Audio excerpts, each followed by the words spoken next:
but that negates the argument or negate the solution. Well, it's very important because you can open medical school doors to everyone. Like you can just even take MCAT and everything out and say everybody can go to medical school. Come on in and go in. If you lower the income of a medical doctor, then nobody wants to become a medical doctor. It's not even profitable at this moment to be a doctor. Most of people who go and become medical doctors or any doctors, after a decade, when they're done with their school, they regret it because the amount of time, money, stress, everything you put in, and then what comes out of it, and the stress of the work, it doesn't work out. But the cost of school, cost of drugs.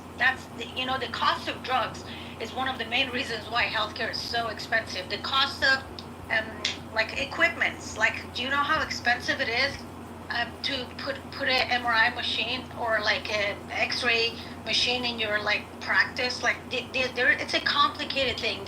Just simply increasing the number of doctors will absolutely not decrease the cost of healthcare. I promise you that. I'm interested in learning about the arguments against it, and one thing you mentioned was that it's not profitable to become a doctor. Can I ask you what's the average salary of a family doctor in the U.S.? It's different in every state, though. Not in the U.S. On I average. don't know. You have to Google it. I don't know what the average is. 200,000 or more, right? I don't think so. I don't think so because you can hire a medical doctor for $60 an hour right now in Los Angeles. And Los Angeles is one of the the highest paid jobs. So I don't know. I have to look that, but you're including like plastic surgeons and a lot of other stuff into this, and $200,000 when you have a $300,000 student loan minimum. Some people have $500,000 student loan when they finish school, and then you have like a 6 to 9% interest rate on that coming. Like, trust me, with this cost of living, and then out of that $200K, like almost half of it will go for tax. No, do you know what the cost of living is in LA? You want someone to spend like 12 years of their life going to school, and then at the end of it, like have $7,000-8,000 a month as income? It won't. I have the U.S. Bureau of Labor Statistics website open in front of me, and it's the mean annual wage for doctors $240,000 for family medicine positions. So let's say if a doctor graduates. But you can't even lower that. 200,000 is nothing. You know how much the Congress members get paid? 185,000. Can I finish my sentence? Let's say if a family doctor, is graduated with $500K student loan, right? Student debt, and they graduate and their annual wage is $240K, right? They can put down maybe 20%, 30% of their annual salary, and they should be good paying their debt in 5-10 years. So it's definitely profitable. And if the family physician is like on the lower side wages, if you're talking about surgeons, they make $500K, $600K easy. Your math is so off. The fact that you're trying to argue that they can pay off their student loan in 5 years, 10 years, where there's absolutely not a single person doing that. No, they can't do that, because even if you make, let's go with the 250 that you said. Let's say with the 250 that you said, how much of that is going to be gone for tax? What do you want to take? 40%, let's say 35, 40%, whatever. Just take of it. Take 10% of it for the student loan that they have to pay back, and then do the cost of living and see how it all works out. A doctor that makes $250,000 a year, I'll tell you right now, that's going to be the doctors living in big cities. Right now, renting a 2-bedroom apartment is going to be like what, $5,000 in Los Angeles? The doctor's not going to go live somewhere like that's not nice. Like, okay, let's agree to disagree on the profitability of becoming a doctor. What I'm just telling you, because you brought your Master of Public Health into this, my whole point, this is why I didn't want to have this argument with you.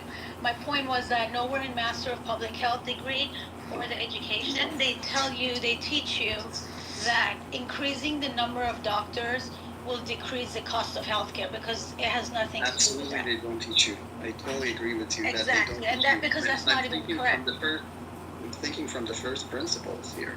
No, I'm no, not but saying that's that not they taught correct. me that. But you have to give me an argument against it. don't I wanna take too did. much of the Having time too of many the room. doctors, increasing number of doctors won't lower the cost of medical equipment. Supply and demand. Increasing- If you don't agree with the concept of supply and demand. Now you're doing what you said I was doing, which is like speaking while I'm speaking. But I'm sorry. the main three reasons that cost of healthcare is high is the cost of education. That's one of them. The other reason is high cost of drugs, which is irrelevant. If you increase number of doctors, it won't lower the cost of drugs. And then the last of them is the cost of medical equipment. So I don't know how like increasing number of doctors would change any of those three factors, but Concept of supply and demand. I just wanted to ask you a question. Is it Arya? Arya. Arya? Yep. I just was wondering where you were living and where you went to school. I prefer to remain anonymous. If that's okay with you. So that's fine, but what country are you in? U.S. And did you go to school in the U.S.? Correct. And are you going to be practicing in the U.S. and working in the U.S., or are you going back home? I'm not really sure. Last question, has the U.S. given you everything? No, not really. I paid Great question. a huge amount of tuition. You paid what tuition? I didn't hear you. A huge amount of, yeah. He said he has the luxury of paying tuition. Why don't you go to a cheaper school in your own home country? You're obviously here for a reason. That's I right. mean, Because the university that I went to in U.S. has better ranking and better professors. The quality of education matter. So then it's your fault. I want to know what country you were in before. I prefer to remain anonymous. Why? What do you gotta hide? It's not hiding, it's remaining anonymous. Why? Put your face on it. What country? What country? Is it a Middle East country?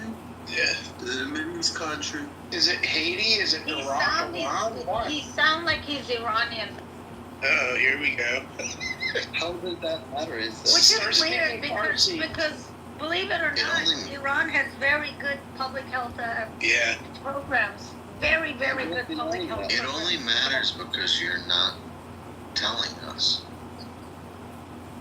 Okay, so I came up with an argument on how we can improve healthcare. And now the question is about who is The reason I'm asking you that is I'm trying to figure out how you have no concept of money and how you don't know how expensive it is to live in the United States and about taxes and if people have student loans, how much they have to pay each month for their student loan and how long it really takes and how long it takes to pay off your student loan and buy a car and have housing and buy groceries and get insurance, like all the stuff. I just feel like you have no concept of that. That's why I was asking all those questions. That's the problem with going to school because they don't teach you anything about money. And like people with PhDs, remember PhD stands for one thing, poor, helpless, and desperate. Because the worst thing you can do is go to school because the reason why they don't teach you about money in school is teachers are broke. And how can broke people teach you about money? Amen to that. Amen. That's why I'm not broke, but I don't have any money. Those are some wise words right there. Yeah, I make tons of money, but I'm still broke because my teachers and my parents were broke. Doctor, I'm with you. I'm Yeah. with you with that. Like, they don't teach you anything about finance. in schools these days. You know what I mean? Like, unless you're specifically Actually, they do. I mean, my kids' schools, they taught them finance. They actually But it's made them. rarity, though, right? I mean, like in general, they don't. You know what I mean? Maybe in your situation, though. And that tends to lead to a lot of people, like Dr. saying, is like he made a lot of money, but then he lost it all, right, Ricky? I didn't lose it. I know where it is, but I still make a lot of money, and I still don't have any money because no one ever taught me. Even though I'm obviously brilliant, as you all know, no one taught me how to. I'm joking, but no one taught me, including my parents or my teachers, what to fucking do with it. Yeah, Yeah, I like get Ricky, that. to your point, they a lot of people, and to Sarah's point, they get a PhD or this advanced degree, and they're like, well, I've been paying on it, and my loan was like 50,000, and now it's 70. Well, do you understand the difference between principal and interest? Like your car loan or your mortgage or whatever, so much goes towards principal and so much goes towards interest. It's like you spent $200,000 a year and you can't understand something I learned in 12th grade algebra. I mean, come on. But to your point, Gigi and Ricky and all you guys, like, they're getting better about teaching kids about money and financial literacy. But I mean, I learned on my own, and I learned from my parents, and I read a lot of books on that because that shit just interested me. But yeah, it's really sad, and I think it's just a failure in our whole school system. There's also another app out there. It's called Scholly. I don't know if you guys ever heard about it, but you basically put in like all your credentials when you're in high school, like ACT scores, GPA, and everything, and it shows you every single scholarship that's available for you. And there was a kid, he didn't have the greatest GPA, I mean, somewhere in the 3.0s, but he qualified for $88,000 worth of scholarships because there's a lot of these stupid scholarships for like $1,000 that no one applies for, and they think, oh, it's just $1,000. Well, you do 10 of them, that's $10,000. And so it's like you spend, a couple hours doing that, you made like, $3,000 an hour just like filling out scholarship forms.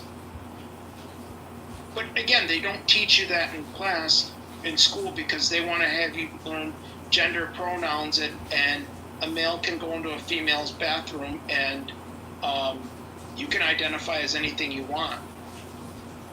And getting back to what Sarah was saying, is I agree with you, Sarah, that having more doctors is not going to make the cost of medicine less. It is everything that you stated. So I agree with you.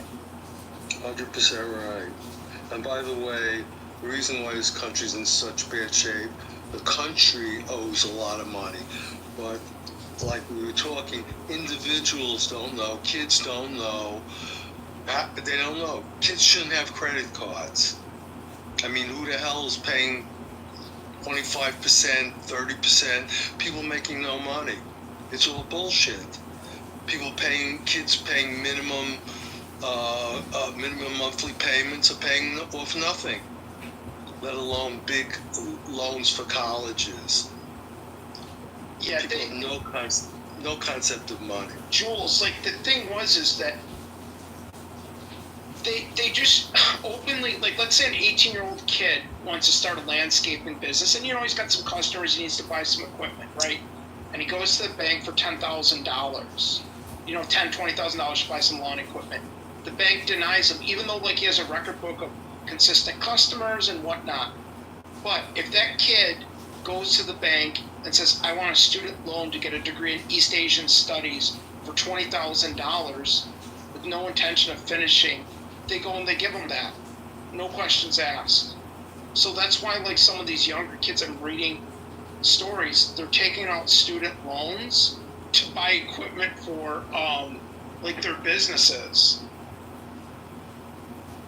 Because they might get a lower interest rate or whatever. It's a horrible, horrible system, because think about it. What is it? Do the banks think if you're going to school and you can't pay off your loans, that the government's going to come in and pay it off for you? No, it is. It was Obama that backed him. He said, Yes. Don't worry, banks. The government backed them. That's it right there. Banks aren't idiots. They're not giving away money. They'll make loans, and they'll make loans to where they know they're going to get paid off. Yeah, they want to make money themselves. Do you know Yeah. how many students I've reported to financial aid? Like they just come to school to just get money. They don't show Sarah, class. Are you telling me about the Pell jumpers? The once you get the Pell Yep. grants and jump? yeah, Pepe, they go and there was a girl saying that she used student loans to go get breast implants and a lip job. That's Because- normal. Like I worked at a university and so you know, I was an academic advisor. You know, this is like over a decade ago, but yes, this was something that even like employees would do. They realized you can get a Pell Grant, you can withdraw at a certain date. Really, the repercussions are zero. And they would do things like at that time. It was getting things like a boob job was fairly common. Yep. But And a or lot of like, students, that's one thing they do, but not just that. A lot of students, they take classes in college just so they can apply for loans.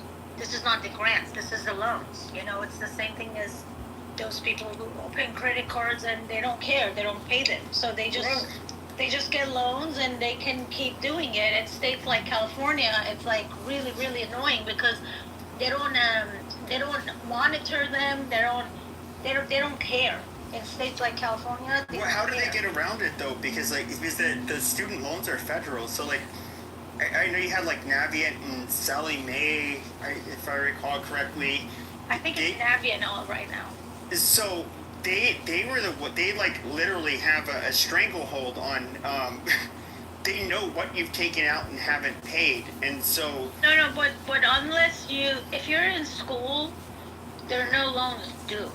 When you're not in school, you can defer for years. Like I think you can defer up. You can defer, yes, you can defer, but what's not going to happen? My point is, you can go back to school and take classes, and you can take as much loan. There's no maximum on how much loan you can take. So what are they doing, Sarah? What are they doing? There's not a maximum, but if you got loans for okay, so you're allocated a certain amount of funding for a certain number of credits. So you can't, if you're not like graduating, you can't take out more loans. So if you took out the max for, like, for example, a bachelor's degree, which obviously you can't move on to a master's because you never got a bachelor's, they're not going to, in perpetuity, allow you to just keep on taking out loans to complete your bachelor's degree.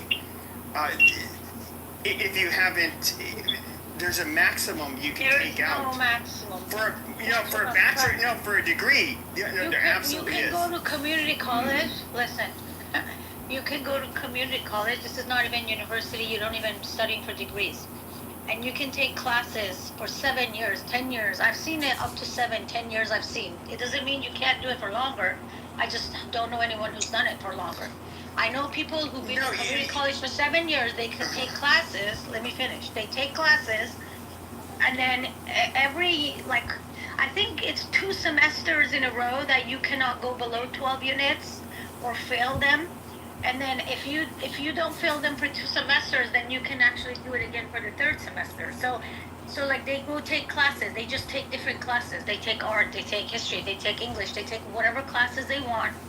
And then sometimes they come and take my classes, and I'm like, why would they take my class when this is the hardest class? Like, who takes anatomy and just hoping that somehow they pass? Like, it doesn't make any sense, you know? So they just do that, but you can do that as long as you want. You don't need a degree. This is California. You can't. I promise you can't do that. Like we had to work. We had to work. You can do it in California, though. Okay, we were assigned literally financial advisors we had to work with. But your state is different, though. That's what I'm trying to say. No, but it's the loans are all federal. I know, but there are loopholes. I'm guessing this is probably. There's not a loophole for any state. This is probably we have to why deal- Trump wanted to send this completely to states. I'm guessing. I don't know. No, I promise you, there was not a loophole for states. Literally, because the funding had to be approved at the federal level, you were only allowed to get so much in student aid when it came to, per credit, depending on which university you went to. In perpetuity, you could not just for example, if you got student loans for an undergraduate degree, let's say you got the maximum funded or approved loan for 16 credits, but you so happen to only graduate or finish 2 classes and got 6 credits. You weren't able to. That was going to count against the total of the 120 credits you're generally allotted. And so you couldn't just continually get funding for a full semester as if you were going to get 15, 16, whatever, depending if you had a science class that had a lab or whatever. You were not going to be able to continually get that. And so California could not stifle that. Then I don't know, but I'm looking. I don't know if this is the right. It says annual limit for direct subsidized, but the direct subsidized, that's for graduate degree, I would think. I don't know. All I know is, but the thing is, I've seen it. I've seen students in school I know people who actually done this. I've seen people who went to community college for 6, 7 years, and I guess you can apply for grant the first couple years. You can do grants, and then I would assume it probably covers for 5 years or something, even that maximum amount. Don't you guys see what you're saying? That the school system, the loan system, the credit card system, the medical system, it's all corrupt. It's all. How is it corrupt? How is it corrupt? Here's the thing that's annoying about what you just said. You're not supposed to be a student for the rest of your. Just keep taking money, Sarah. If I'm not misunderstanding, you're saying. Yes, you're not supposed to. You're not supposed to keep on taking money to be a student that you're never paying back. To take money for classes you never complete and never pay back. Right, people are trying to job the system. People are irresponsible. They rack up credit card debt. They rack up medical debt. They rack up debt for their schools. And then all of a sudden, they go bankrupt. And who pays it? The taxpayer pays it. This is the game that's played in America. We have illegal immigrants are getting money. Everyone's getting money. Everyone's getting all. You just put on Judge Judy. You see every criminal in the world who are robbing the system and then suing someone else for more money. This is what's going on in America. There's no responsibility. See, I got Sarah. I got you exactly what you're saying. That people go to school for a million years. As long as the check is coming in for education, they'll buy a car. They'll go on dates. They'll do whatever the hell they want with their money. People have no responsibility. This is why the whole country's going bankrupt. This is why our national debt is sky high. The people don't have responsibility. Congress don't give a fuck. They spend money. We're just a mess. I mean, I see what's going on. Taxes are too high, and taxes are going to go up higher because now we've got to pay. We gotta pay the taxes, guys. This is so much. This is so much. I do Let's believe go cost of with the. education should be lowered in America because it's probably That's- one of the main reasons. Yeah, I think it should be kind of just like it is in Israel. Maybe it should be free, and we only let the competent. People won't be. We should only let the competent and capable fucking people into the fucking schools, not a bunch of fucking DEI and emissions into the schools. That's how it is in Germany. No, you're dead on right. You only go to school 10th grade in either Denmark, Germany. Because I was talking with some coworkers, because I work for a German company, and they were saying that, to your point, they take a competencies.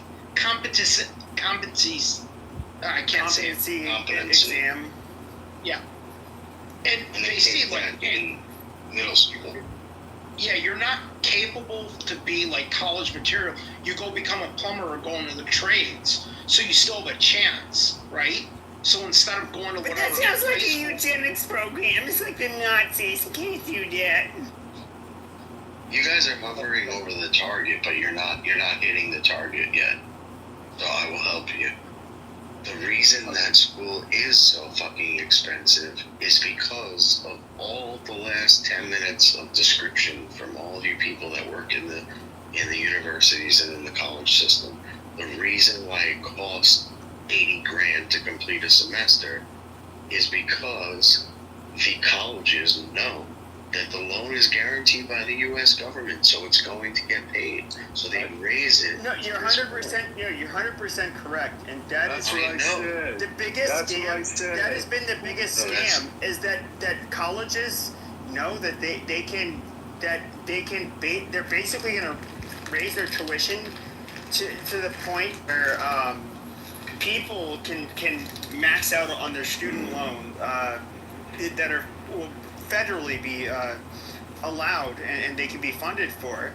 And so, you're 100% correct. And some of the most disgusting shit is if you look at the universities in France, Germany, Israel, whatever, what the universities do is they try to make it like a quote unquote experience. And so they're going to offer all of these stupid fucking amenities. We're just like, no, these are places of education. We don't need to pay for all of this shit. And that's a really weird thing too. Is that why are these left-leaning, these absolute, and I'm talking about whether it's a state university or it's a private university. They have these leftist ideologues that run these fucking places, and yet whether it's Harvard, whether it's University of Pennsylvania, whether it is Yale, or any state school, why is it that they love getting their endowments, they love making sure they can milk the federal government for all of the student aid dollars?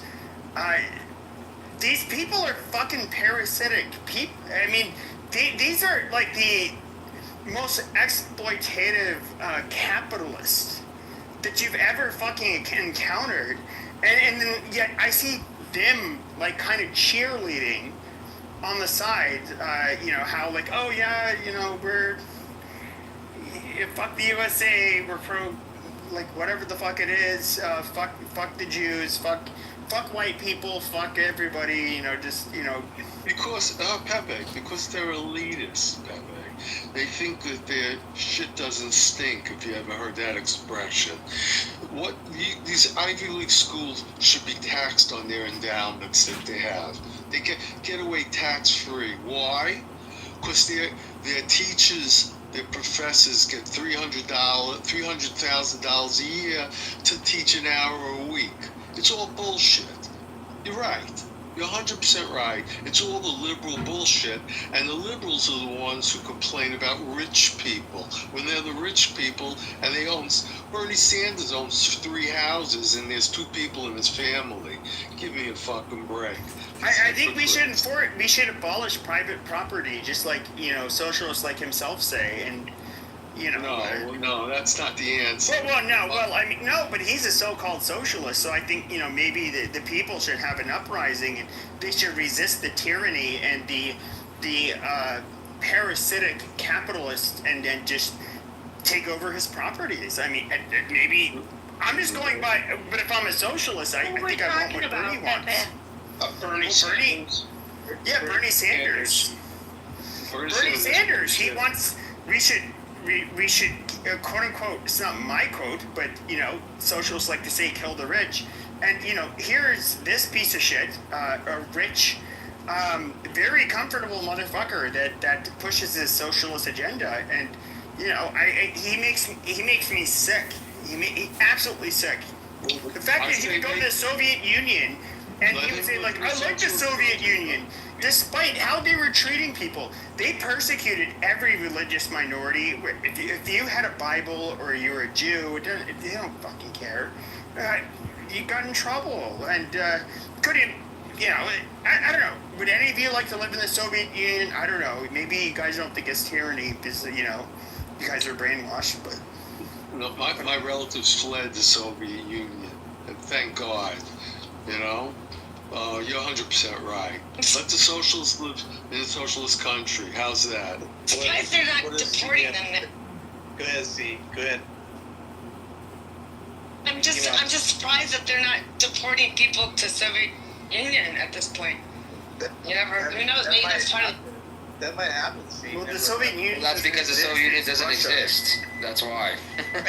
That's why they're not I deporting want to That was the add obvious something answer. before I forget. Yeah. Let me say something about the DEI that Pepe you brought up. So those same students that they're like scamming the system and they don't show up to class or they don't come to take their exams, but now they have to like pass the class or like, you know, they have to pass the class or like if they fail the class, I should say they attended the class, but now they didn't come to class, right? Now those students want to use the fact that they're minority. This is not every student, but I do run into this very often. That same students use their race, being minority, being a single mother, being older, or like single dad, doesn't matter. They use these things. They come to me, try to get me like under DEI, except that, hey, you missed 10 classes, but I'm not gonna say you missed 10 classes. Pocket, I'm being very serious. No, I know. No, but this is very important. They come to me and they're like, well, look, I have 3 kids, I have to work, I have 3 jobs, this, that. Bullshit. Jules, wait, they say that, right? And they want me to feel bad for them. So I don't, because if you fail the class, but you show up to a class, like you meet the attendance, it doesn't mess up with your student loans.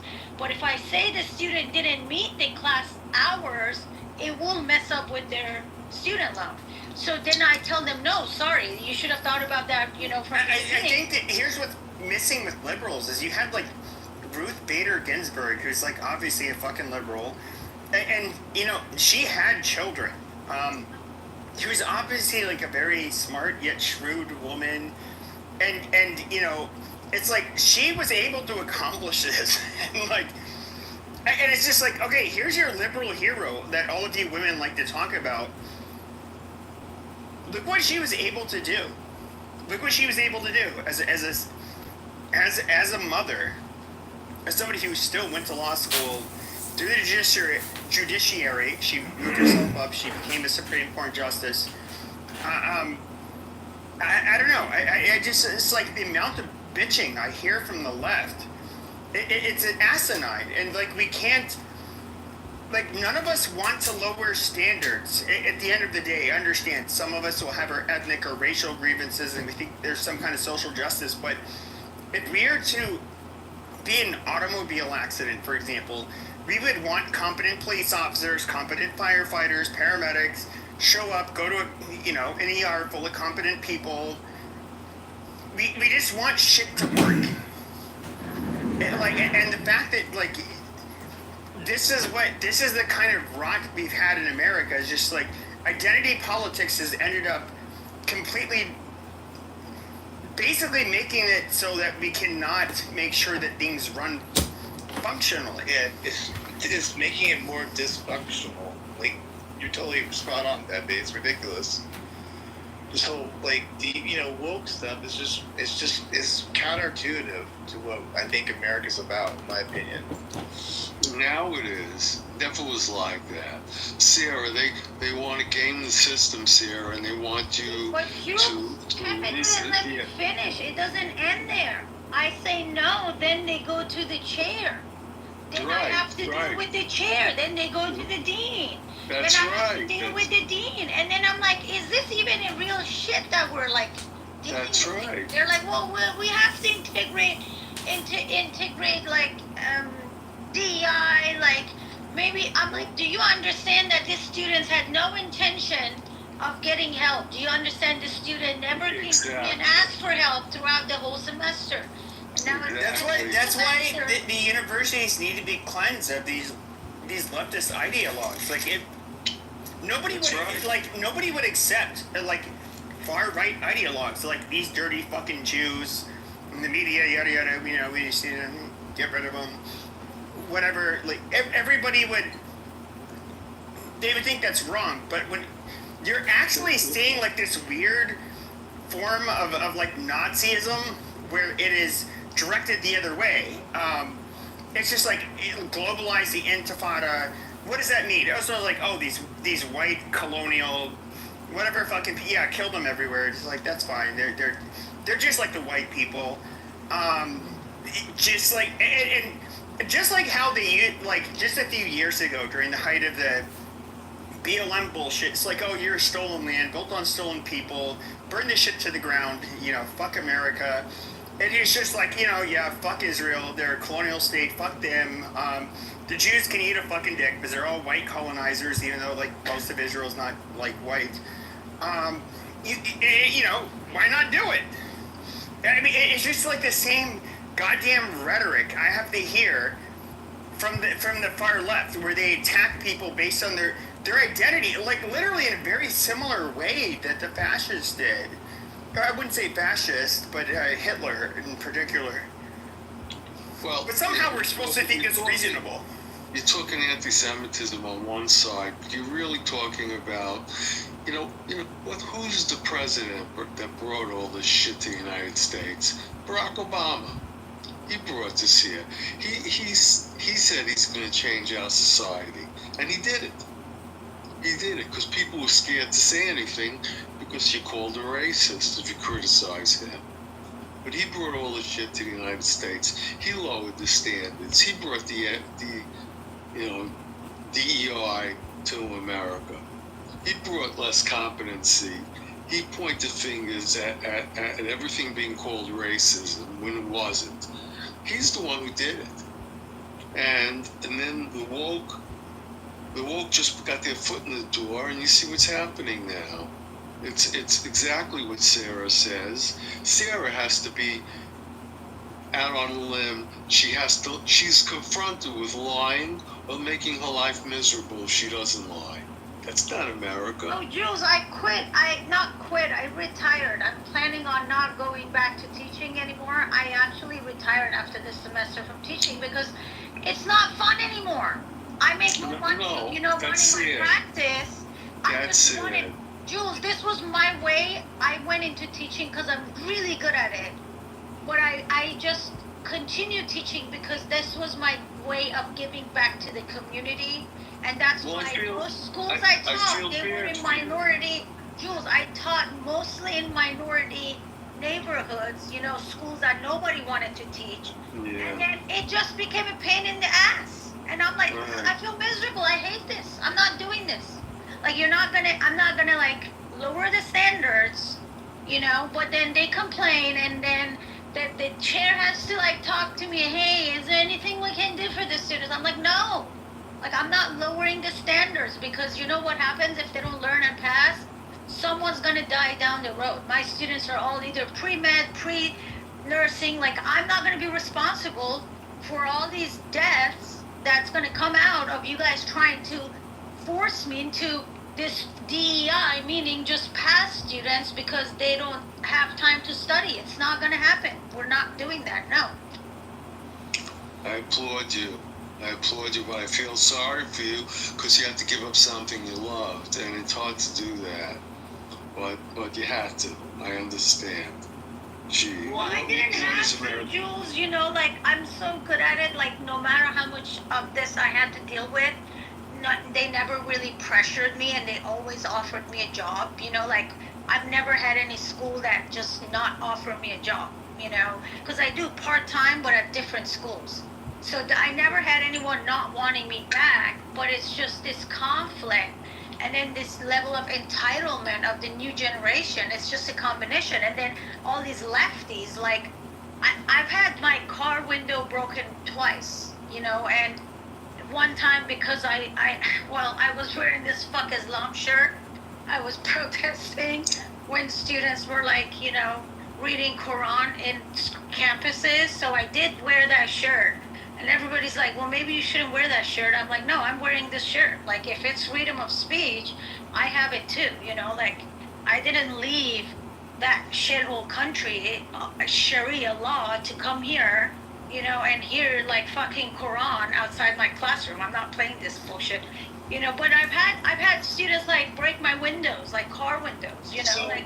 Sarah, years ago when I was in university, there was this women's studies group, okay? Like they had this women's studies major, and they were doing like a bake sale.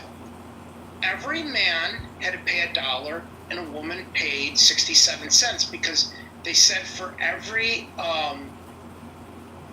dollar a man makes, a girl makes 67 cents. And I told one of my classmates who was a girl, I said, one of my friends there in one of my classes, I told her, like, This let's mess my with dick for me. 67 cents then. Fuck her. Exactly, right? So, Pepe, what we did is I had this girl buy like a cupcake or a cookie from them and then give it to me. I go, thanks. And she goes, and they got so mad. They're like, you're setting us back 30, 50 years. And my friend, she said, I love it when a man just tells me what to do. I just submit to him. They're like, oh my God, we don't want your dirty money. We don't want your dirty money. And it was so fun to see those liberal bitches cry about it. Like this But big it's just pay like, difference, Nick. I have Sarah, never seen this. I it's have not never existent. experienced Hey, in this Sarah? in America. I've never Whoa, whoa, had whoa, whoa, anyone whoa, whoa, not whoa. paying me what they pay a man. Real quick, I work in accounting. I can see everyone's payroll. So let me tell you something. If companies, if a woman makes 21% less than a man, why don't companies fire all men and only hire a woman to save 21% on payroll costs? The only reason why a woman, like, let's say some of them go on like maternity leave and go work part-time, they still make the same hourly wage that they did. They just work whatever 20, 25 hours a week because they want to be home with the kids like 2-3 days a week.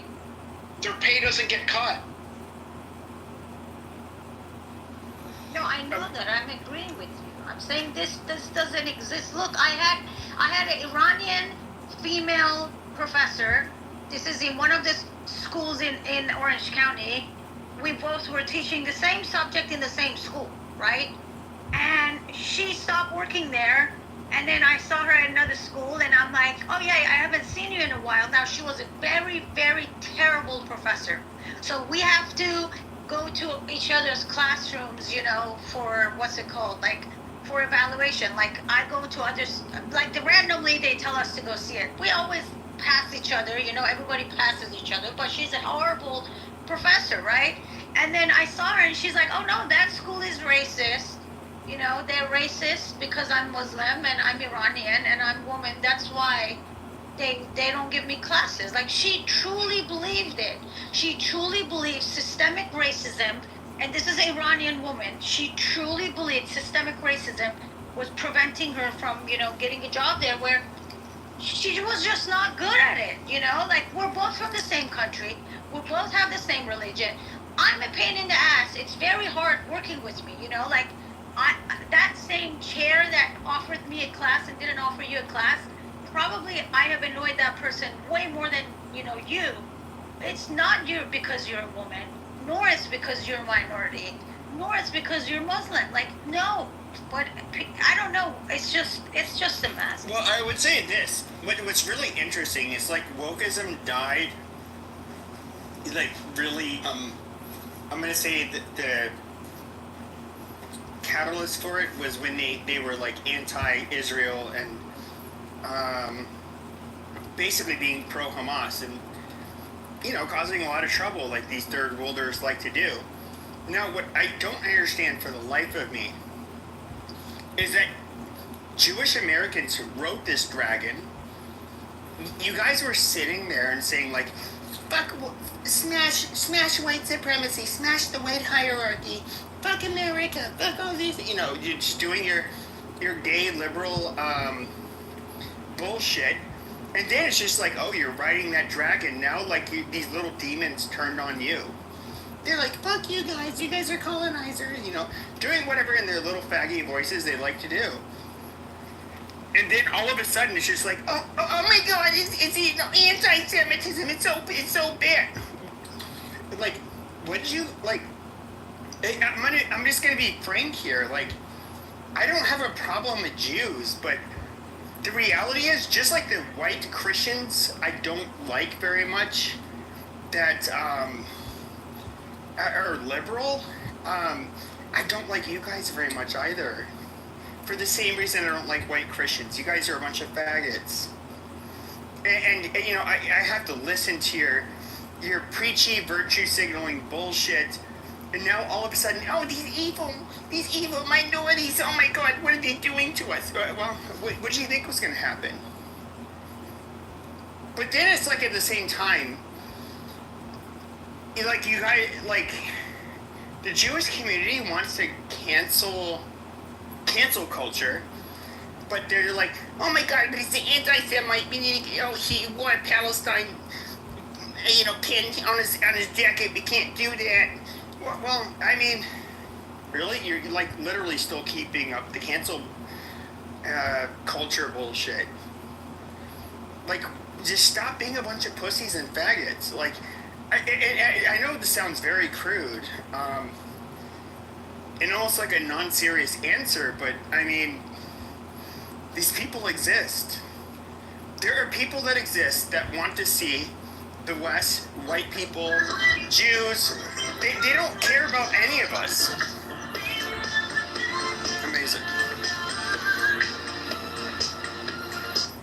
Why do you sound so gay, Pepe? Like, what's the accent? Like, you sound a little bit flamboyant, like you grew up like with maybe just sisters or something. I actually only had brothers. Yeah, but why do you sound like that? And like, has anyone ever told you you kind of sound gay? Like, and it's not mean. It's just like you kind of sound gay. No, I mean, I do understand that, like, you find my voice erotic. It hits all of your erogenous zones, like your penis, and it perks up when you hear me. You're probably masturbating right now, which, you know, Have you ever I think it's the only reason you're in this room. He sounds manly. Do you want me to degrade you? Will that help you come faster? I'm just saying, you sound kind of gay. Do you want me to do a jerk-off instruction video? Gerald gets pegged, so Yeah, Like, Nick sounds straight. Nick has a nice straight voice. I don't know how else to say it, but like, you just sound gay. I love this progressive. See, once again, we see the hypocrisy between the progressive left. He's literally, you know, gay shaming because he thinks I'm gay. No, it's not. I'm not shaming. I'm not shaming. If I was to call like black people, if I was to call or not black people, excuse me, gay people faggots and say they're sodomites that are going to go to hell, yada yada, you would say like I'm super evil, I'm like this horrible bad person. But here you are, like subtly hinting that you think that I might be gay, and No, I don't think like, you're gay. Gotcha. I don't think so. You do sound gay, and I think everyone else is being nice, but they know what I'm talking about. Everyone can hear it, and that's why it's funny when you attack other people for saying they sound gay. It's just really ironic. Gerald, have you heard your own voice? If he's telling me I sound think gay, he is that's gay. fine. I'm not gonna take offense to it. I'm not shaming people for that. When Like, I don't know. Maybe there's another word for it. we don't have to like. He'll wear it as a badge of honor, so there's no reason to call him that.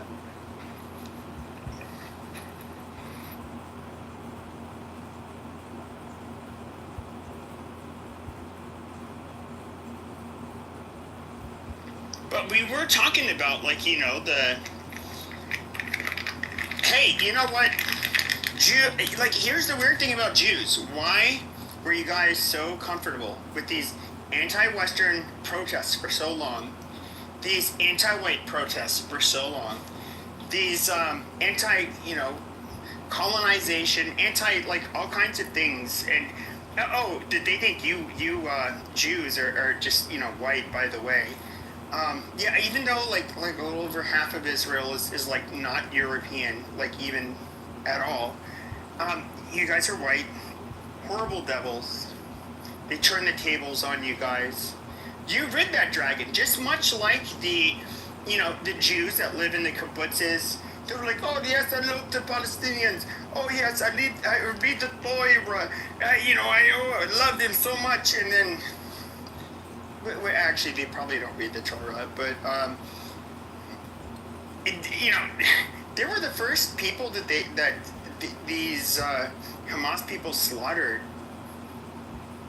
You guys were useful fucking idiots. They were the retarded Jews. I'm sorry. I don't think they deserved what happened to them, but they were the very naive people. But one of the weird things is, like, why are you guys continuing with this cancel culture bullshit? And I don't know, like, why? Maybe you should just drop the identity politics bullshit to begin with. Like, you guys would be so much. I love Jews. Like, Jews are actually, I would say, like, a lot more interesting than most people to talk to. But if you dropped a lot of this shit, I don't know. To me, it's just weird. I agree, Pepe. I agree on that one. I mean, I don't know. Like, I thought DEI was that supposed to hurt white people too, or something? I think that was kind of the idea I heard on the app or something. I don't know. Yeah, it was going to hurt white people in particular, but so when Jews fell under that. For that though, Pepe, like, well, Jews fell. Well, yes. I mean, here's the contradiction with Jews. Here you have a bunch of. What's really weird about the guy who won the Democrat primary, and we can't even blame this on race. Hispanics and blacks backed Cuomo. It was white, which Jews are going to be a part of, backed the Muslim candidate. Oh, is it the, hey, Pepe, is the communist in New York City? Yeah. He's not just communist, he's Muslim Shia communist. Yeah. So, Sarah, you don't want to hear something really interesting about the People's Republic of New York City? When they had Bill de Blasio running it, that wasn't even his real name. His real name is Warren Wilhelm Jr. He changed it to sound Italian to get voters. And he changed it to his stepdad's last name. Yeah. That is how fucking stupid the people are of New York City. And look at, like, Nasty Pelosi running San Francisco. Who the fuck keeps voting for that old senile crusty bitch? I don't get it. Same thing with, like, Maxine Waters. Isn't she, like, half dead? She is, but you know what? For all of you liberal dumb Jews, the dumb Jews. No, there's a lot of dumb Jews out there. How is diversity working out for you people? How's it working out? You're gonna get a Muslim mayor who doesn't like you people, and he says, "Fuck your state." He would love to see you guys just. He would love to see you guys just disappear. Look at Minneapolis. Well, yeah. They don't like Christians. I get that they don't like. Yeah, Ilhan Omar. Isn't she married to Rashida Tlaib? These people, they don't like Christians. They don't like Muslims. But all of you dumb Jews, go ahead, keep on. Yay, diversity! Yay, yay! And you dumb Jews get to deal with the result of that, because you. And when I say dumb Jews, it's the Jews that are dumb. And maybe that's natural selection, in my opinion. You dumb Jews get to deal with the wrath of a mayor that just doesn't give a fuck about you people and doesn't think you guys should have a state. He doesn't care when people assault you, beat you up, treat you poorly. But I don't know, you guys want to be progressive. Yay! So let's celebrate it. Let's attack the Jews. Fuck the kikes, fuck the whites. Yay! Okay, you guys voted for it. You guys can literally rest in your own shit. Because you guys are fucking retarded. And just like, you know when I would hear stories about progressive white Gentile Christian women, they're like, she was advocating for, bail reform and, see, some big burly ex-con black dude, just raped her and strangled her to death. Amazing. At least it happened to that bitch instead of some innocent girl that had she didn't play any hand into getting that fucking ape released. But go ahead, you guys, just be the next the Kuba team in New York. You fucking retards. But I know a lot of you guys aren't going to change your minds, and fuck you, you deserve whatever wrath ends up coming upon you, because you're fucking stupid. I'll end my plan. Thanks, Pepe. We're just gonna let it. Abdul, you can do a little.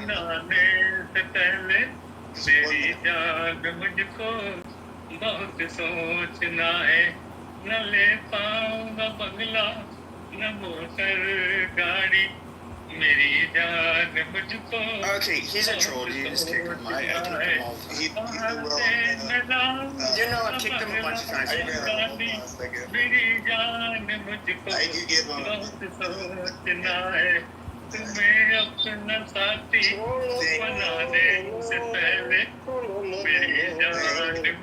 Thank you. I love Alicia! Are you sure?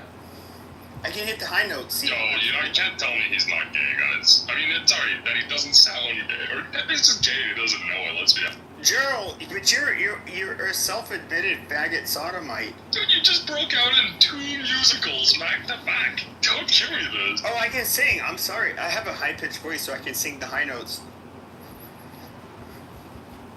I'm sorry.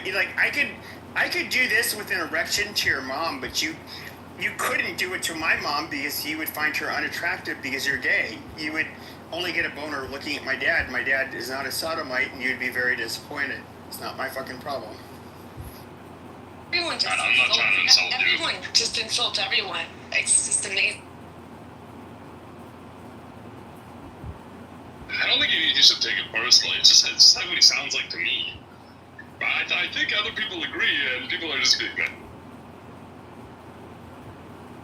Okay, you guys can clip this. I'm a big super faggot, power bottom, AIDS having, chlamydia loving, all of that shit, super faggot, bottom bitch, and my name is Pepe. Amazing, clip it, amazing. Too much information, I really don't care. I didn't ask, I didn't want. But Pepe, at least you don't have an awful accent like Jarl. I can at least understand. Ew, he's a dirty Canadian, this is not my fucking... But you know what? One thing I'll say, Joe... At least you admit it. When you say at least, you're agreeing. He sounds gay. One thing I'll say, Joe, about Jarl is he does stand his own ground no matter what, and he's always consistent. Because, the Thuggas, the Aaron Bergers, the Arums, they kind of travel together. Jarl just comes on his own, man. Correct. And he stands his own ground. That's why he's allowed on stage. That's why he's a correct power bottom. He likes to dictate from the bottom. Exactly. He likes the pegging and all that. And, he's the one guy that will be by himself, He probably pegs himself. I don't know. Hey, bitch, that was too deep. I didn't say you could do that. And, so he's not like Thugga and them, Nick. I totally hear what you're saying. He stands on 10. That's the only reason why he's around. Gerald and I get along. He insults me. I don't really care about people insulting each other on here. I agree. Look, Jarl is a true believer. He drinks that Kool-Aid, and I mean, this is his belief. Now, when it comes to people like Aram, he's deceitful. He knows exactly what he's doing. He's trying to manipulate minds because he wants power. He hates us that disagree with him, the people on the right. He absolutely despises. Charles just a true believer. He's a Bible thumping communist leftist, and he'll take it, to the bank. But Aram is a Bhutanese faggot. He's literally he's not. There's nothing American about him. Look at his profile. He has the flag of Bhutan even. But what about he's a paid shill? This guy is such a piece of shit. Oh yeah, he is a paid shill. He works for Indivisible, called him out, and it is funded by Soros and other billionaires. So he won't admit it now, but let me tell you, he was singing about how he was an indivisible member just a couple years ago. We have witness. I love how that slimy troglodyte has, he's pro-capitalist. He's getting paid, being the third world piece of shit sodomite that he is, to show for, I don't know, liberal values, I guess. You know, George Soros, like, wow, a absolute piece of shit. In my very first, like, serious relationship, her father actually spoke Yiddish. He spoke a few different languages. He's pretty smart. But in Hungary, you know, they did hide the Jewish population, at least some of them. You know, when he was younger, that's how he learned Yiddish.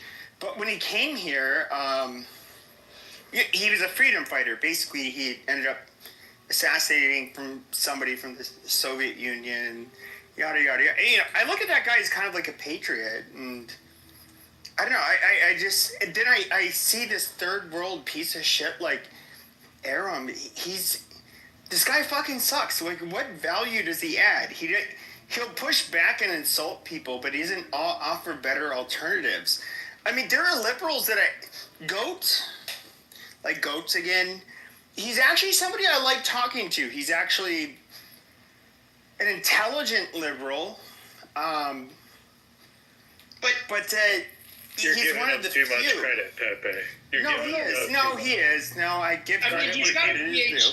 He's got a PhD. No, I've talked to him. He's actually a pretty intelligent guy. Here, look, Nick, I'll pass it right to you. Look, with Goat, you fall for the romanticizing of his performance, because he has a master's in performance art. No, it's because I've actually talked to him. He's somebody that it's very clear to him that I am, as somebody he would consider a racist piece of shit, and I don't agree with all of the shit that he believes, but he is somebody who I can have a reasonable debate with. He's one of the few liberals that I actually think it's like entertaining, and I don't mind having a debate with him, to be honest. Like Thugga, it's useless. Aram, it's useless. But he's one of the few liberals that I think is actually like, no, he's not. I think he's rather consistent. Well, the thing is that, like, Joe, he spent all his life in education, like higher education, and that's basically Marxist indoctrination camp. So that's why he's a Marxist. He's not a stupid guy. Like Karl Marx. I don't think he's a Marxist, to be honest. Oh no, I know Douglas very well. I've debated him many times on this app. In fact, for the very longest time, he's not consistent. But the difference is you have to track it over periods of months and years with his consistency. Well, I've been debating him for years, to be fair.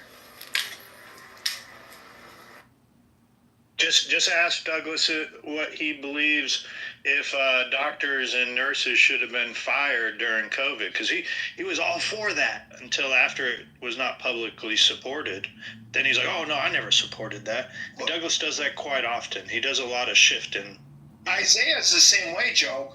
Isaiah Thugga Biden, he told me before the election that Trump was going to win by Harris was going to win by the biggest victory ever. She was going to win every swing state. And I literally thought that this election was going to be a lot closer. I said, I don't know, Thugga, like, these polls aren't accurate. He's like, no. He's like, the Democrats are going to get a clean sweep of the House. We're going to have the biggest blue wave ever. I'm like, dude, these poll numbers aren't right. And after that, like, I've barely seen him on the app after Election Day. I think what happened was he had to pick up the kids from soccer practice in the van. The first time I met him, he said, I work for a pharmaceutical company. I make over $350,000 a year, and I just remember thinking like, that is like one of the last things a true liberal or a conservative would ever say to somebody. Like, that's so weird. But like, what's really weird is he was online all day, and Yeah. I always heard crying babies. Exactly. So he was a stay-at-home daddy. He was a Manny. No, Pepe. He told me that his tax bracket was over $769,000, and he was in the highest tax bracket. And he sent his son to a private school that was $85,000 a year in the greater Boston area. And someone called him out on that. They Googled all the schools. They couldn't find any more than like 50 grand. Well, I guess like the one thing, Alan, who's on this app, you know, he grew up in Boston. He was talking about this. From what he's conferred from talking to him is that he is somebody who went to the, the gifted school in the Boston area, and he's told, and Doug has told me this, like, he said that they were racist against him, and I don't know if they were, but I wouldn't be surprised if that happened. But he just has like a chip on his shoulder. He's a very weird individual. He tries to overcompensate for so much when we know he's full of shit. And he's a stay-at-home Manny. Like, that's what he does. Like, his woman goes to work to put food on the table for him and his children. It's a role reversal, and that's fine. I'm not trying to like shame him for that, but like, don't fake the funk. I mean, okay, like, you're a stay-at-home bitch, like, bro. I would be a stay-at-home bitch too. Like, Pepe, find me the right woman, I'll stay at home. I will cook her dinner and eat her pussy and fuck her at night. Like, that sounds like a deal. Pepe, remember the show Married with Children, the neighbor Jefferson Darcy? That's what I call him, Jefferson Darcy, because the guy that mooched off his wife that stayed home and did nothing. Yeah, I mean, hallelujah. Lord Jesus, please find me one of those women. I would love to find her. Yeah, I don't mind being a trophy husband. I don't either.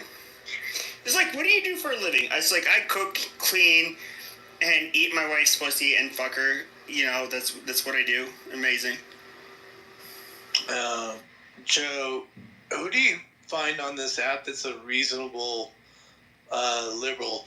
In theory, Nick, you're an actual Democrat at the end of the day, right? Like, you would be a Democrat. Remember, I think I got that right, Nick? I don't know, Nick, are you there? No, I'm libertarian conservative. Oh, yeah, that's what you were. Okay.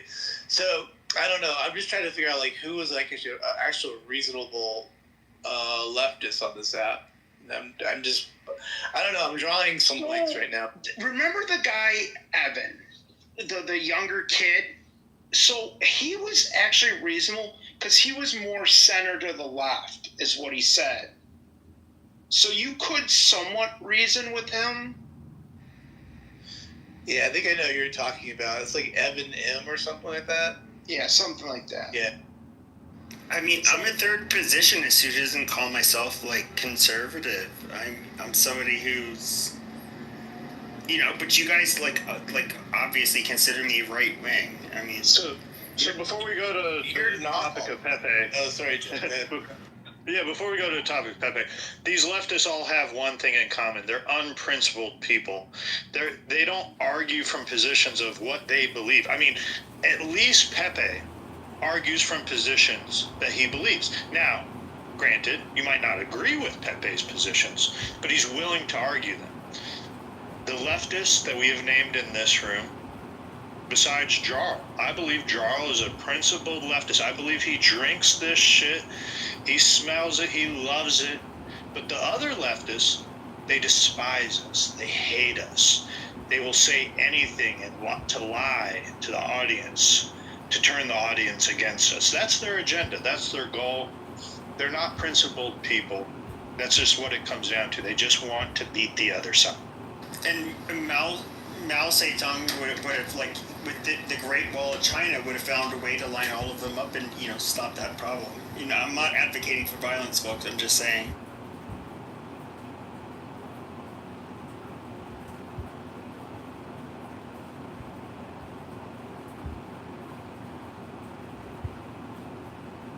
So Pepe, how often do you get kicked out of that Lisa 420 lounge? Or is it the new improved Democratic Party? I don't see that in my timeline. Oh, they probably blocked. But I mean, I will talk to them, and so the really weird thing is I can have like the amount of overlapping belief with like liberals. There's quite a bit. There's quite a bit, and I think that at the end of the day, even amongst conservatives, there's going to be more so they're going to agree with them than not. But you know, there's going to be the few examples where they know me, like where there's topics where I will just like strongly never agree with them, and that's that. And the weird thing is, like, I actually like liberals, like real liberals. Today, the meaning of the word liberal means almost nothing. It means like being a woke tartar, liberal AF. That's literally you willing to enforce cancel culture and even violence towards your opponents. Which is absolutely not liberal. And what's weird is I'm actually more liberal than the liberals. And you know me, like, I don't really get. I say shit that people find very offensive, but I'm not somebody who's like quick to say like, oh my god, this person should not exist. Oh my god, these opinions are so horrible. Lock them up straight away. Like, no, I don't do that. But, you know, I don't know. I think people are just overly sensitive. Like, I'm not Trump's biggest fan, but you are better off with him than Kamala. I mean, there was nothing good about Kamala. I mean, nothing. I mean, she was a wretched, worthless cunt that, like... How much would you say were greater than Kamala? Like, how much is Trump greater than Kamala, is my question. You know, like I said, I'm like 50-50, but I'd say 100%. But see, I still think he is better. Because, like, there was nothing good about Kamala. Like the past two elections, 16 and 20, I vote Libertarian. Most of the time I do. But this one I said Trump only because Kamala was she was the worst possible person the Democrats ever put. Like, if they got something that was moderate left. Nick, I have a question before we go to Blake. Nick, when can I start to take the National Libertarian Party seriously? I mean, you're claiming you vote for the National Libertarian Party. However, they are very inept and have actually succeeded in doing nothing. No, you're dead on right. You're dead on right. I agree with you. If you're a libertarian, you know I'm right. I'm not trying to take jabs at it, but when can we take them serious? That's the problem with them, because they're not as serious. I agree, but that's why I like the Masseys and the Chip Roys, because they're talking about doing the right thing. But the problem is with the left is they had a Manchin who was kind of like, hey guys, we can't do all this spending. But the problem is if they had a Manchin run for president, he wouldn't get the support that like a communist like Kamala or Bernie would get. I'm glad you brought up Massey. And just for the record, like, I like the Pauls, okay? And Rand Paul, he's rather principled in his positions. But I am not a Thomas Massey fan at all. I think he uses the Constitution conveniently. And I'll give an example. Here just recently, last week, when he came out and he claimed that Trump did unconstitutional strikes on Iran. That was a lie. According to the 1973 War Powers Act, Congress gave the president 60 days to be able to drop any type of attack on a place before he needs congressional approval, or he would then have to withdraw troops. The problem we had was Thomas Massie was coming out and misleading his audience, saying that he was acting unconstitutionally. Now, he did finally eat that a couple days ago, and I got the post, but I don't buy into this worship of Massie. I actually think he needs to go, because I think he's masquerading as a constitutionalist when it's conveniently helps his agenda. Do you see my...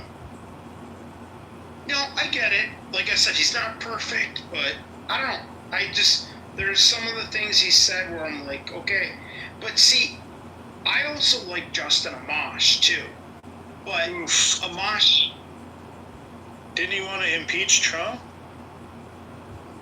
Okay. You know, why do they... See, this is what I don't get. Why do the right-leaning, quote-unquote, libertarian right-leaning, they caucus with the Republicans? Amash was a Republican at the time. How come they fight the Republican the leader at the moment, Trump, more so than they do the Democrat?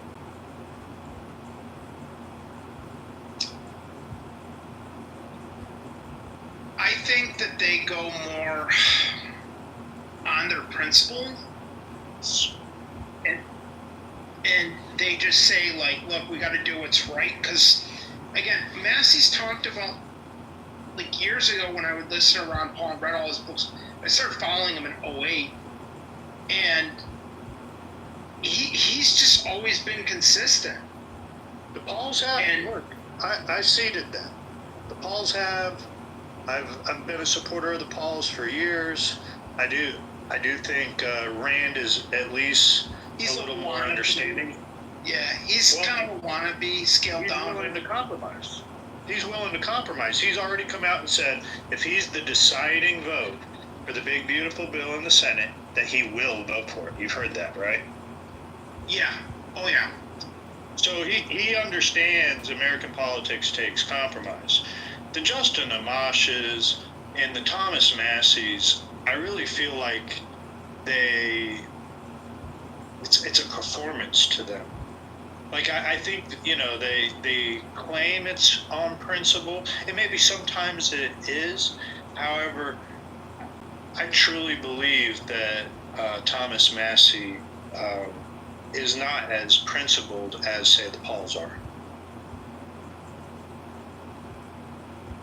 Yeah, no, I can see that. Cool. Just wanted to have that conversation.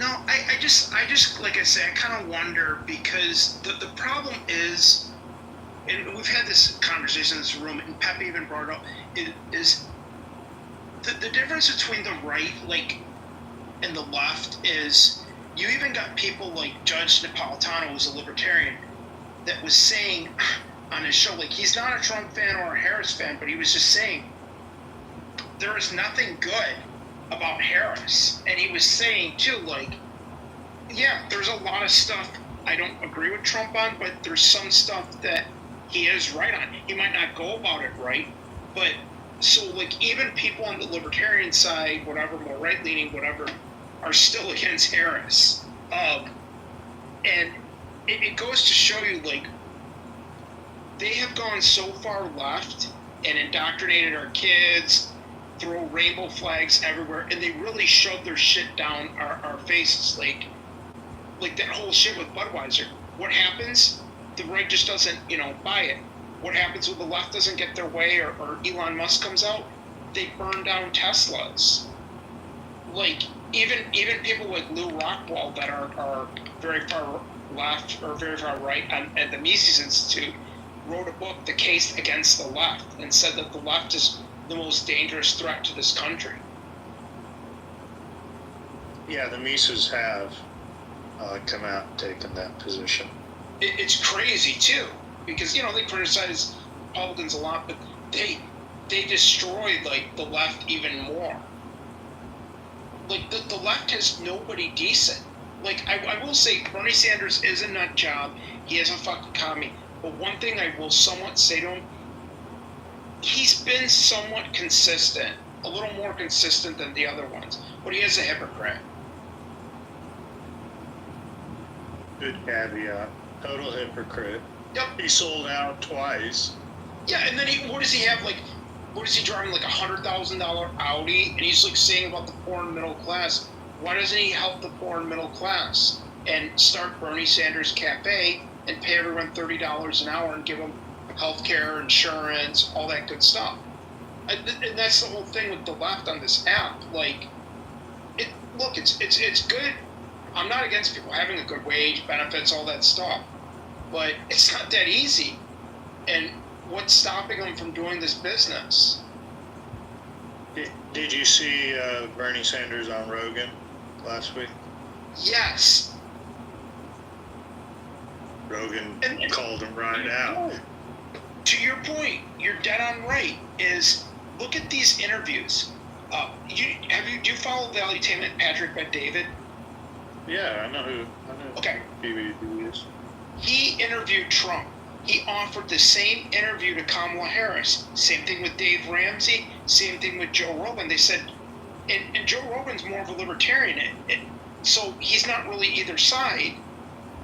And same thing with Patrick Bet-David. And they offered the same interview to Harris, and she turned it down. And they weren't going to get into her politics or anything. They were going to ask the same question they asked to Trump to her, and she wouldn't do it. That was a pretty late game changer, I think, in the whole. I agree. Yeah. And that is the one thing I will say about Trump. He stands up to people, and he's not afraid to go on any interview. He'll go on Fox News, he'll go on CNN, he'll go anywhere. And unlike previous presidents, like, again, just look at an interview, how they give Joe Biden softball questions like, what's your favorite ice cream flavor, when they grill Trump for like 20 minutes, and then he fights back. And I don't care if you're Democrat, Republican, Independent, the media does ask stupid questions and grills you.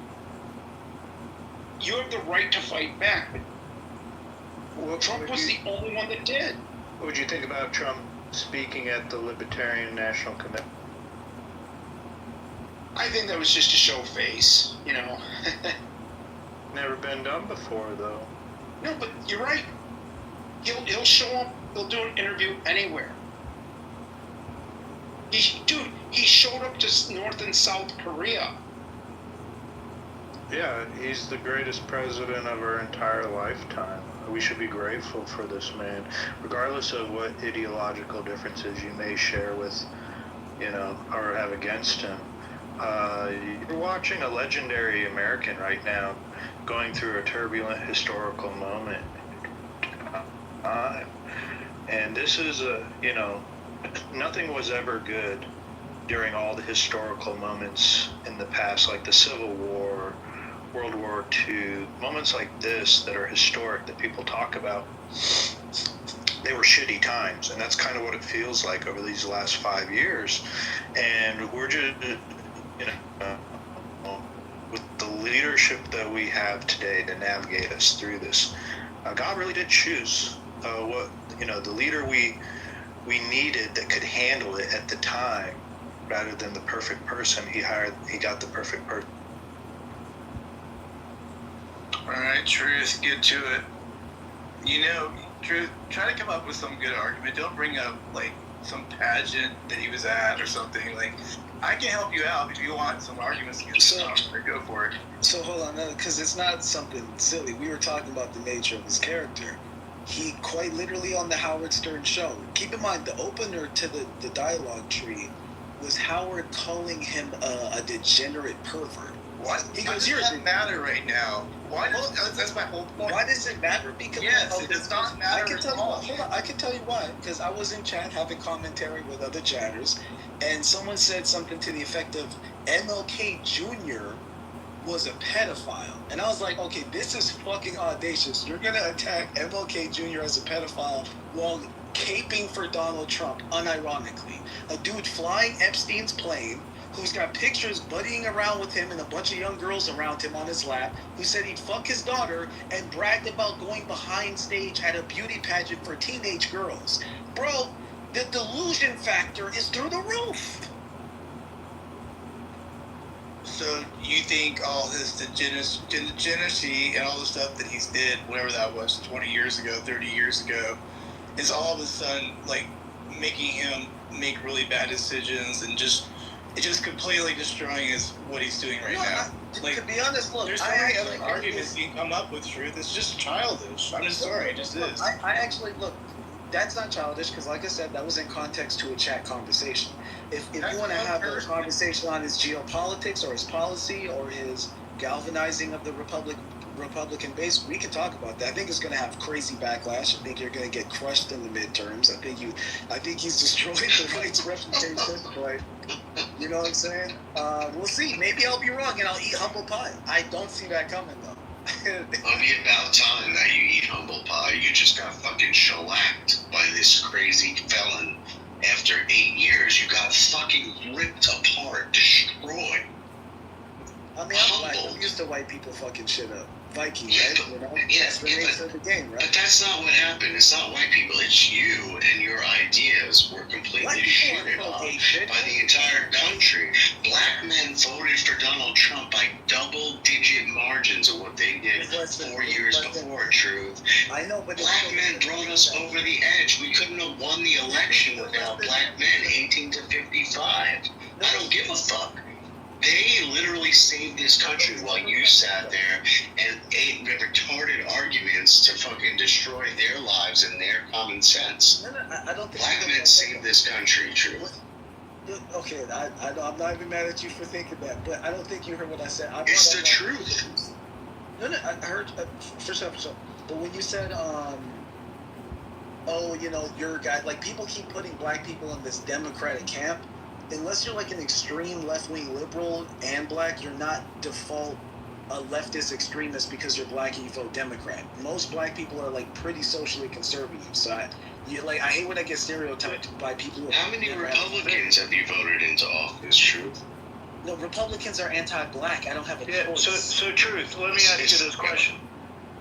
Truth, I think it's a great point that the doctor brings up. Truth, how come black male voters that vote Democrat conveniently blame white people when Democrats fail with their policies?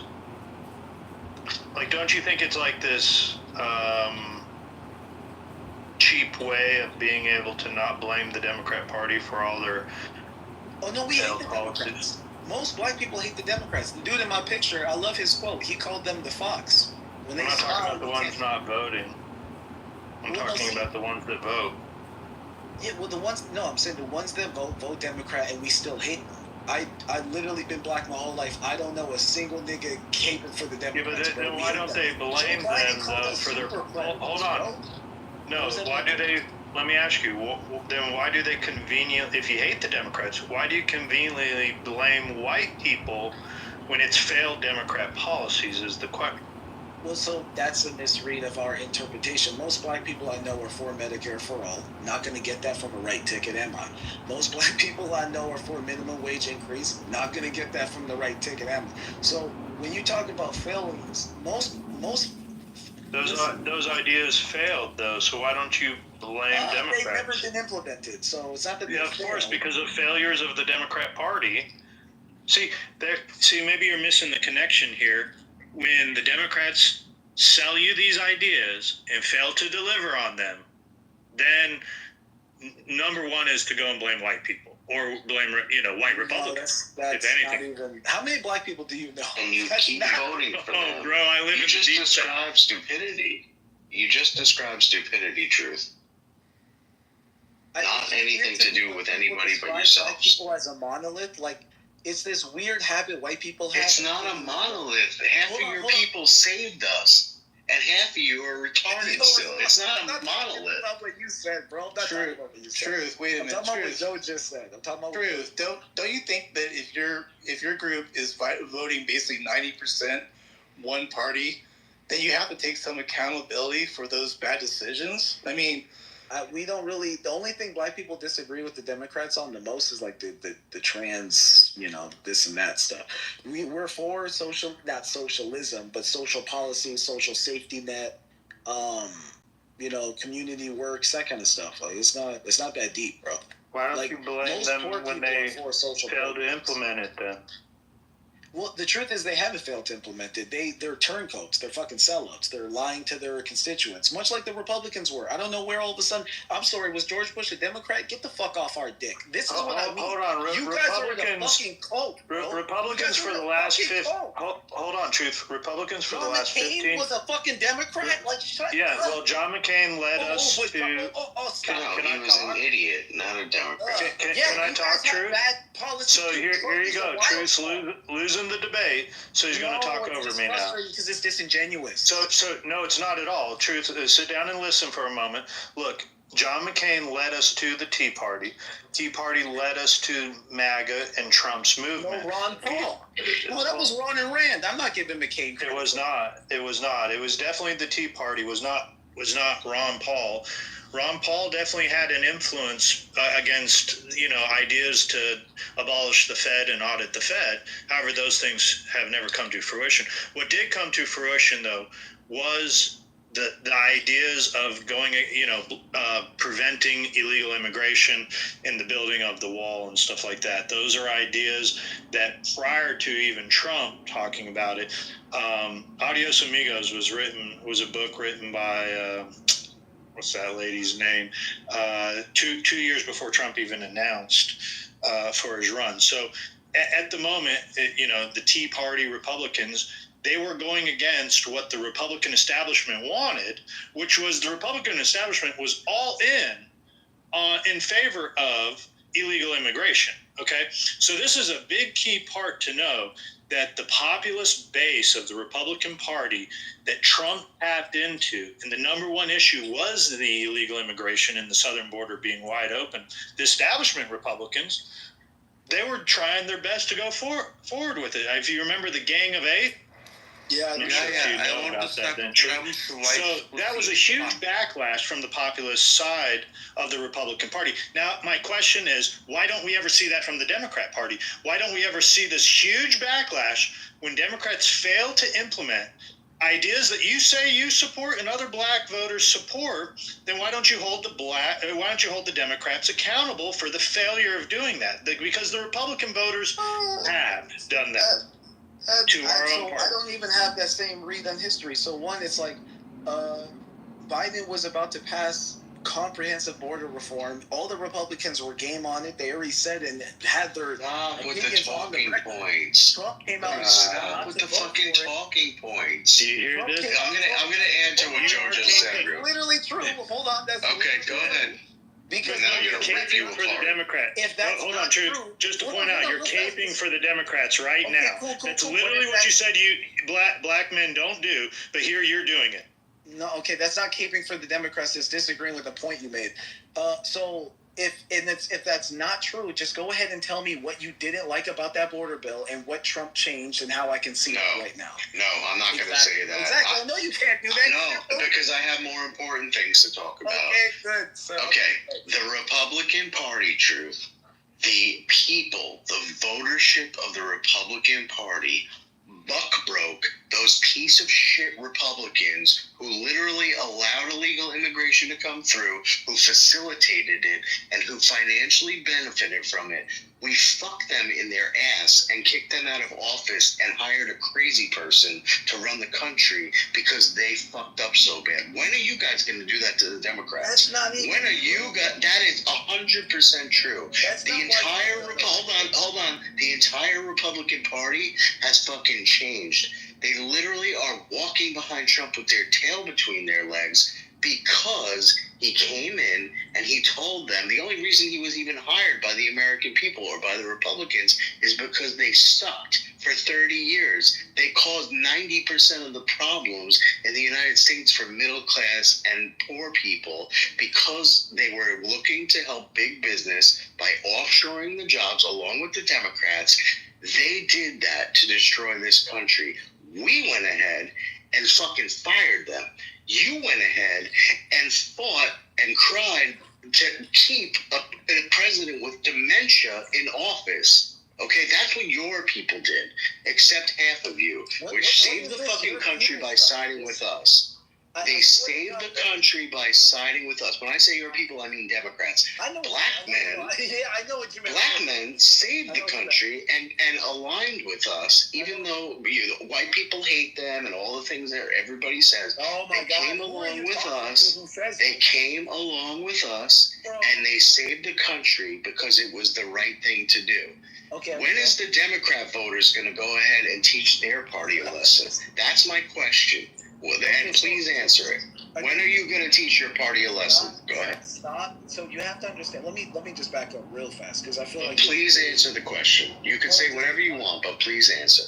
Yeah, I will, but I also don't even want to, and you'll understand why in the way. Okay, so it's disingenuous to pigeonhole black people into either political party, regardless of whatever person you've bumped into. I don't even care about. Absolutely, I agree with that. You feel me? Because like we're kind of guests. Except black women. I will pigeonhole them every day because they're fucking destroying the country at 93% of their vote. But well, so the reason I say that is because we're guests in a home that never wanted us and made us servant slaves. And then we fought for our freedom and they said, fuck, we got to deal with that. Oh so my God. No, hold on. And I know you know about the party switch and the Dixiecrats. And I don't know that. I know about the narrative about that, but I don't know that that's true. We could go over that later. I would love to, because from my understanding, well, at least you know where I'm coming from. So when you look at this and you look at the history, it's like realistically, neither party is really for us. We're either a token pawn in one end or completely unwanted on the other. And sometimes even antagonistically treated on the other end.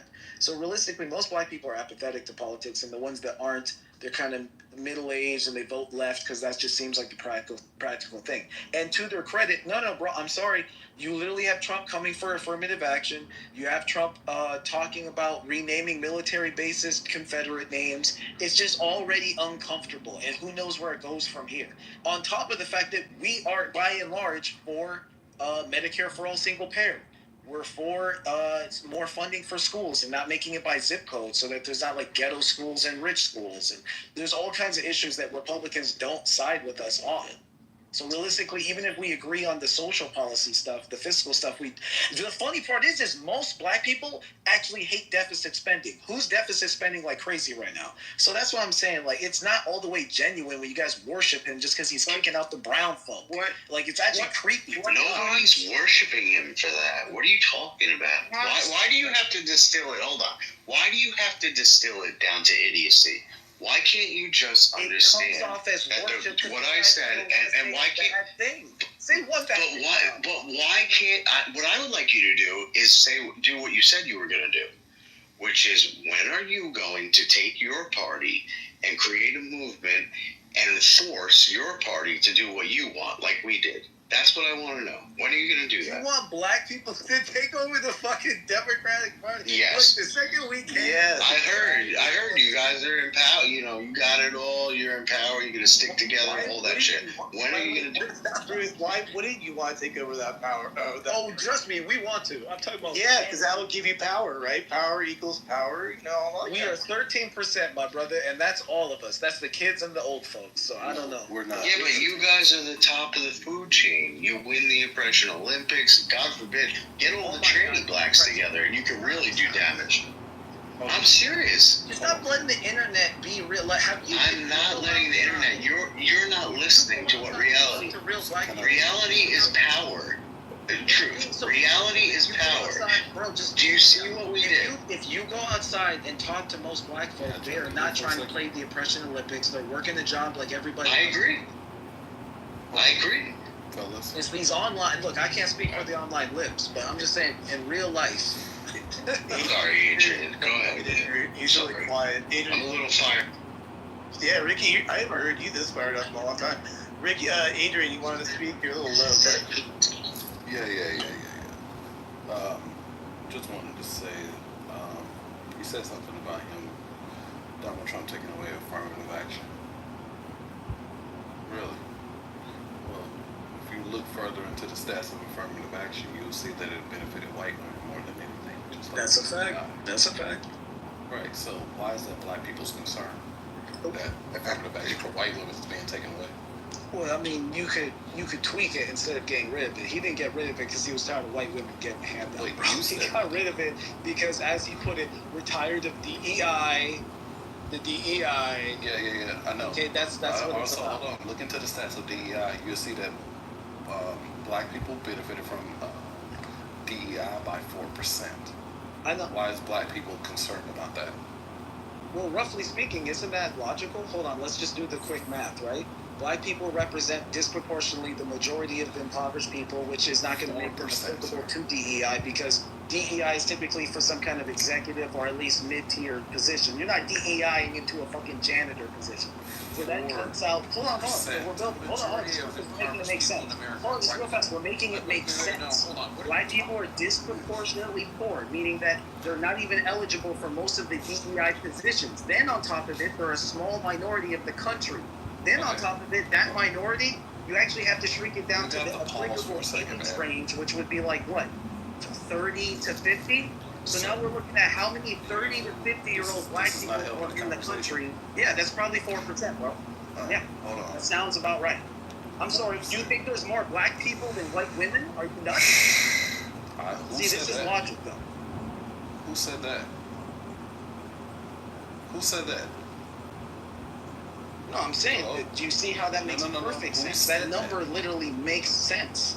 Who said that they thought that black people was more than white women?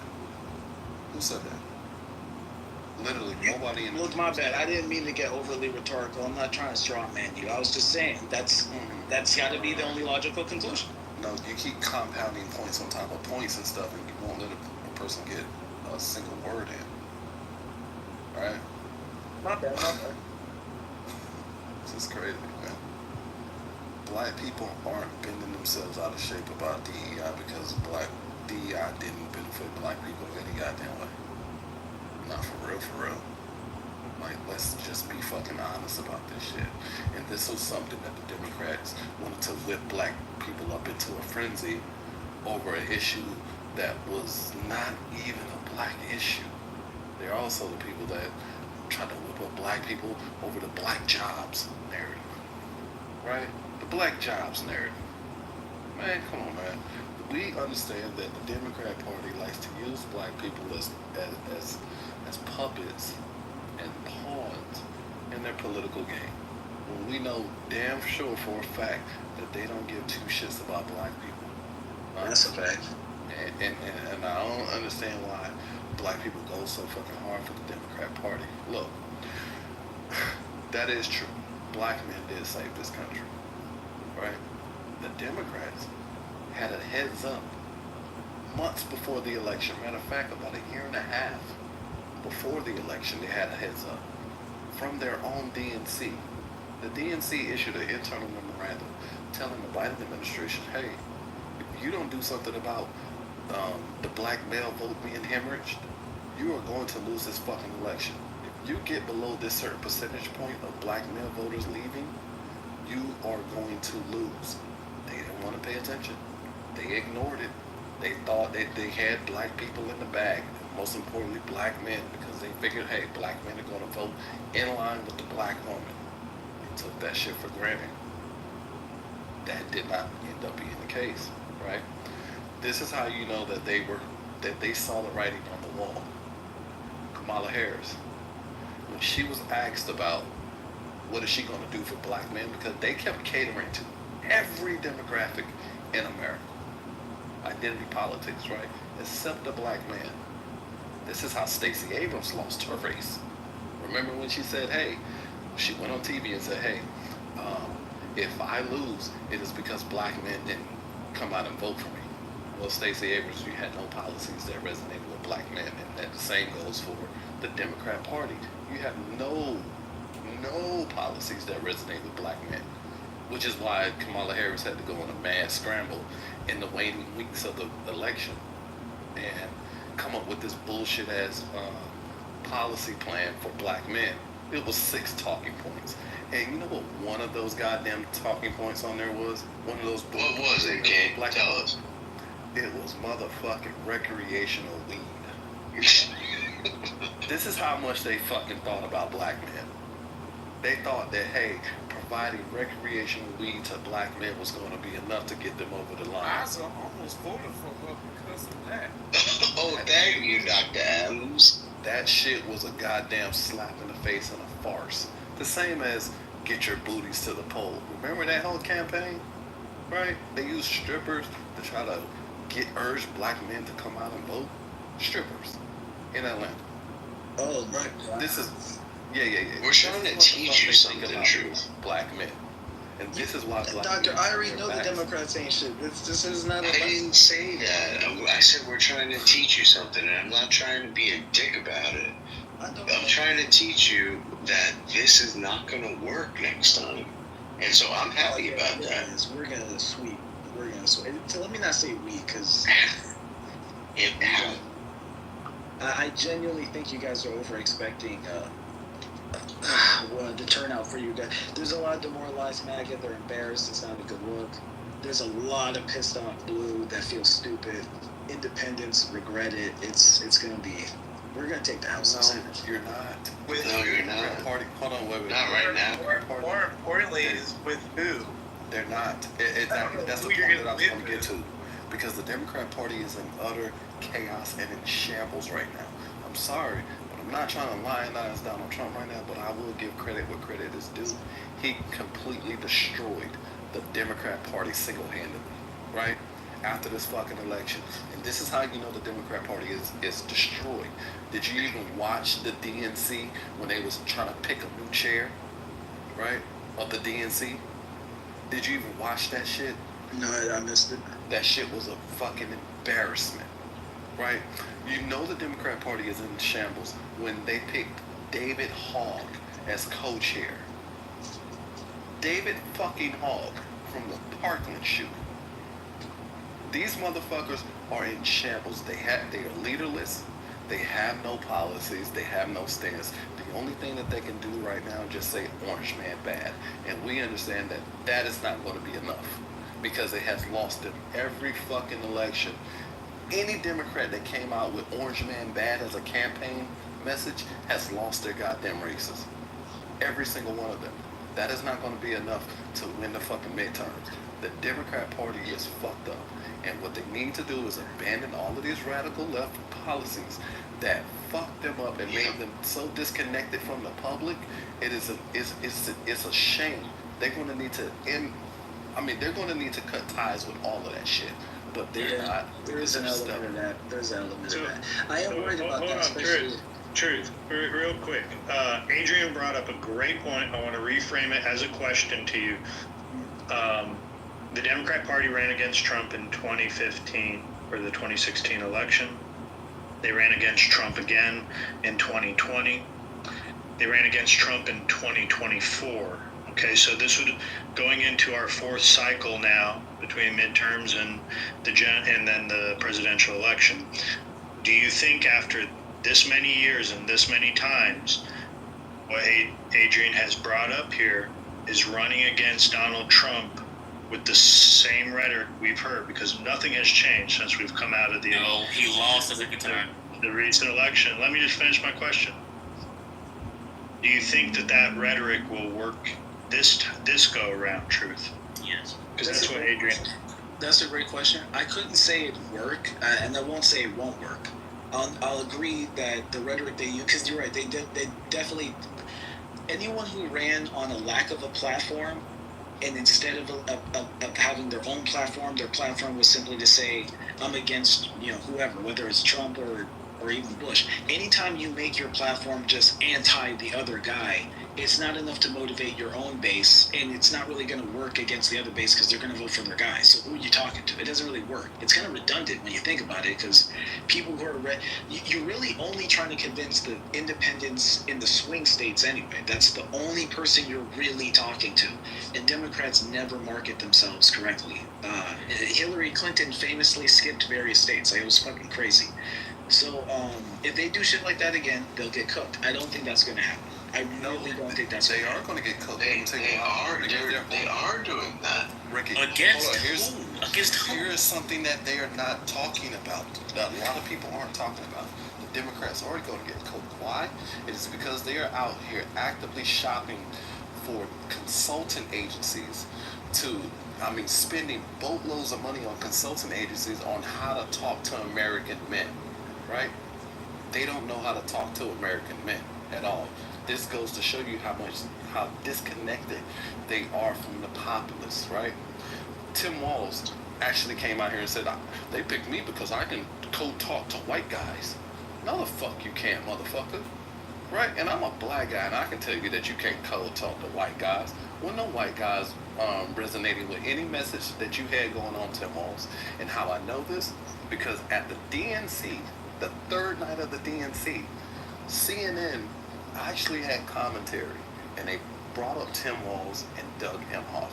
And they said, well, I think it was a very smart move for them to trot them out and be the voice for men that are not testosterone laden. Men that are might have less testosterone. This is what CNN said. I'll go find a clip. They said this shit. I heard those were the perfect guys to talk to men that wasn't necessarily masculine men. What in the fuck? Are you serious? They're not taking shit in the goddamn midterms. Not a fucking thing. Sometimes I do forget just how disconnected the Democratic Party can be. It's really cringe sometimes. I don't know. Look, it got so bad to the point that Chris Cuomo called out the disconnect at the DNC on the floor when he said, I thought the Democrat Party was supposed to be the party of the working man. But now that I'm here on the floor and in this convention, I'm looking at all of these multi-million-dollar suites that was bought and paid for by Democrat donors just so they can sit up top and look down onto the plebes. Chris Cuomo said that at the DNC to their faces. We're not trying to. It seems like you're at a loss for words, and you should be. But that's not me. Hold on. That's not me being a dickhead. That's not me being a dick. I don't think you're being a dick. You're good. And I'm not even trying. I literally feel. I'm not gonna say I feel bad for you right now, but I'm gonna say I feel bad at the position you're in, right? Because and I shouldn't say this, right? But I'm gonna say it just because I've known you for a couple of years at this point. If the Democrat Party continues on the path that they're on, they will lose for another 20 years. Now, I don't think they're that dumb, but I do think that they're dumb enough to lose for the next 4 years, because I think that they're dumb enough to not realize why black men 18 to 55 broke apart with them and voted 50% more for the crazy racist Republican Donald Trump in their outlook. That's who that is. And why they have not changed a thing. Can anybody in here, and I'm not saying this, I'm asking honestly, because I don't watch the media. I count on you guys in Clubhouse to give me breaking news. Have the Democrats changed their tune at all? Or are they still saying they lost the 2024 election because Orange Man is bad and everybody's just racist and sexist, so they wouldn't vote for Kamala? Can anybody tell me where they're moving on this? No, they're not moving on it on any of that. In fact, they're doubling down on this. How I know? Because I watch them pick the co-chair for the DNC, right? When they had all the candidates on stage, and they asked them, in light of what you saw in the election and the results there that happened, they asked them, what direction would you take the Democrat Party? What new direction would you take them?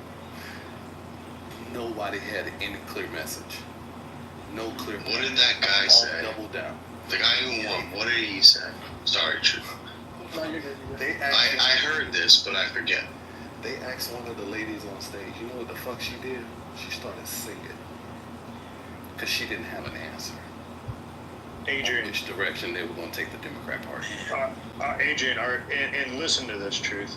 This is a really good point about the modern day Democrat Party. Adrian, are you familiar with the rules that they created to choose and vote on the chair of the DNC. Are you familiar with that? Vaguely. I think I missed some parts.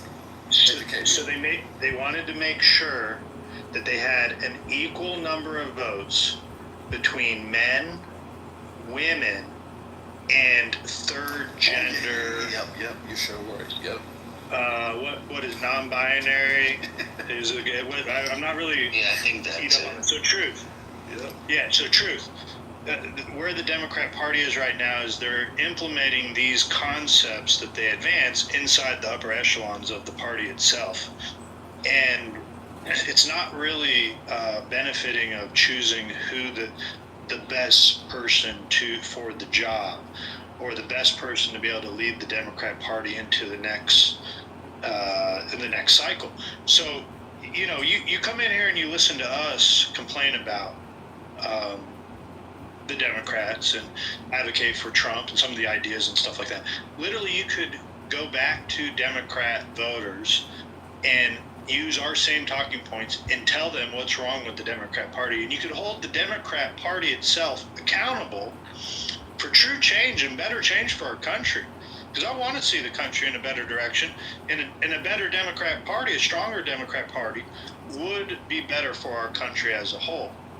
But until that tune changes, like Adrian said, it's not changing. We're going to have decades of Republican leadership. I don't think the problem with the Democratic Party is unique to that. And this is just my perspective. I don't think the problem with the Democratic Party is unique to it. In fact, I don't even necessarily it's as bad as you're describing it, although I do agree. There's a lack of focus, there's a lack of vision, and that's because their recent, let's call it meddling with the whole Hillary Clinton stuff, and we don't have to get into it, but their recent game plan backfired. And that's because Trump was a wild card, right? Trump wasn't even supposed to be in no one saw that coming. And he didn't win. He won this, it's not as if he got consecutive, so it's not even as if they know how to take him or the movement behind him, because obviously he can't run again. He keeps joking like he would, but the truth is he's too old anyway. But he's creating space so that his vacuum doesn't get filled. He's actually trying, I know what he's doing. He's galvanizing energy for the next election around his party, and he's going to hand off the baton to somebody. If that's Vance, I'm going to laugh my ass off. We'll see if America elects that dude. But regardless, he's at least trying to maintain, Senate and Congress. I get the whole plot. I get the strategy. The reason why I'm confident Democrats are going to win is because despite their lack of focus, they don't have the unified. Something Trump did, this is why I said I don't see it the same, I do see it the same, is because outside of Trump, the Republican Party is the Democrat Party, right? I've seen it divulge into fucking Mitt Romney's and Ted Cruz's. Like, it's actually I don't like sound. It was. Anyway, you're right. You know what I'm saying? Like, it's just not the Republican Party I grew up with, so it's kind of strange. Well, no, it was. What you're describing was it was over a decade ago. But you're right about that. Yeah, Trump came in and ass raped the entire Republican Party until they got behind him, which is what we want.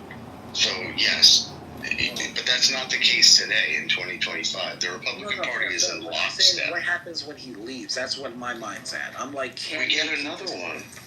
I can tell you. I don't know. Vance, Vivek Ramaswamy, there's like 40 people that we'd be happy to have. You know it's not them. I don't know it's not them. You think Vivek is going to replace Trump? No. I didn't say that. I said because America loves Trump. He's literally, it's different. Oh, are you sure about that? I mean, come on. It's not different. Well, no, here's what I mean by when I say it's different. He's been a, what's it called? He was a reality star and a billionaire and a magnate. Like, he has an image that's way older than his campaign. And, like, I don't know, like, people might be discounting just how much of an effect that has when he fades to black. There is no one replacing that. I'm sorry. Well, hold on. See, what the Republicans are not going to do, right, is they're not going to sit back on their laurels like the Democrats did. The Democrats put themselves in this situation. It was 16 years in the making of how Donald Trump regained the White House. 16 years. The Democrats did it to themselves, and I can tell you how. Well, for the first 8 years of Obama, they they thought, okay, well, we got it good, right? At least, well, for the first 4, and then his re-election happened, right? He had it in the bag. What the Democrats should Next stop, Wakanda. That's what they thought. Look, what the Democrats should have been doing during the whole entire 8 years of Obama was grooming a quality candidate. They didn't do that, right? They did not do that, and this is because they planned to hand it to Hillary. Exactly. She was supposed to have been the heir apparent. It's her turn. Right? Remember that Hold shit? on, wait. Well, listen. Hear me out. She was supposed to be the heir apparent, right? Yeah. Because they gave her the Secretary of State job, right? As a consolation, right? She was supposed to be her turn, get the baton and run with it. But something happened. It was a black swan event in 2015 when Donald Trump announced his candidacy and came down the goddamn escalator, all right? Motherfuckers didn't think that he had a snowball chance in hell. Mind you, the poll said Hillary had a 92% chance of winning against Donald Trump. That didn't turn out the way that they thought, right? So now, his first 4 years, mind you, we're 12 years in now, they spent more time investigating than legislating and goddamn grooming a quality candidate, which is proof because when 2020 came around, when 2020 came around, the Democrats had over 25 fucking candidates in the goddamn field, and no one panned out. He's right. Not a single one. Not a single one of them panned out because they never had a bench at all. No Klobuchar, no Yang, no Buttigieg, no Sanders. I mean, they had to shaft Bernie Sanders twice. Facts. For the party, right? So cool. 2020 rolls around. Joe Biden gets in there. They had to shoehorn Joe Biden in there. And they did it through a coalition of votes and how they shafted Bernie Sanders because Bernie Sanders mopped the floor with them in the Iowa caucus, right? Bernie Sanders ran away with it. And then that's when Klobuchar and Buttigieg and all of them failed to drop out in time. And when they dropped out, they threw all their support behind Joe Biden, right? Which fucked over Bernie Sanders. Now, during Joe Biden's 4 years, they didn't groom a fucking candidate at all. And he was only supposed to run for 4 years. He said that up front.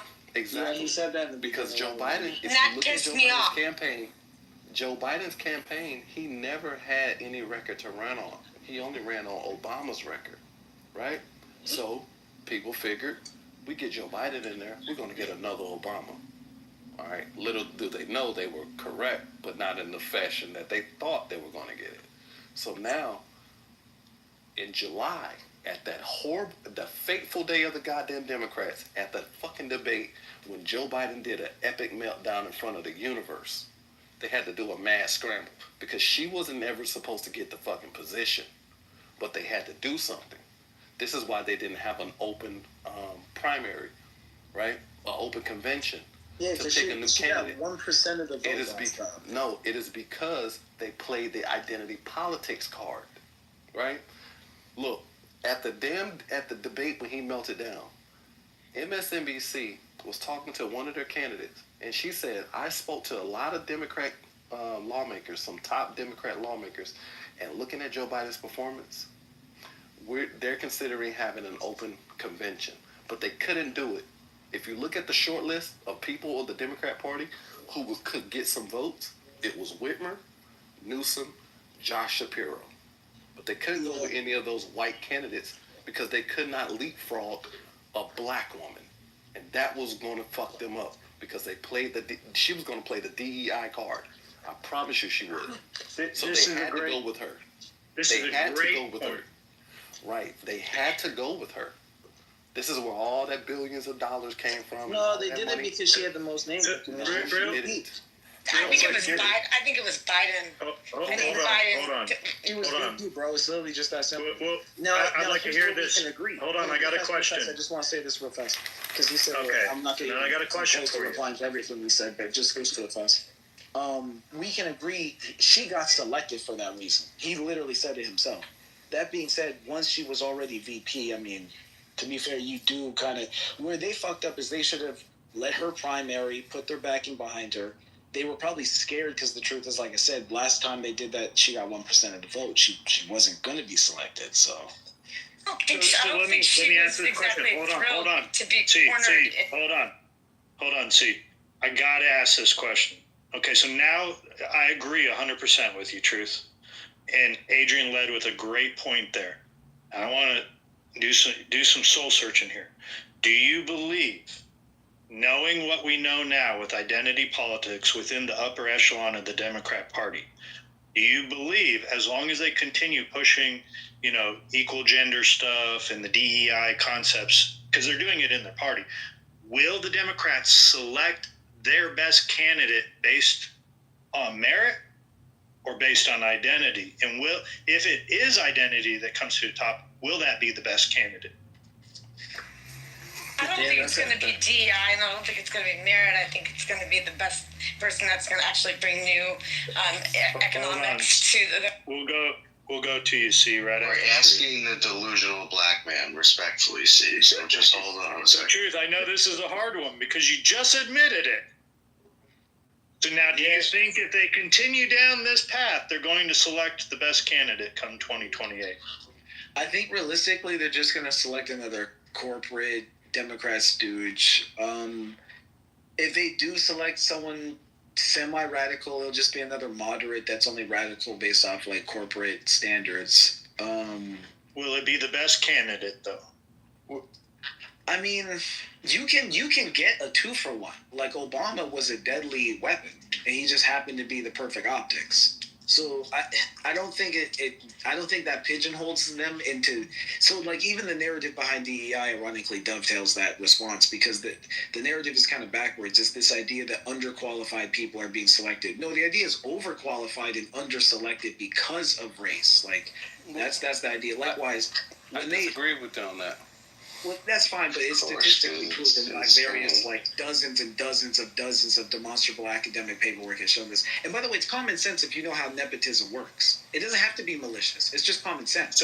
People actually hire a friend of a friend or a brother or a cousin, and if you're of a different race, you probably don't come from the same neighborhood, and so you're not in their social circle. It's not even that deep. So Truth, let me frame this.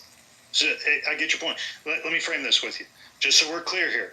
Even though you admit and you know the Democrats should have held a primary and chosen their candidate based on merit, on who could get the most votes, because actually Joe Biden got the most votes in the primary of the Democrat Party. Even though you know all of what happened in 2024's election, you're still willing to go along and go back to the well of the identity politics train and try it one more time. Is that? I can't control what the DNC does. No, I know you don't. I know. We're asking your opinion. Yeah, I know you don't, and no hate against you. I'm just curious your mindset, because I'd instantly say no. I mean, after learning my lesson in 2028, I'd demand the party selects their candidate based on merit rather than identity. Tone down the LMAO P squad stuff. I think they're going to tone that down. They're probably going to fall back on the bathroom position, because that was the number one position they really lost so much ground on, which was such an easy give. It's weird. And same with the sports stuff. And now what I'm worried about is it doesn't look like they're backing up on childhood transitioning. So that's not going to go well in the South. Well, they have no choice to, because the Supreme Court ruled against that. They have no choice but to back up on that. Oh, well, that might actually play in their favor then, so they don't have to talk about it. Because they're basically, like, there's this fringe base that gives a fuck about that weird shit. But, okay, so... I mean, think about it like this. She was selected by Joe Biden as an insurance policy. That's all she was, because remember, she never got a single delegate vote. No, hold on. We have to be fair, though. She was literally senator of California, which is like... That doesn't mean anything. Hold on, but no, California is not just a random blue state. It's the blue state. So, no, she came with carte blanche. You have to understand. No, she didn't. Look, she only got that position. She has a lot of experience. No, she doesn't. She does not. If that's the case, then why didn't she get any delegate votes? She didn't get a single one. Because she's horrible at campaigning. No, yeah, Kamala's very she's bad at highly interviews. unlikable. Yeah, she's no, not facts. qualified, right? Hold on. Those she's aren't the not same. qualified. She Those aren't the literally same. served in Senate for 2 years before she tried to run for president the first time. 2 years. Bro, 2 years. she was not 2 years. qualified at How all. is that even qualified? Carte blanche means What are nothing, you bro. talking about? Carte blanche means nothing. And y'all are forgetting, on that debate stage, she actively and openly called goddamn Joe Biden a racist, right? Well, she called him a segregationist. And in an interview after that, she called him a sexual predator, right? That rubbed Jill Biden the wrong way, right? This is why the first 6 months of their administration, they had an internal war going on. Her staffers were not talking to his staffers. Jill Biden hated Kamala Harris. So when it came time for Joe to drop out, right? Joe didn't drop out voluntarily. The Democrats pushed his ass the fuck out because Jill wasn't going to let that shit happen. Mind you, I have to remind you that there was a presidential letter that went out with Joe Biden's name on it, talking about he was going to drop out. But if you look at that letter, Joe Biden's office did not do that. There was no presidential seal on that goddamn letterhead at all. The Democrats did that shit and they forced Joe Biden to pass the torch to goddamn Kamala Harris when they installed her, right? And stop me if I'm lying, Room, but that is a real thing that happened. He was forced. Yeah, he was forced out, bro. She was a bad candidate, and they know it. So in any case, it's like, look, I already listen. I saw what they did to Bernie, and that's not even the first time either party has done shady shit. Both party, look, that's just politics. To the level of this. Bernie fucked up shit. That's just facts, and it is what it is. It's not good. It's horrible. But regardless of that, the sitting president. Hold on. The sitting president resigned from his. He was already elected the nominee who run in 2024, and he resigned from the nomination over Twitter with a posted letter that didn't have a presidential seal on it, had nothing official on it. Told you. He didn't come out for how long was it? A week? Was it a week? 2 weeks almost before he even came out of hiding. He just got diagnosed with the stage of cancer. They had to know he had cancer then. So again, like I said, I don't take you for a dumb guy. But no, did you hear what I just said? They probably knew he had cancer then. You're just making it up, bro. Hold on. How am I making that up? You think they? Well, truth, I have to put it in context for you.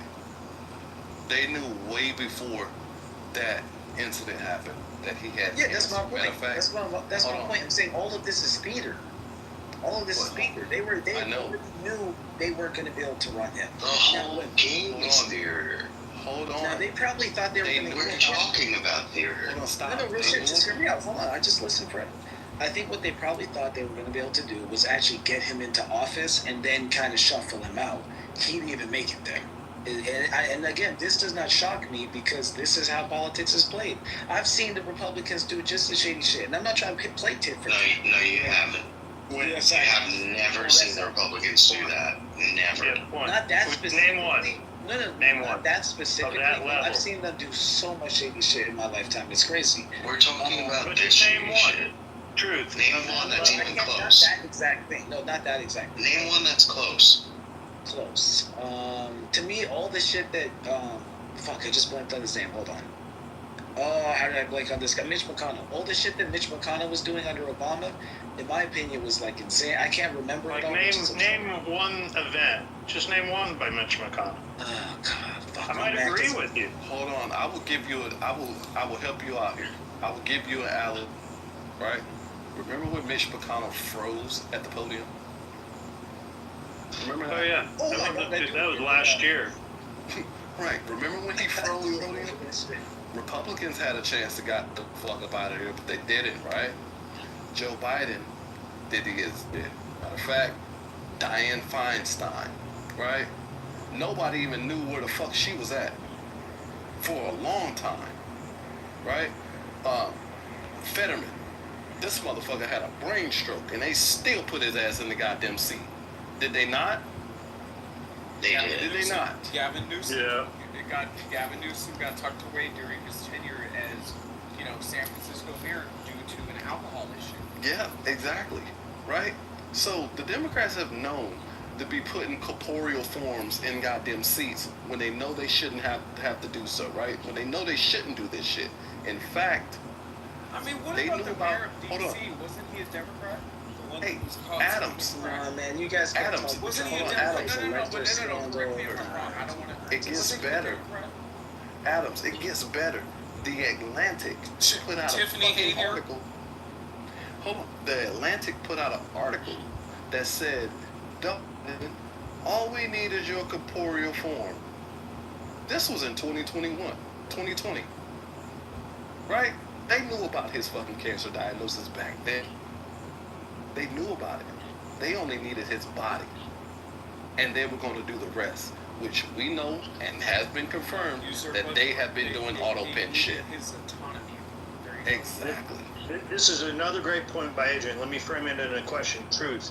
Do you think the Democrat Party can ever get over the fact that they were willing to keep Biden in office even though they knew his health was so bad that they had to remove him from the nomination? Most people I know don't care. They don't even remotely care. So you think they will? No, I'm not talking about Democrat sycophants. I'm talking about. Do you think they'll ever be able to recover? Like no one really cares. We've seen so much in this world. It's like whatever. So that goes back to the original question.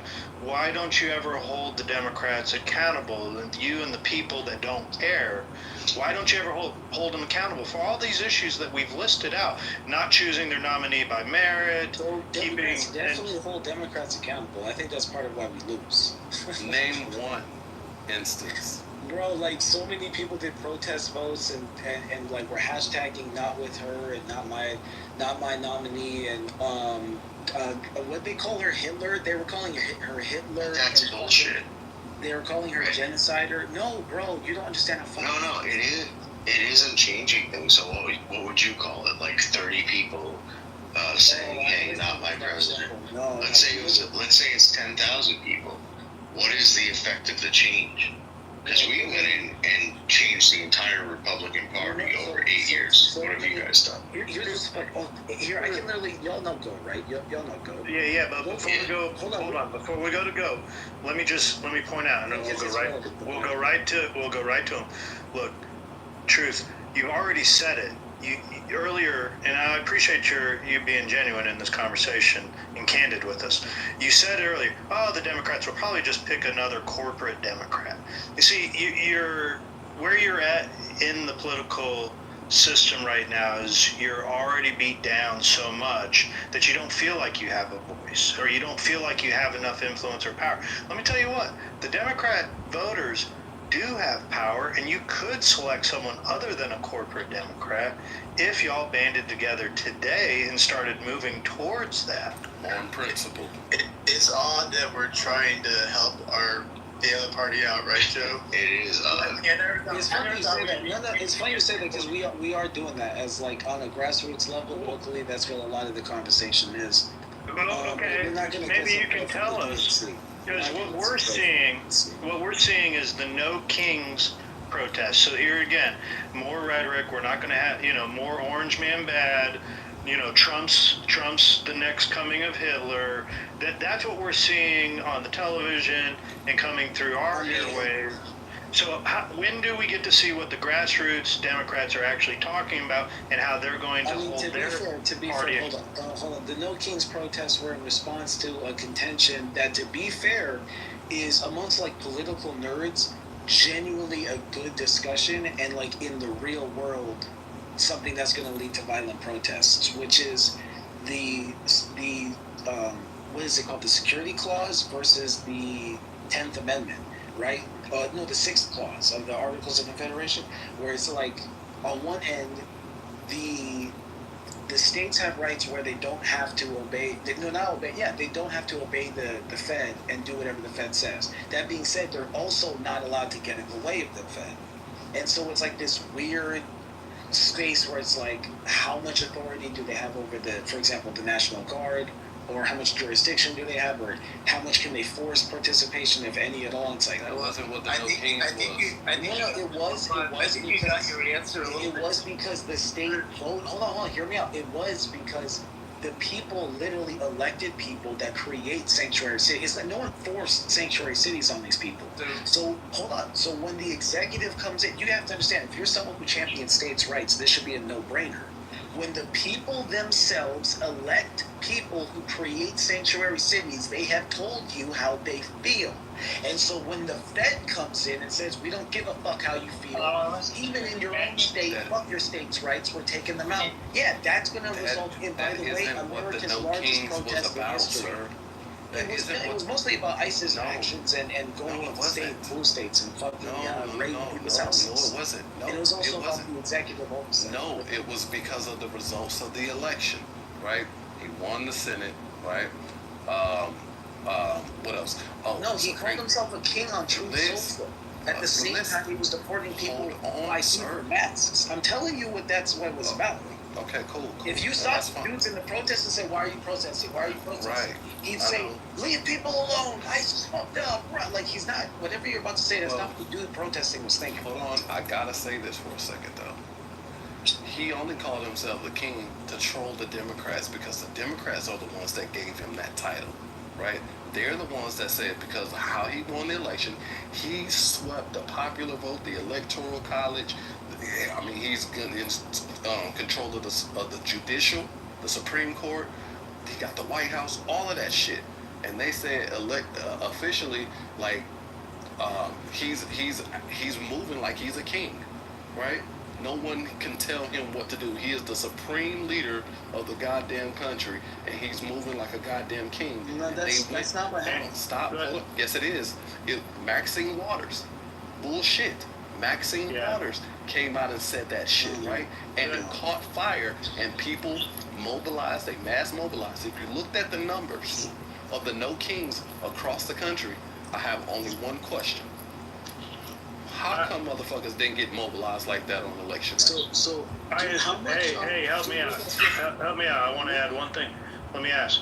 I also assumed it was about the level and the amount of executive orders that Trump had signed, and what those executive orders were doing. One being about the ICE and the illegal immigration and the deportation. Exactly. That's just one element you're talking about. I think Adrian's point is the grander point here, but you're talking about one smaller example about that. Yeah, because what I'm pointing at is, so the No Kings protest was actually the largest protest in American history thus far. So it was not a small participation, and it was country nationwide, right? No one said it was. No. I'm not saying no one said it. I'm saying that that's context.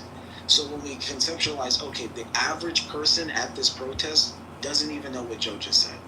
They don't know that. If you stop them and ask them, like, oh, do you know that Trump's been executing a lot of executive orders, which is like somewhat controversial. First began like under like extreme circumstances, but normalized since the war on terror, and we used to not like this, but now we're just making it normal. Like, how do you feel about that? They're like, what are you talking about? I don't know about any of this. All I know, Trump bad. I'm pissed. Leave them alone. They're Americans.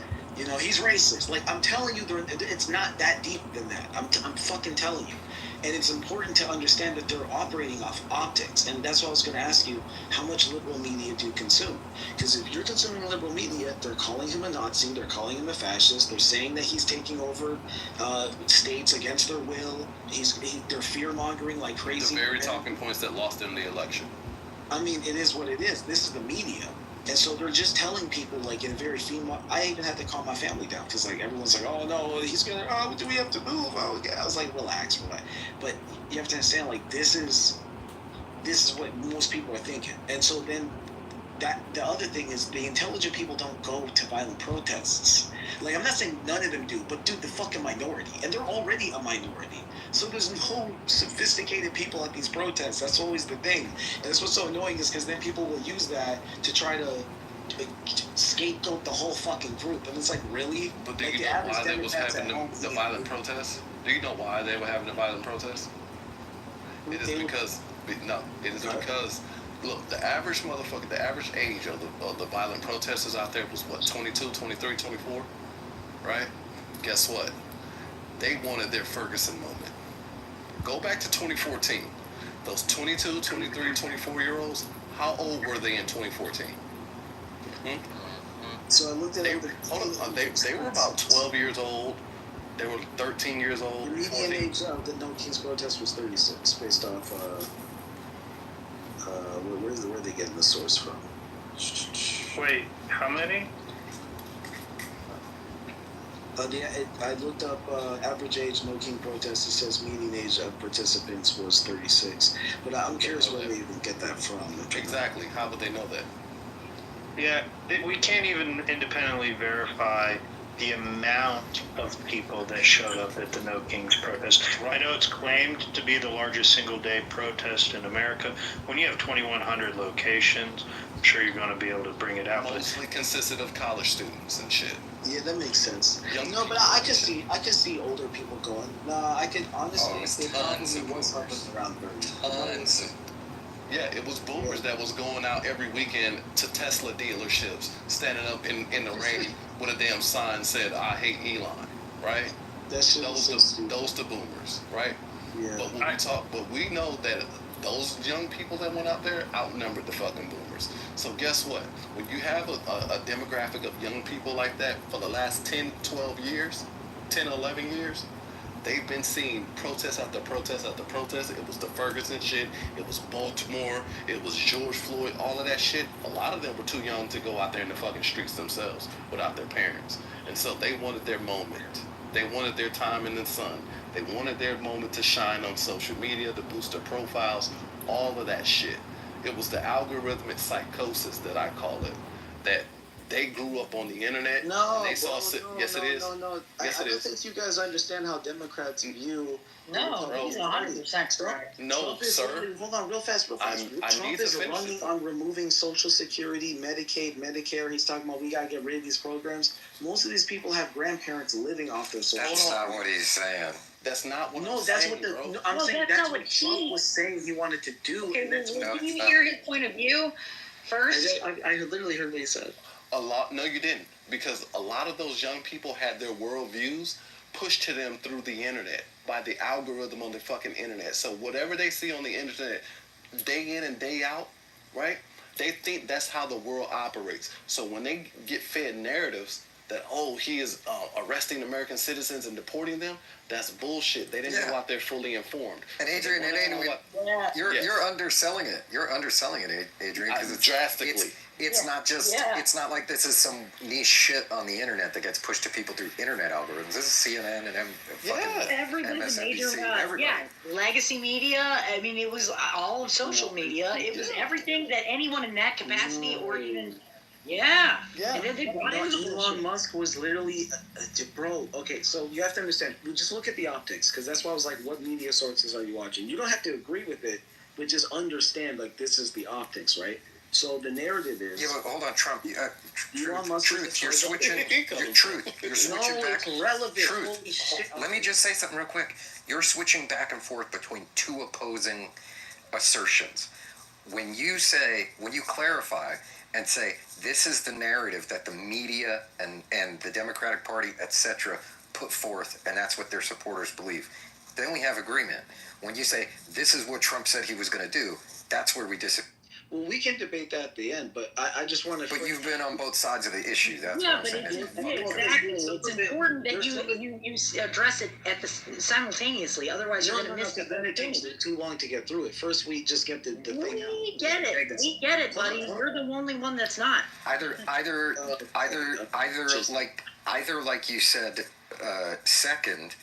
The Democratic voters and the No Kings protesters are dummies who don't even really know why they don't know what an executive order is, or it's the first statement you made, that they're scholars. That they're scholars that much like you think that we still operate under the Articles of Confederation. I think you made a valiant effort of trying. You brought up the Articles of Confederation. I was responding to Adrian. And that it's a state's right.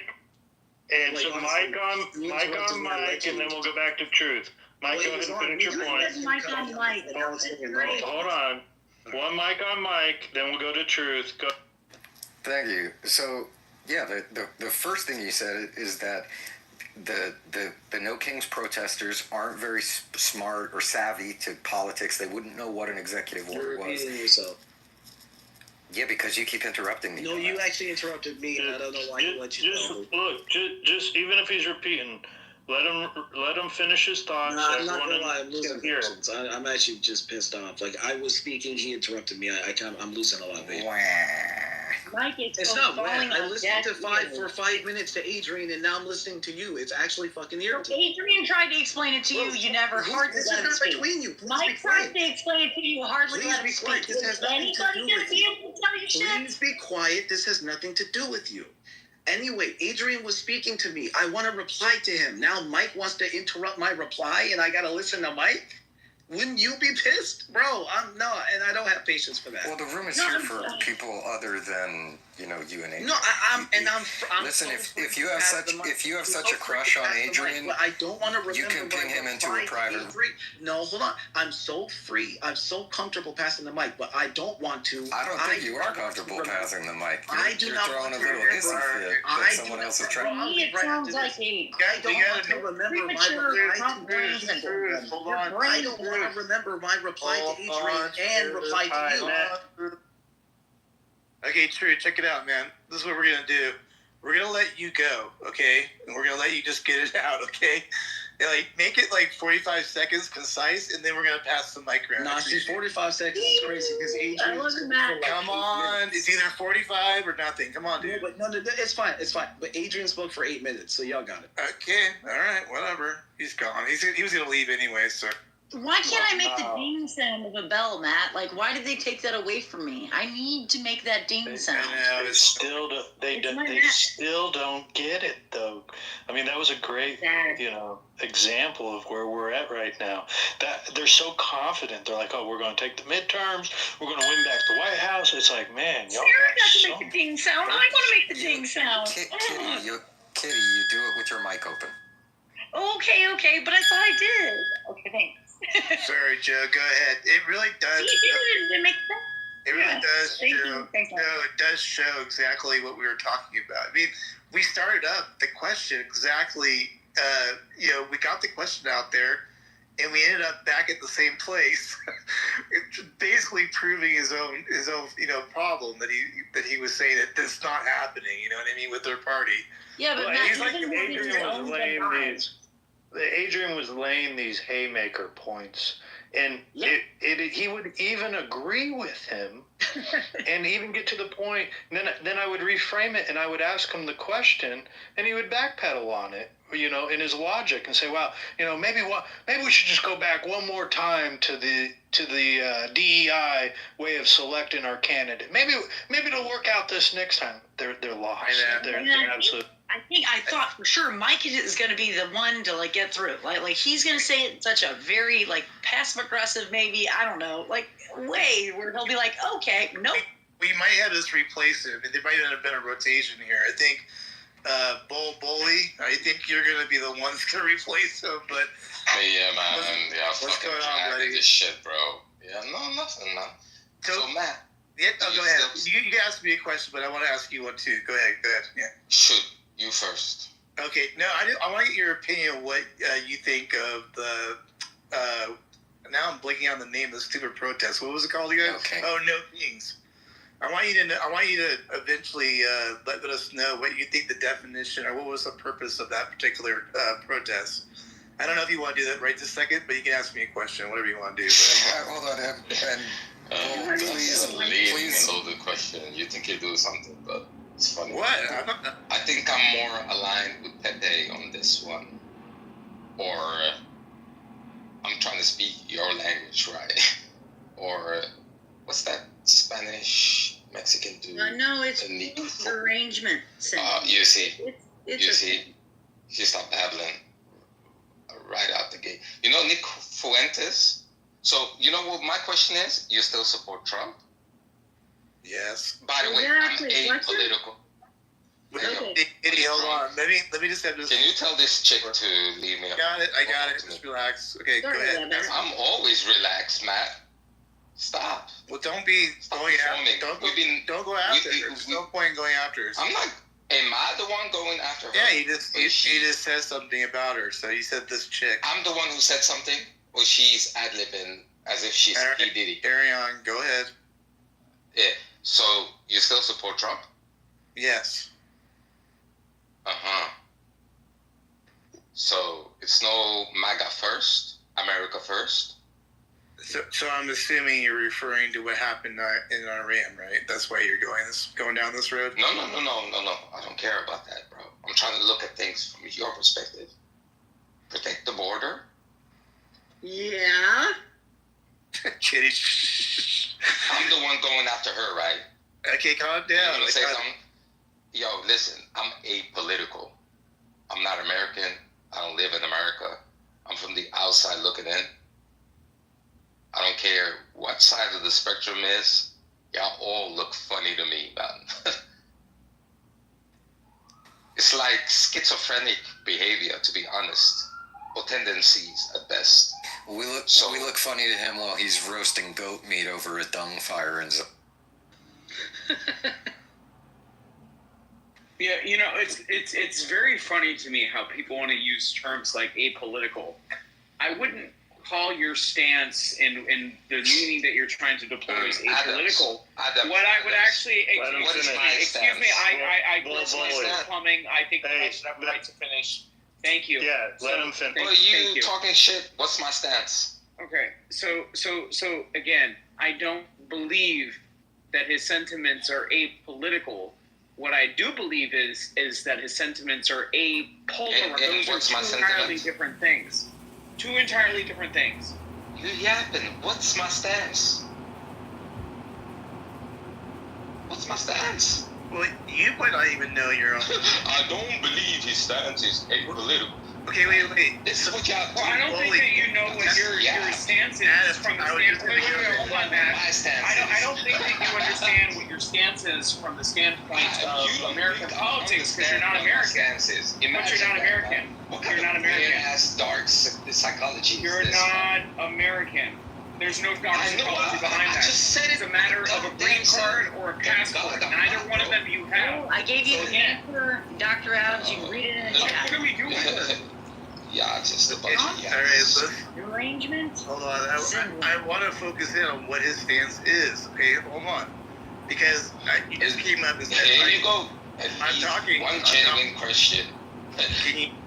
Can you just hold on a second, or you just I don't know what you're doing, but I'm doing nothing. They're all piling on me, and obviously you're suffering from cognitive bias. You're a moderator. And you don't know how to show moderation. You're not the victim. If you're African, get reparations from the mosquitoes, okay? How can I moderate? You're talking over me. Low fucking IQ. Look at this guy. This guy's losing it. I'm the one losing it. Yeah, you're clearly not there. You're having some TDS. Guys, listen. He made a very reasonable point. But I'm apolitical. It's a very reasonable point he's making. We should be very concerned that the shithole countries are laughing at another honest guy. Yeah, I'm really. That was the point of your statement. Excuse me, who's laughing? We have 5-lane freeways in the Kardashians.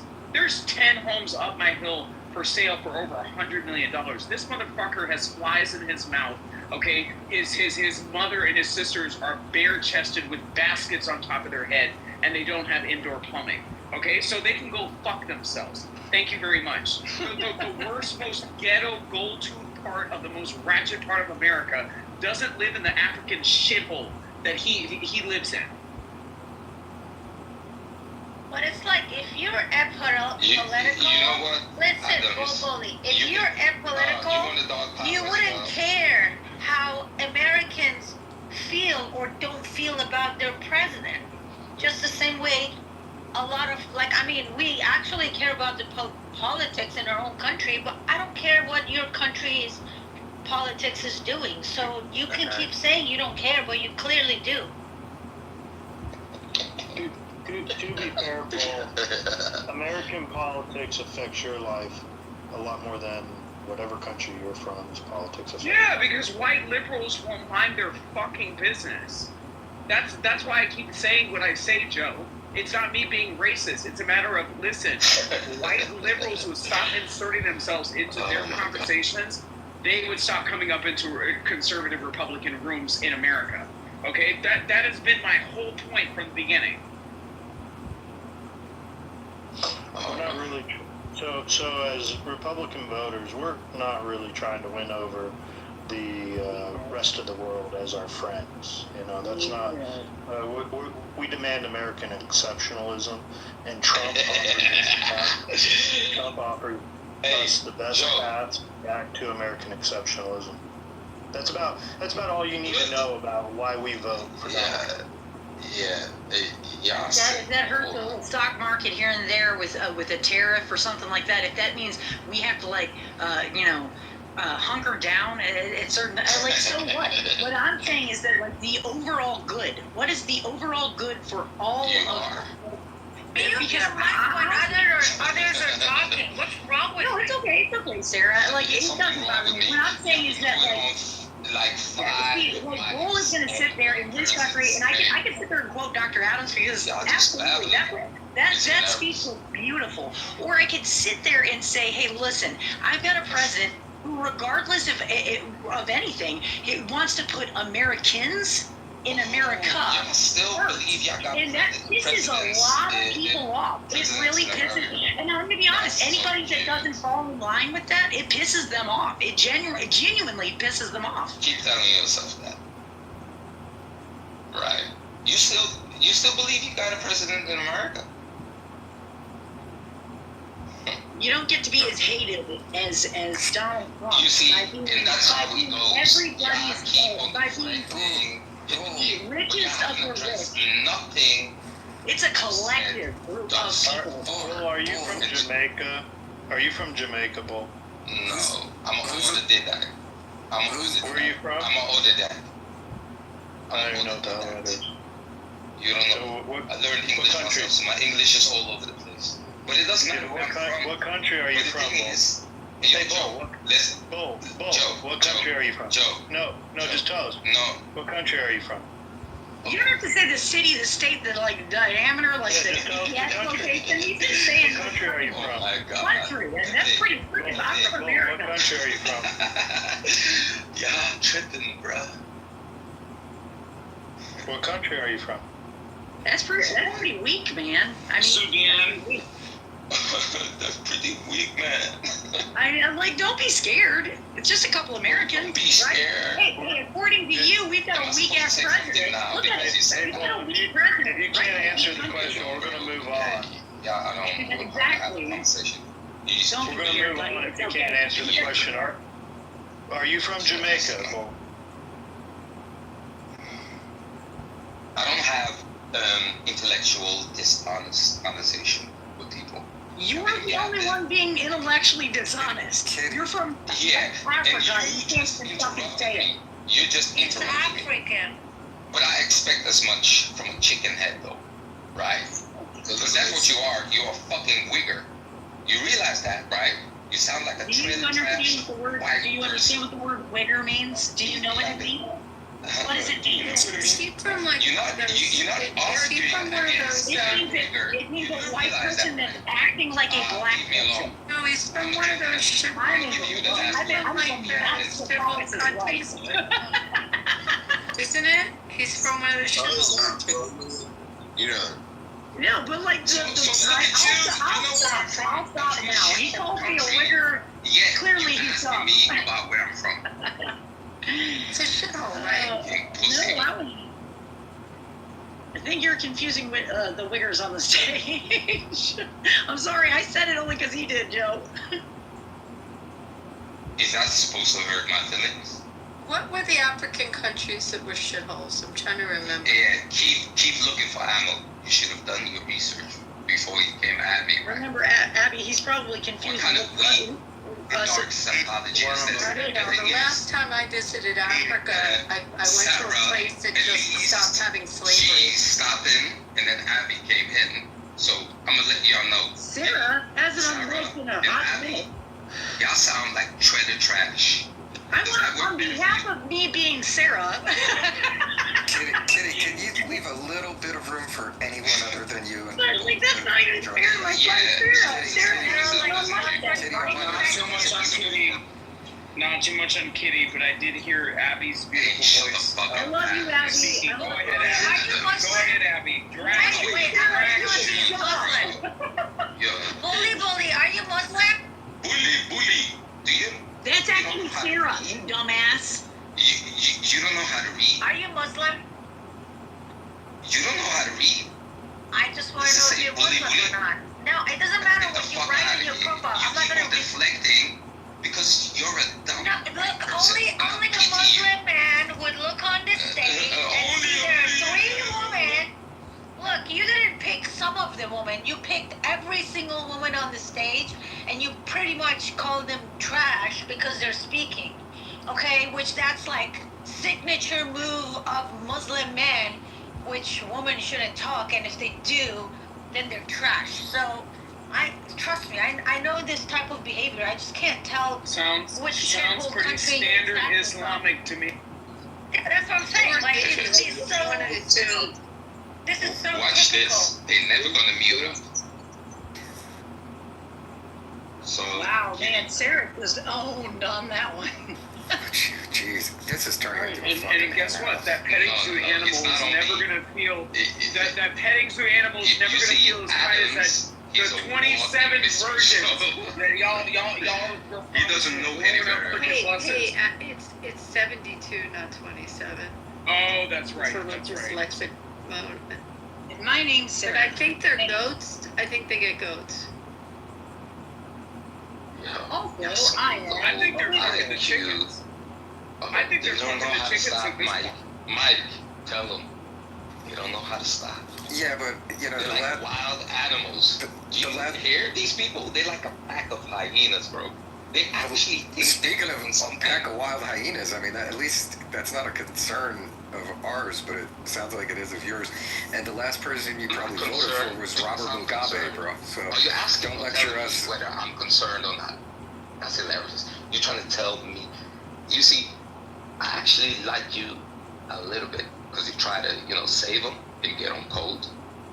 You're actually somewhat intellectual compared to Adams with the tapping shoes. Oh my and god. Kitty and Sarah. my name's and Sarah. you have Get it right. Little Joe over there. Look at him cooning for the white man. Do you like how What a he cool added he a couple is. men? Adams. Do you like how he added a couple men to say no? I was wrong. Sarah was wrong. Alright, that's it. I'm following Sarah. Oh, I already followed Sarah. Adam, you're in our crew now. Hell yeah. He's been in your crew for the longest. Have we celebrated the injunction ruling? Have we had one of our Republican celebrations? They need Rydell or KK opening the champagne. Yeah, we did briefly really early on, Abby, but yeah, that's a big win, really big. The best So, is, hey, shut up for a second, Paul.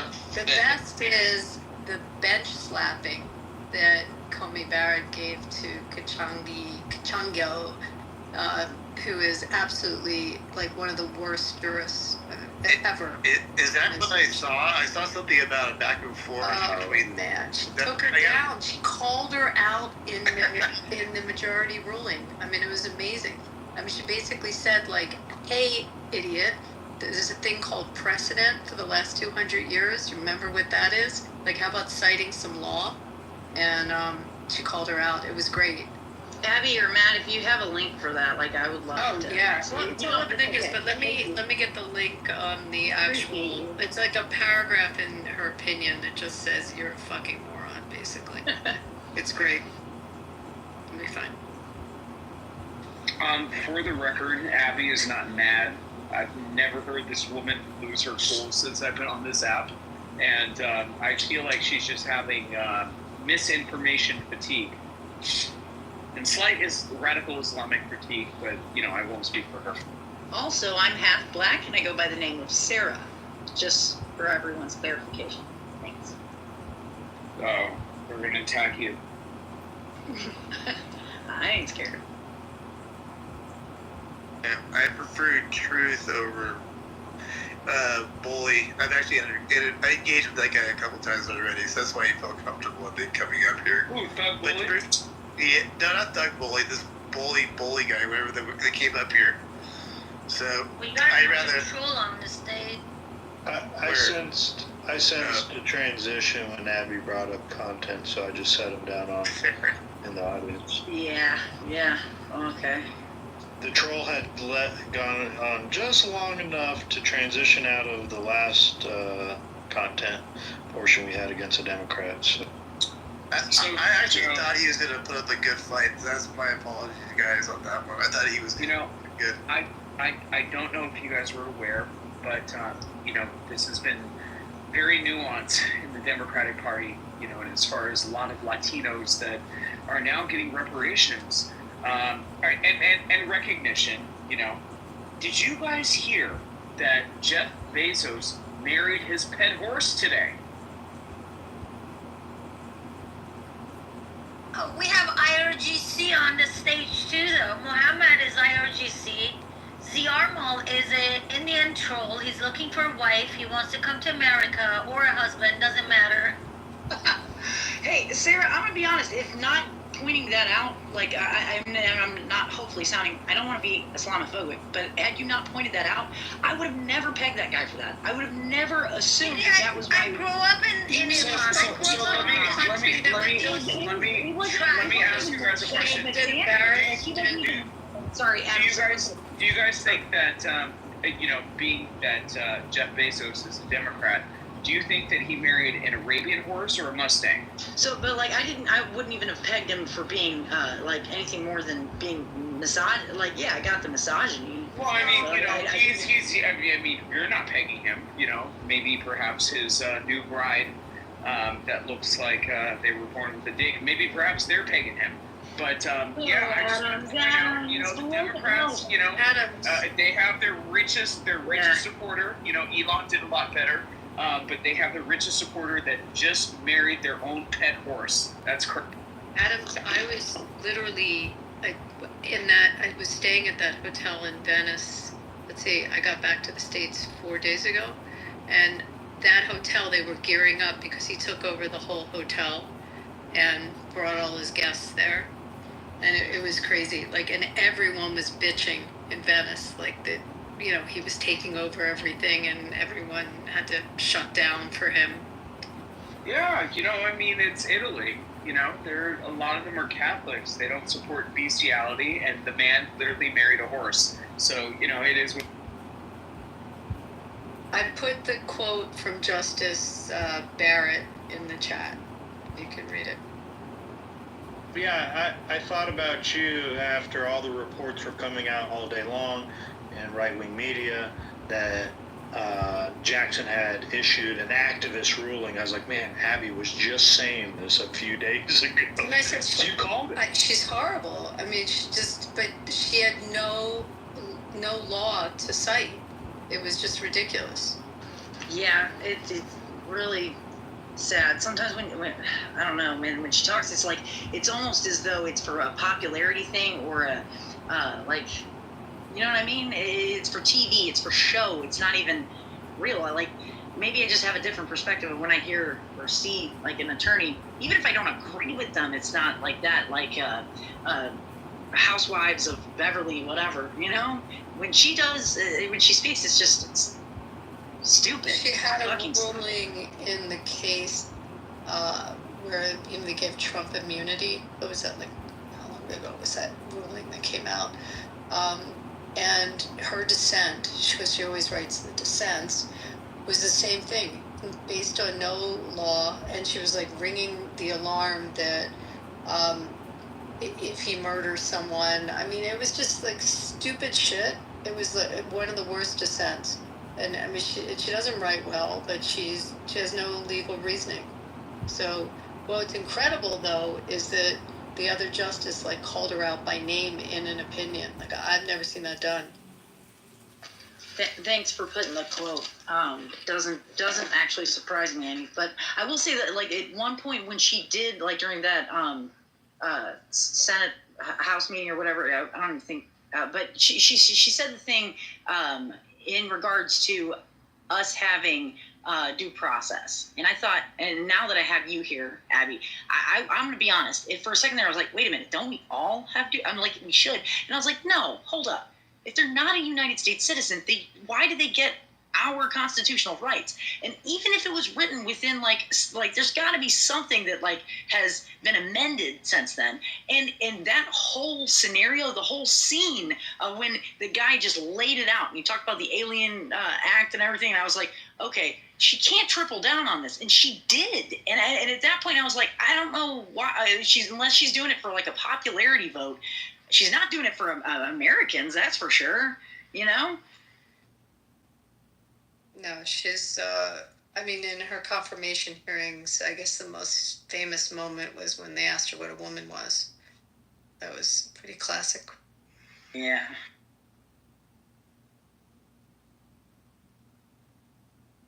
It's just funny because I don't know if you guys, why are you giving 100 to me? Zero. Don't be a weirdo. But it's just, guys, very weird and funny how people who didn't vote for Trump keep trying to say that people who voted for Trump, they're like all upset. I mean, in reality, I don't know anybody who voted for Trump who wants their vote back. I mean, do you guys know anyone? I keep asking. I'm like, if anybody knows anyone, let me know. Exactly, Sarah. Yeah, you keep hearing this trope that we'll hear all the way to the midterms. That's like just how that truth guy spoke about. He's like, oh, all you MAGAs are disillusioned and there's people going to be fleeing the ship and blah, blah, blah. It's like, these people have no clue what's going on with MAGA. Like, Sarah's not even part of MAGA. I'm not. And you know better. And you know more than he does. Like, in the primary, I didn't vote for Trump. I'm a Republican, but I'm not. I voted for someone else in the primary, you know? We forgive you. And, well, but my point is, that should be like diversity here, right? That should show that I didn't vote for him for the primary, but of course I voted for him. And I'm actually very happy. I did not expect him to be so professional and achieve so much in such an early, time. Yeah, he's owned like a boss. Hey, Abby, now I'm looking at she left. Crap.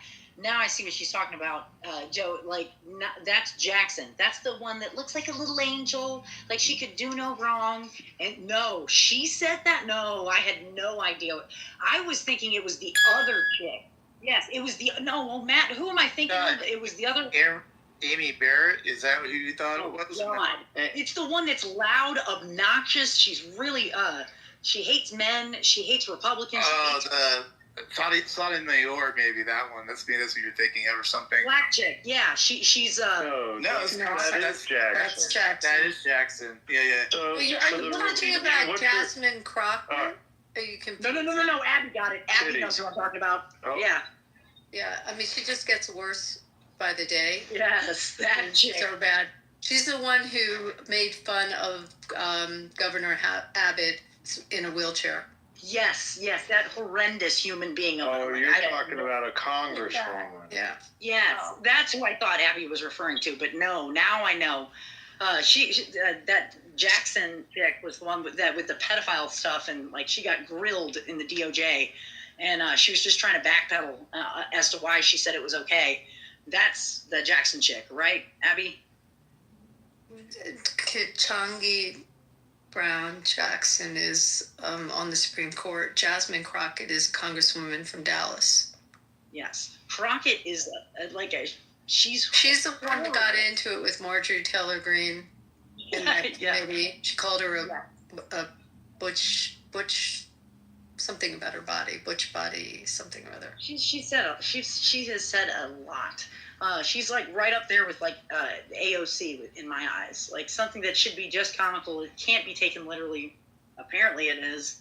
I mean, for the Democrats, I guess that's all they got. Grabbing for straws at this point. But now, okay. Yeah, that's who I thought you were referring to. So wait, can I just ask Muhammad in the room? So Muhammad, you want to take out America? You think that Iran is going to take out America?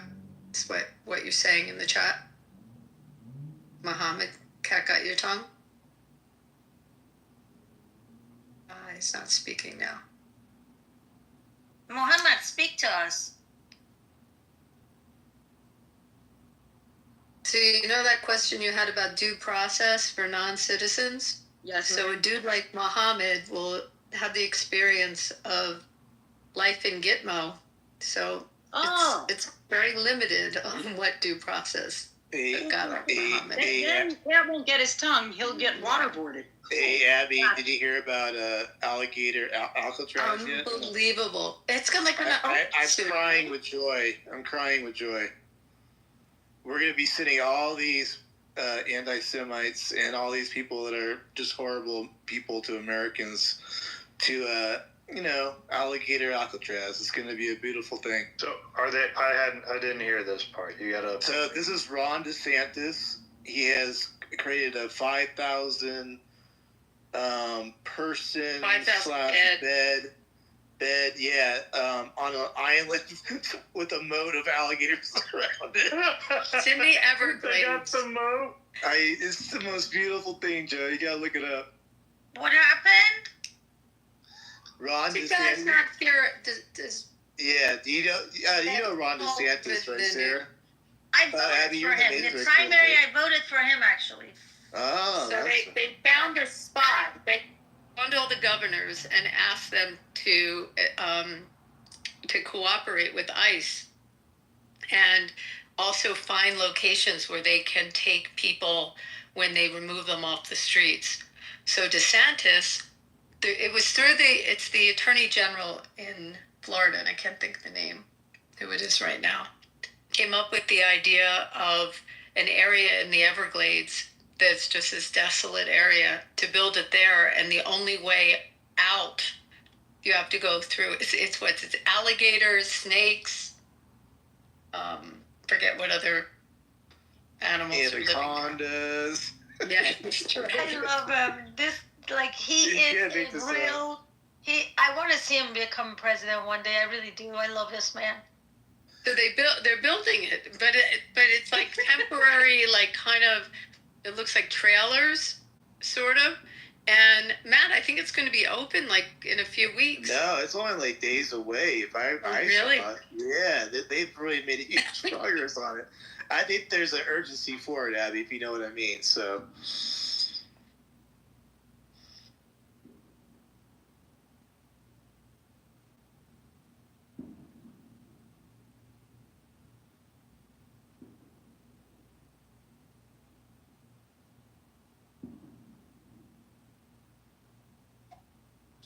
He's really good. Abby, do you think he'll be a president or no? I think that there's other people in line. I mean, he kind of bombed on those debates. Not that he wasn't really bright, but his charisma, like something just fell short when he was debating. But I mean, he's proven himself to be a great leader. And he's like young though. He has time. Like he can like run. You know, even in a decade or two. You know, I was thinking so maybe Ron DeSantis is not that good against Republicans in debates, you know, in that sense. But he did really good against Gavin Newsom, I think. He shined there, actually. So if he ever got a chance to actually face off against a liberal, he would actually probably do pretty well. Now, he would have to get through some really good Republicans. And I think that window might have closed a little bit. But to Sarah's point, Joe, remember we did see, well, that's what we were saying, Joe. I think, remember when we were I would love to talk about Ron DeSantis' chances as a president, but go ahead. No, I remember we were talking about, because I think somebody contacted us and was asking us what we thought of DeSantis' performance against Newsom. And we're like, well, why didn't he show up with that attitude during the, remember that? Yeah, okay. Yeah, look, Ron DeSantis had a lot of pressure, and I don't think his heart was really into it. Because the moment he got out of the primary, it's like this whole weight was lifted off of his shoulders, and he was able to get back to being Ron DeSantis. Now, I like him as governor. However, I'm going to tell you, I've been following this for 3 decades now. There's one character issue that Ron DeSantis has a flaw in that I just don't think he's going to be ready for the main stage. And I don't like this rule of thumb for the American president, but they have to be personable. They have to be someone that you can sit down and have a beer with. Now, I wish it wasn't that way. I care about policies and the nuances of government and things like that, but the average American voter does not. And we can at least trace this all the way back to Ronald Reagan, easily. From Ronald Reagan, Clinton. Now, what you like about Bush or not, he was sly like a fox. He had his own witty way of coming across. We know Barack Obama had at least a good enough personality for the camera and on stage. Joe Biden was definitely propped up, but there was a time that Joe Biden had that, lack of better terms, that factor that, at least in the primary, I did not see it this time by Ron DeSantis. I think when he's in a comfortable spot in Florida, when he's around comfortable media in Florida, he shows it off a lot easier. But he looked out of place when he was in Iowa running for the primary. So, I mean, that's my take. I have other thoughts about a lot of this has to do with what campaign managers get behind these people and what money gets behind these people. So I wouldn't discount Ron DeSantis out completely if he doesn't go with the same people that ran his campaign before. But if he did go with them, the same people that ran his campaign, I would definitely be out on Ron DeSantis. I'm out on a specific side of this party. It has nothing to do with Ron DeSantis. So there's other elements to some of these characters. But what do you think, Sarah? Do you think Ron DeSantis is, a politician that was personable and you could sit down and have a beer with and shoot the shit with? I don't know. But I mean, for who though? Like, I don't understand how it's relevant for someone who's becoming like president to have that, because I don't know with who he's gonna be sitting down and having a beer for us to worry if he can do it. But I see what you mean. I don't know. I can't tell. I agree with your concern of it. However, it's something I've learned to accept as a part of American politics, more so than something I wish it wasn't. I don't necessarily agree with it, but until you got to learn. I recommend trying to learn to accept that as part of, an element for at least modern presidents to win the presidency. What do you think? Hey Joe, you think Ron DeSantis is a conservative, right? In the true sense of the word, right?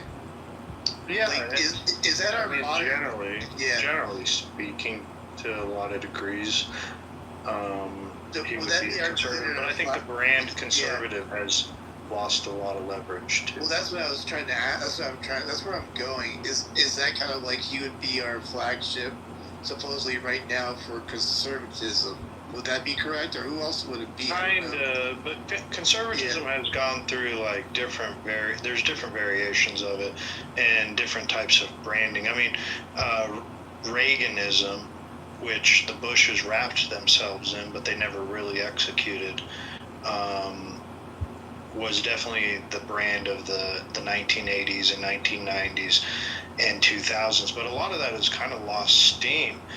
We've kind of moved into this, and I don't like it, but we've moved into where Republican voters, while they might not like that social liberal policies, like socially fiscal policies are advanced, they don't hate it either, if that makes sense. Like, we're not as fiscally conservative as we might have pretended to be 20 years ago, if that makes sense.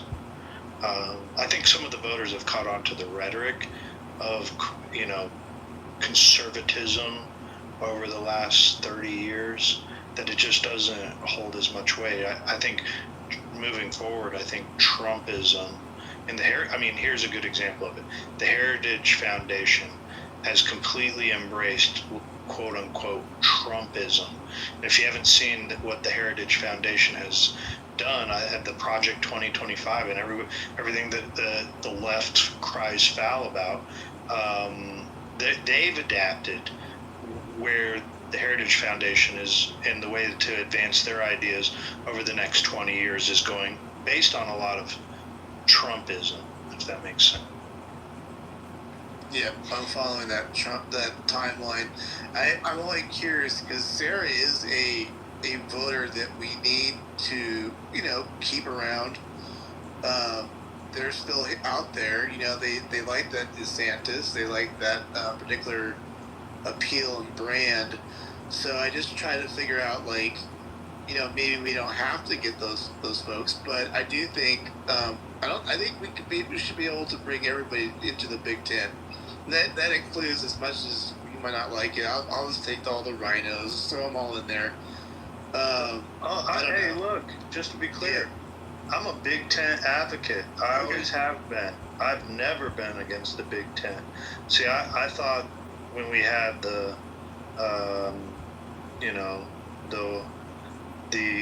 Groyper adjacents on this app that were anti-Big Ten and saying it was going to be a failed perspective, like a failed concept. It's only worked for decades, is the Big Ten. And as you see the Democrat Party contract and start to have these tests of loyalty, they eventually chop out voters and push voters out of their party. So as long as the Republican Party continues to push towards the Big Ten, as Reagan said, the famous words, an 80% ally is not a 20% enemy, or something like that. I'm kind of paraphrasing. But I got a question for Matt. So do you think, when you say a voter like Sarah, but do you think the MAGA and Republican Party, they're gonna go into two separate directions? Because I don't see that happening though. I think that's already taken place. I think that train has left the station, Sarah. That's what I'm trying to get at. So I'm not trying to put you with Marshall. Marshall on the app. Marshall is a Democrat. I don't care what people say. There we go. Okay, I won't insult you. I don't think so. I think he's a moderate. He's a moderate, yeah. Listen, I'm in that chat. Not a Republican. I said Republican and MAGA. I'm in that crazy chat of Gary's, and there's 3 Republicans in there that we support each other. And Marshall comes to Republican defense. I mean, that chat's full of everyone from that other house. And I would say Marshall's a moderate. Well, let me put it this way. I didn't mean to say that.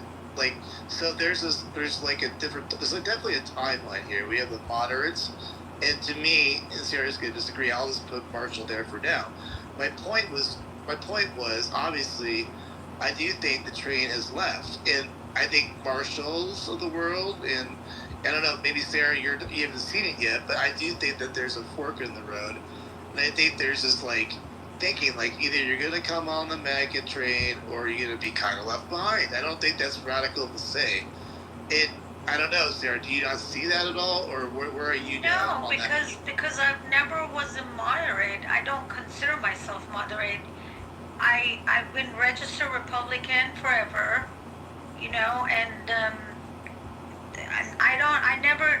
when it comes to social issues, and I'm kind of moderate or even a little bit liberal, but I would I am a conservative. I don't know. Maybe that's why it's different. But I have all these friends that they're like me. They were in MAGA, and I'm pretty sure they're not gonna go toward the left. I don't know. The thing is, I get along with you really well, right, Sarah? And you never have ever attacked me as being having those MAGA like thoughts, whatever you want to call it, like I mostly get from everybody on this app in that way. So that's why I'm like, well, there must be some hope out there for conservatives such as yourself that we can still, drag in. I don't know why I'm making this hard, Joe, but I mean, I'm not what am I missing here? Yeah. But I'm not against Trump at all. I know you're not. There's a miscommunication here. I cannot figure out what is that thing. I don't know. That's what I'm trying to figure out, Sarah. That's what we're talking about. There's different flavors of conservatism. So I'm largely a paleo conservative. However, I've kind of accepted a lot of these populist ideas that something has to be done in the time, in the moment, right now, like rather than sitting around wishing for things to change. I think, for example, on Marshall's brand of the Republican Party, it's a relic kind of in the past. It's Bushism or Bushites, the way that Bush framed it was compassionate conservatism, which was still this big government type of apparatus that the Bush family still grew the federal government. I do believe I see Trump making efforts to turn elements of the federal government back over to the states. Maybe not to my extremist liking. His, dismantling of the Federal Department of Education after this storm season. This will be the last year that FEMA operates in the current form it is. Soon FEMA, I believe, will become just a go-between between states and the federal government. So there are elements that Trump is turning back over to the states, which I think is a great path. I think Trump, in my opinion, is a moderate. I mean, if there's anything that is moderate, like closest thing to a moderate would be Donald Trump. And in what I've seen, I just think there's the big thing that Trump has is to his advantage is that he's against, or at least has built his image against the establishment Republican Party, the country club Republican Party, as we call it, and he was able to tap in and reach the blue jean beer drinking Republicans, and that is something that, I mean, first time in my lifetime that I've seen since, I was a child when Reagan was able to tap that element of the working class. So we'll see. I mean, this next go around, will the heir apparent, whoever that is, maybe it's JD, I'm not convinced yet, but maybe it is, will he be able to tap the working class like Trump has been able to do? I don't know. It's going to be some big shoes to fill after Donald Trump. He could be I'll land right here, he could be a George Washington, where we're doomed, that no one can fill Donald Trump's shoes because he's that good. I literally was just going to say that. I have a feeling, I think this is like just a unique moment in time. And I don't think that's going to be repeated. I don't know who else is talking, but go ahead. Cool. If you want to. I think that could do it. I think it's more like Lincoln and Buchanan. I mean, right? You had Buchanan, who's probably the worst president in U.S. history, led us into the Civil War. And then you had Lincoln right behind him, arguably the best president in United States history. And I think Donald Trump is going to go down as one of the greatest presidents this country's ever had. In his decisiveness, the fact that he's done what he's campaigned on. He's given the American people what he said he was going to do, which is unheard of. It's a simple thing. But what politician does that? Yeah, I think, the craziest part, I think most of us are 80s babies and seeing him grow we know that factually that he's been lobbying with Democrats for almost 40-something years prior. So he understood their angle, their game. He studied them. He's around it for so long, and he knew when they interviewed him and they asked the question like, "Hey, if you was gonna ever run for president again, would you do it?" And his statement was, unquote, "I would run as a Republican because those people on the right aren't too bright." Now, when he said that, I knew he wasn't talking about the general masses of like, yeah, but he knew that in the generosity of things at that specific time, America was leaning so left, but it wasn't in the left as extreme as we see it currently right now with the wokeism and all this weird shit that we see going on right now, guys. I think he was talking about the politicians. Yeah, yes. That's exactly what he was saying. But now, right, the status quo has shifted so fucking just extreme left now that most of us that have just logical thinking brains and aren't just victimized to the wokeism that's just plagued our country for so long, guys. It was a mandate. I just think, in my personal opinion now, and I've been a registered Democrat my whole entire life, and I think the last 2 years, this is for me, I am strictly a conservative now. And I just, for myself now, to see the direction that the liberals and the Democrats in general has shifted to, and as a father, as a hardworking Black American father here in the States, I'm like, I just, everything that these Democrats have been saying and doing for the last fucking 40 fucking years has not leaned or made anything better for this country. And I had to take it on myself and do the research and do my due diligence to understand what the fuck was happening right now. It comes from go ahead. No, finish up. So for me to come from a very military, I come from a military family, a very educated family, a hard-working family that came here the right way, legally, built a wonderful foundation on the stones and off the hard work and the blood, sweat, and tears of just doing things the right way and believing in the American dream. Nah, what the fuck is happening right now is not normal. And anybody that kind of doesn't have a waking normal cell in their hearts and their minds to see the direction that the country has been going for the last 4 years prior to him regaining office again, and from every campaign promise that he's made, he's actually, I don't see him doing anything different from what he's promised on the campaign road. And I will vote for him again if we had to again. That's just, it is what it is. I want to welcome you to the Republican Party. Look, it's important. There's nobody out there that can deprogram the people from the mass media's psychosis better than us. There's no save, and there's no place we can direct people to.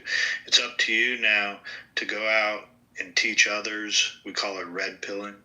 Teach others about how you see the world now, and let them know that them damn Democrats are just liars. Well, I think it's one thing to sit on this app and people talk and everybody's just patting each other on the back and it's like a big old echo chamber. It's another thing to be in the real world, right? I mean, you hear people like Rhea Panahi, I think I pronounced her name right, who's with Sky News. She was an Iranian citizen. She was born in Iran. She's fantastic. And when you hear her talk, you hear her talk about that regime, how despicable it is, how they throw gays off of buildings. As I don't believe in the gay lifestyle, but to throw a human being off of a building is absolutely, I just can't think of the word for it. And this is the type of people we're dealing with. And so you have these people who want to pander to them and no, what they understand is brute force. What they understand is pure masculinity. That's what they understand. Who do you think they respect more? Do you think they respect Joe Biden or Donald Trump? I'll tell you. I'll answer the question for the slow ones in the back. They respect Donald Trump. Like him, who cares if you like him or not? And someone made the point about having a beer with someone. I mean, okay, whatever. But that's not the important thing. Whether you respect the person, that's what's important. Do y'all guys, like, Now I just turned 40 in March, so I'm kind of the millennial that's going through the age of Aquarius of awakening and absorbing all this new information for myself and just doing my due diligence and understanding what's the difference between the both. But as a military raised young man from both my parents, and I'm seeing that literally, whether it just is just my personal opinion now, that it's literally a war of masculinity. Like all this fucking KGB fucking infiltration that they had since the end of the Cold War to just demasculate America has literally been working. Like all the subversion that they've been doing, and it's like, damn, like when Mr. Paparov was in the college explaining exactly what their angle was and saying that their plan was to literally demasculize the American masses right now, and versus the populace of masculinity that we had versus World War II versus now, I feel like, well, my dad's an 82nd Airborne Green Beret, and he's exclaiming to me like the levels have changed so hard now that the guys that fought and died on the beaches of D-Day or Normandy and Omaha Beach are literally rolling in their fucking graves because if, in the most hypothetical sense, if this country was to ever go to war again, we don't have men. It's like half the country is these blue-haired, dyed-haired, green-haired weirdos, and then the rest of us that actually would actually go to war for this land are so outnumbered from the general masses that I don't. It's like it's almost scary now, guys. Did you realize even in Europe, Poland right now, they just got a new president, Karol Nawrocki. They were protesting, they were screaming Donald Trump. And they said, make Europe again.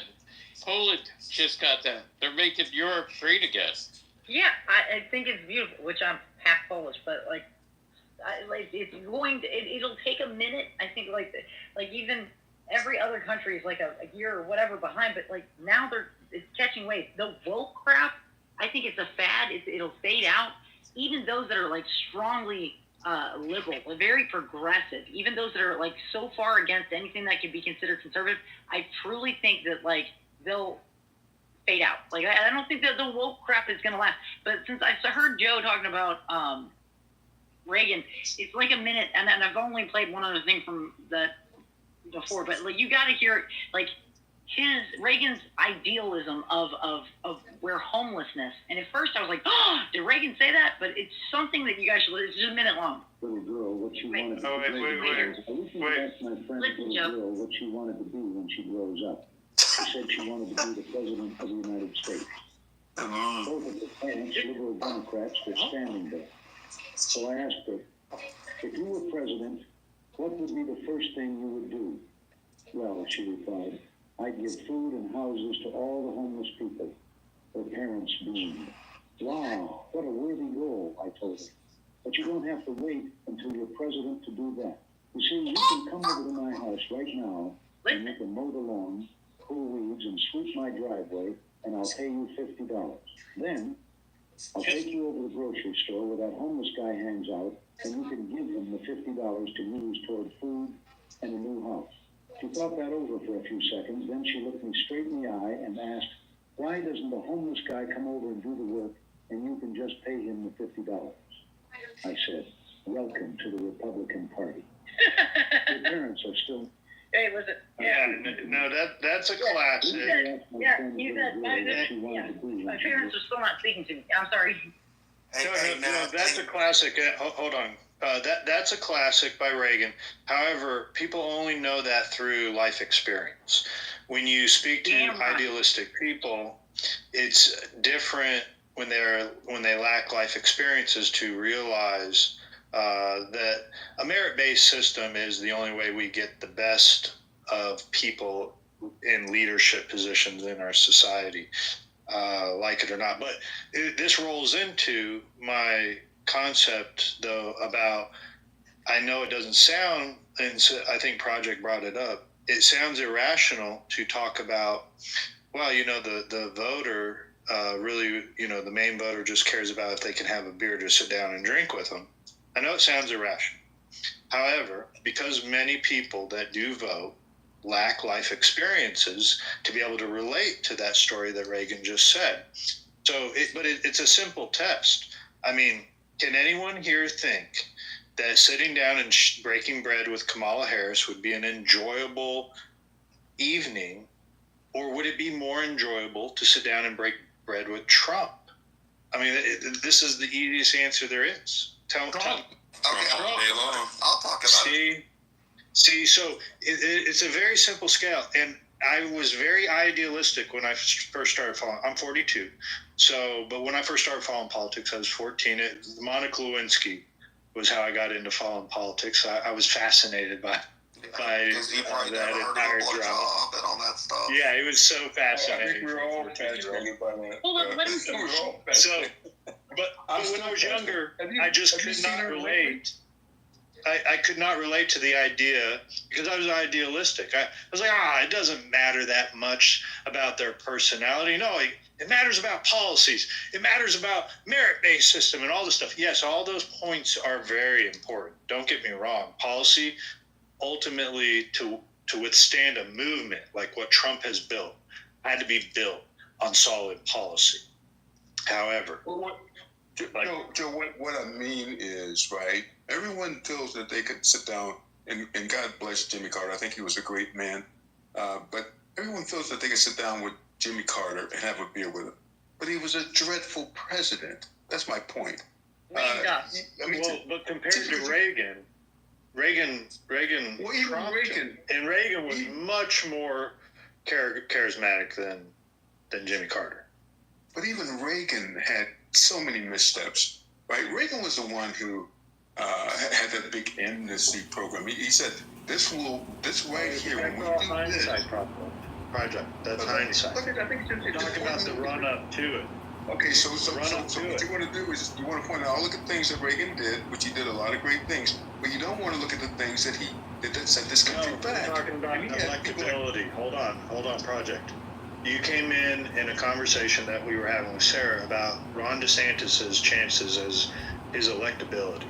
And I pointed out and I gave examples that he wasn't charismatic enough to become the president of the United States. He could change that, at least what he gave us in this in the recent primary that occurred in 2024.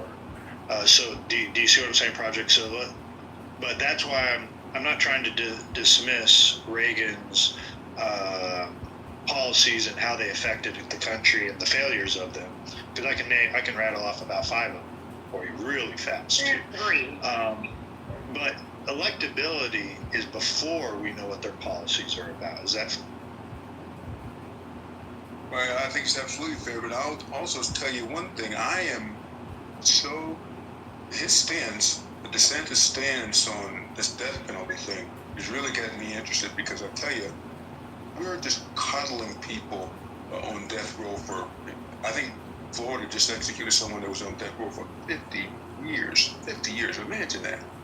I believe that if you commit a murder in this country and it's unjustified, that is to say you're not protecting yourself or your family, you gotta go. You gotta go. I'm so sick of people crying because these horrible, dreadful human beings are executed. So DeSantis is really getting my attention by getting some of these dreadful human beings out of here. My heart completely goes out to you, Project. I agree with you, especially like even my dad fought in Vietnam, and I'm going to be 40 in September. But I still have to go with what Joe's saying. He's saying the electability, like the relatability. If you look at it, like you can say that maybe, during even the most conservative Christians can say, well, who are we to play God with people's lives? Let them rot in prison. Or opposed to that, you could say someone like, whether it was an auto pin or not, that was writing off, literally allowing unvetted people to open borders, people that are known murderers, convicted murderers, into our country. So the relatability, like that's daylight and dark, right? I mean, but then if you look at DeSantis, great person, but still, you're not going to get that upper echelon of someone like Donald Trump who's going to think the overall good. What's the overall good for all Americans? And I don't know. It's unprecedented. I mean, it's such a flip-flop of where I looked really quite in despair there for about 4 years, and it was pretty hopeless. Me as an American, and how it personally affected me, and what a disgrace, even though my dad passed away from COVID. If my father was still alive, to see the way that we were run, like the country was getting ran, as opposed to now. And I think that's, I don't want to put words in Joe's mouth, but I think that's what he's getting at, and I have to agree. Like that's what sets. If Vance really, like I'm saying, yeah. Vance Look, Rudy. I like Ron DeSantis. I work in Florida. I like his policies. I think he's done a hell of a good job. I think he's been a great governor. I take nothing back from him.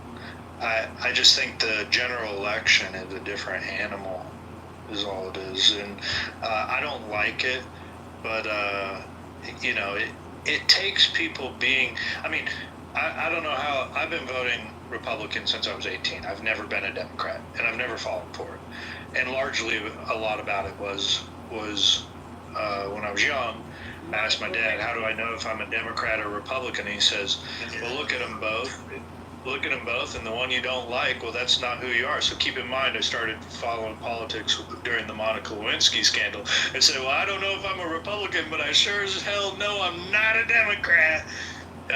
So that's kind of how I got started. You don't like blowjob? You don't like blowjob? Oh, just that he lied to our face. That he literally came down and said, I did not have sex with that woman. And then when the blue dress came out, it was exposed first by the Drudge Report because Newsweek sat on the story and the media colluded to cover up the Monica Lewinsky blue dress story. I realized right then I was not a Democrat, but I had the privilege of being raised by a Republican father that exposed all this to me at a young age. But here, look, I got a question for anybody that has been a Democrat and now has recently voted for Trump. How much more are you involved with following the news today than you were in the past when you were voting Democrat? That's a good. That is a very good question. That's a great question. I'm lucky to come here as a former Republican, as a former White House appointee, as a Republican. I've kind of switched more to the Democratic side. Really? Yeah, So you're saying like I had Gringo, but thanks for sticking your head in. Easy, go ahead. I absolutely. So even after the Russia. I'm sorry. I didn't mean to stick my head in here. Joe. I said for the people that were Democrat voters, how much more are you paying attention to the news today? Yeah, but the news is different, Joe. Hold on. Gringo, you're going to find out I'm very pro echo chamber. Like, I love echo chambers. I'm not ashamed to admit it.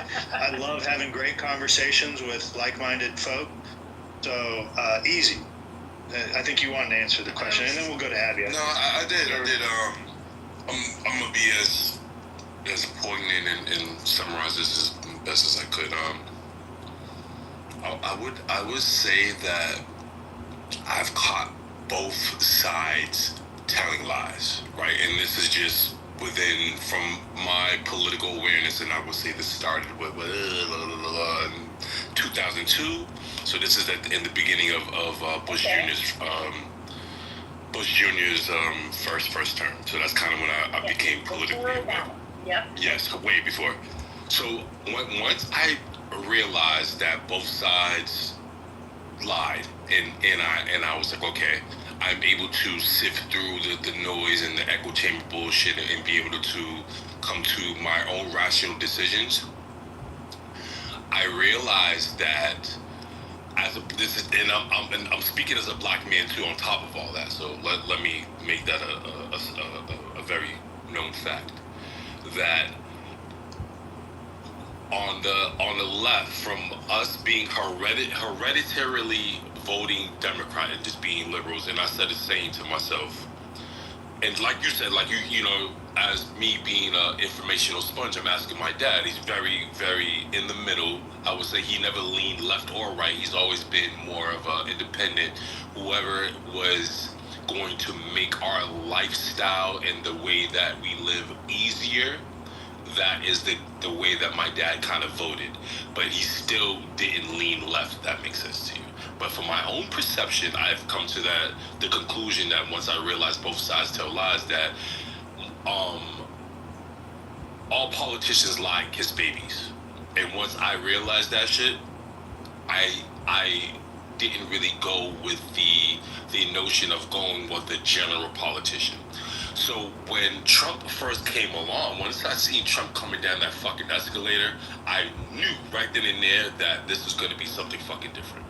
And once I started doing my research and understanding the whys and hows, just to understand why he looked at certain things the way he did, and knowing for a stone cold fact that I'm not going around with the mantra to think that this man's a racist, because I've seen him lobbying, supporting African Americans for the last fucking 40 fucking years, and on so many levels, that I wasn't going to go on the political orange man hate train of thinking that, oh, this man's a fucking racist. So for once I peeped that somebody's actually for the American people, somebody's actually trying to, this is the first president, number one, this is the first president in American history that's auditing the government itself. That to me alone tells me everything I need to fucking know right then and there, that he's not part of the political fucking train on both sides. He's an anomaly to both sides of the politics. You see the Democrats, and still a lot of conservatives don't stand with him because he's just such an anomaly. And I knew that he's for the American people. He's for us, and even speaking to African Americans himself, he's literally made the point to talk to us specifically. The first president in human history I ever say, hey, African Americans, you guys built this fucking country. I've never heard no fucking president in my life ever say that. I don't give a fuck what nobody says. That made me feel like, okay, he acknowledges us for the first time. And not for the first time, but just in general, all across the presidential board. So to your point, Joe, I am a proud conservative, and I never see myself ever voting left ever again in life, because now I know the truth. I've took the pill, and I can't, like Dick Gregory said himself, once you put these glasses on and you know, you see the reality for what it is, you can't take these glasses off, and you can't expect anybody else to wear them with you.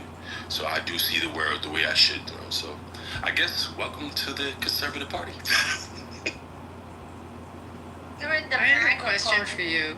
How did you deal with Obama as a black man? Did you? Oh, that's a good question. I'm gonna summarize it just because I just did a little rant. At first, I was very happy because I'm thinking that the powers that we're actually gonna have somebody go into office and actually speak and represent us in the most upstanding way. But I knew after I think like the first 6 months, I knew it was a political ploy to kind of upholster the Democratic vote around that time, because I think there was like a lot of racial instability around that time, and I was very young still. And so I was in college at the time. I was going to Wake Forest University. I was living in North Carolina in a predominantly black town and all that stuff. So every day I'm coming out of class, and these guys are right outside the dorms and outside the college classrooms, just, oh my God, we're gonna vote for Barack, or da da da da. He's gonna change America, blah blah blah blah blah. And don't get me wrong,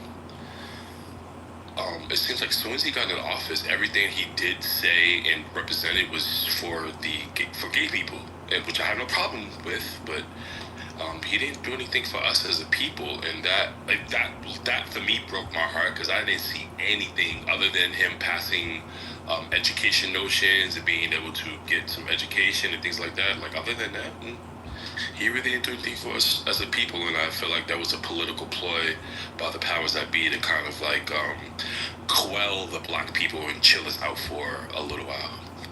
Yeah, but his VP said that he knows the truth, and that's it. You don't vote for him, you're not black. I mean, if Oh yeah, no, that's a fact. Once he got on the Breakfast Club and said that shit, that I was literally flabbergasted and highly offended. But I know, like Joe, like Joe is really genuinely racist. Like he has a racist history. He has a history of supporting racism, supporting absolutely horrendous racist people. If there's anybody that I can ever call a blatant fucking racist, Sleepy Joe is one of them. It is what it is. I land there. Wholeheartedly agree. Spot on. Yeah, no, Joe Biden was definitely not only a racist, he was a segregationist. I mean, to imagine all the shit talking the Democrats did from 2016 to 2020, and they delivered us a senile segregationist as the solution to all that shit talking. That's just, I mean... Did you see the last, his outro speech, probably like about a month and a half, 2 months ago, when he was at the rally, and he was speaking about, like, how he's with his mom, and it's like, oh, how come these black kids can't get on the bus? I was like, you fucking shitting me? That was literally the most racist speech I've ever seen in my 40 years of fucking life. I used to see the black kids that, they used to stick my dick in the swimming pool. They used to grab my dick and say, "You got hairy legs."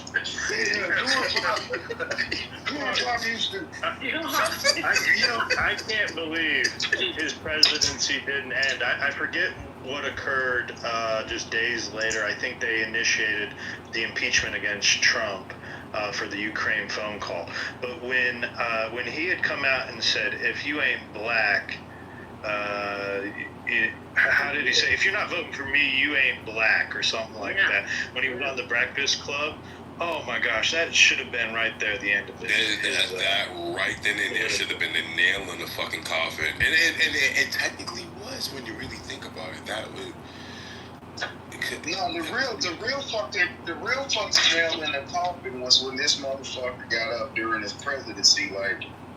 This motherfucker got on stage, and this was missed amongst a lot of people as far as, like, verbiage. See, You Ain't Black was like a prequel. It was like a foreshadowing of the mentality in the what do they call that? The audacity. Because during the first couple months or whatever, this motherfucker gets on stage and goes, it's not about requirements or some shit. Something we gotta up our vaccine requirements. And then he goes, it's not about freedom.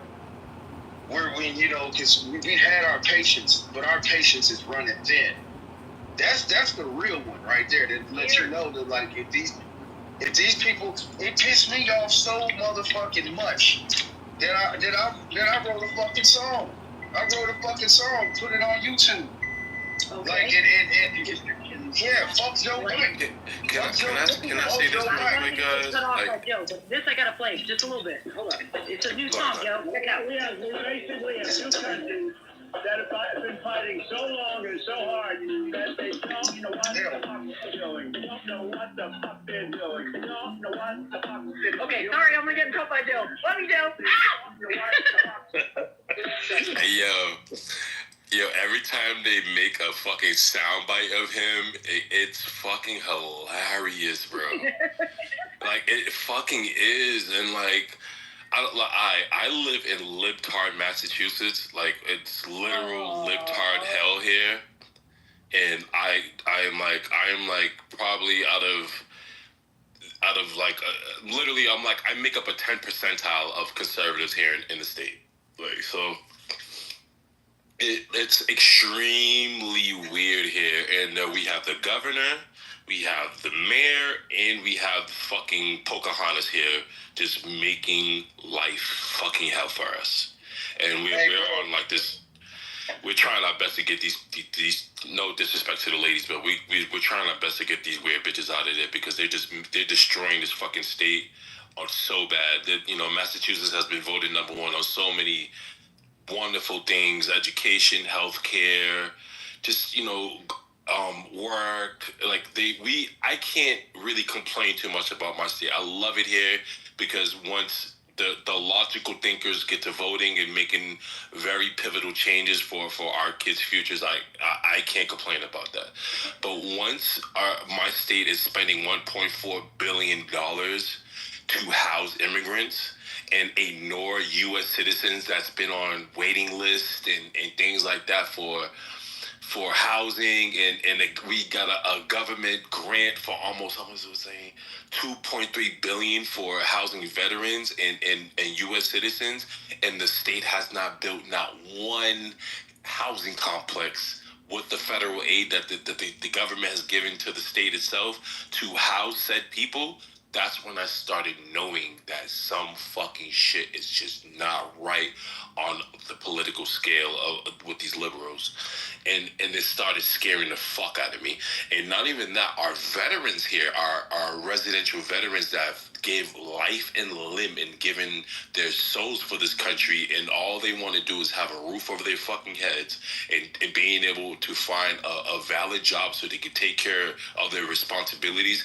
And these people are just giving these billions of dollars in housing these people that illegally, and then we watching our fucking mayor go into the Senate and say, I don't know where this money's going, but we could go on mass.gov and see, we're really literally in real time reading the receipts that her and Healy are spending insurmountable amounts of money housing and paying for hotels and all that, while ignoring homeless U.S. citizens. Yeah, I was in Georgia when Lake and Riley died. I was sitting there fighting homelessness myself and sitting there doing everything I could to just be a good American, person, just regular. And then I'm sitting here, and then I look back at it, and it brings me to tears and makes my stomach in knots when I think about how much I struggled. And well, now, I think there's hope because of Trump, but I think about the hotels in New York and the fancy, they're put up and destroyed. Four-star hotels. Destroyed those hotels. I hope they did. I hope it just wrecked. Hey, Kitty, how about, do you remember how hard they was gaslighting and carrying water for this dude, wiping his ass literally, in the news every step of the way? Do y'all remember that shit? Now they give me shit, especially the libtards. I don't even want to say libtards. It goes past that. It's the crazy Trump dreams and syndrome woke people like my friend Rick, who will sit there and still defend. And I'm like, how stupid do you have to be to just, man? Kid, look. I think you just hit. I think what I was trying to make, you just did it just now. It's common sense and logic has they are trying to indoctrinate.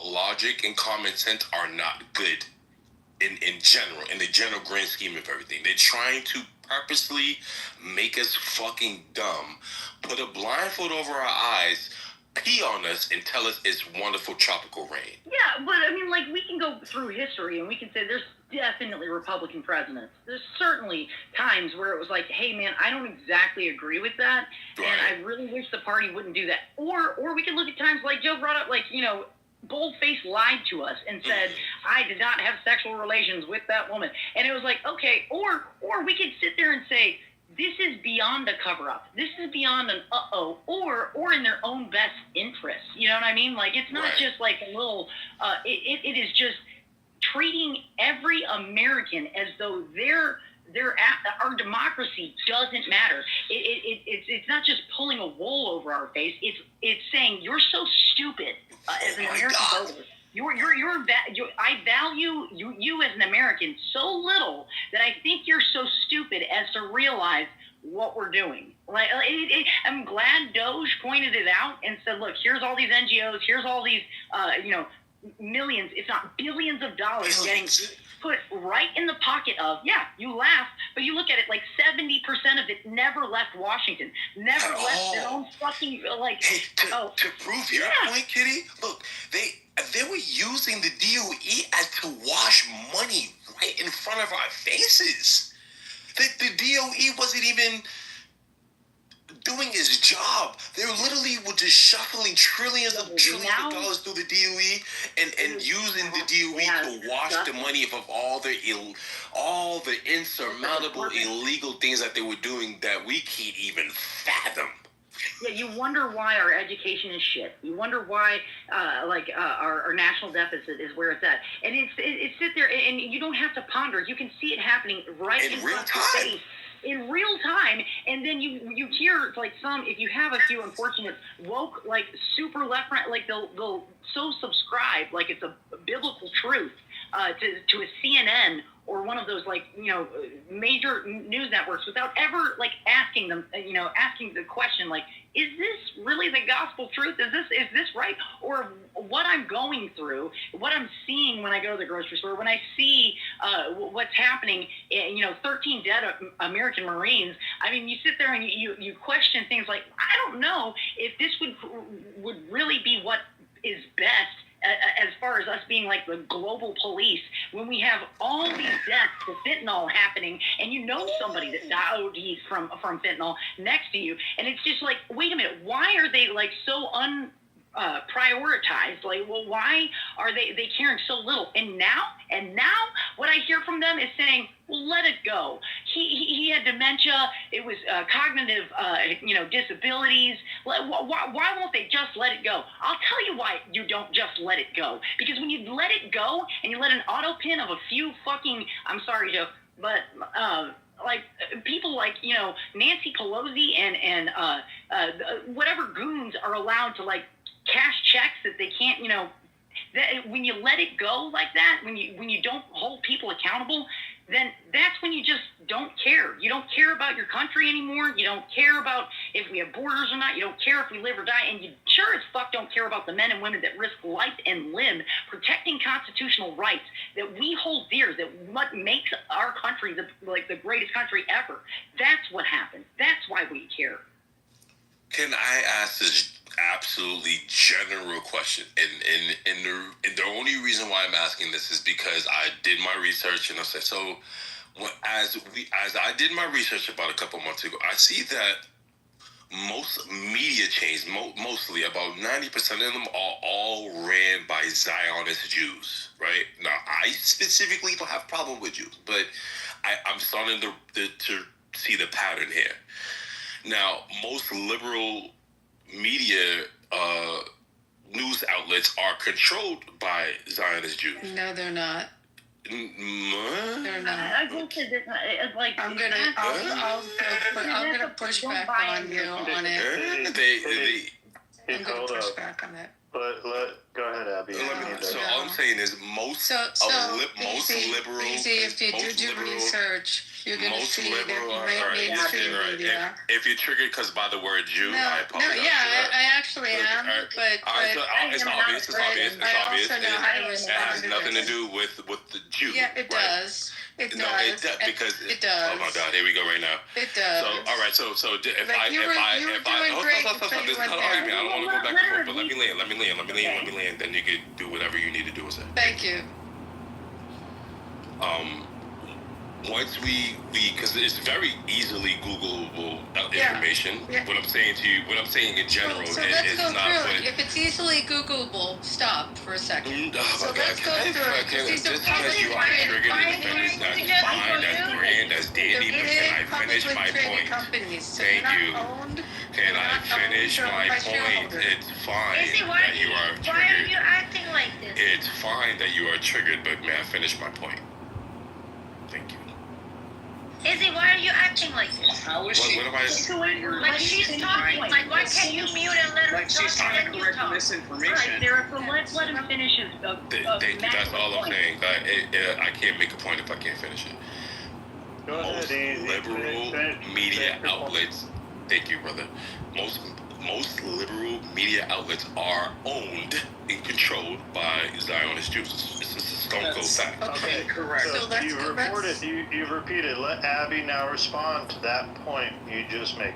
Okay, so first of all, most media outlets are publicly traded companies, and we can go through these publicly traded companies that trade either on NASDAQ or, I mean, each one. So you want to talk, you want to go with mainstream media?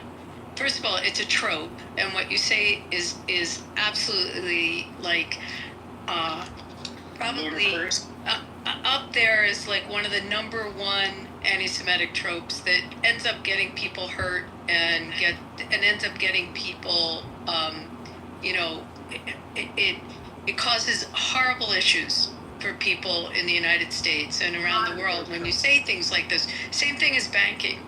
But we can go through this. So if you want to talk about NBC, NBC is a publicly traded company. It's owned by Comcast. Comcast is publicly traded. There's lots of different shareholders.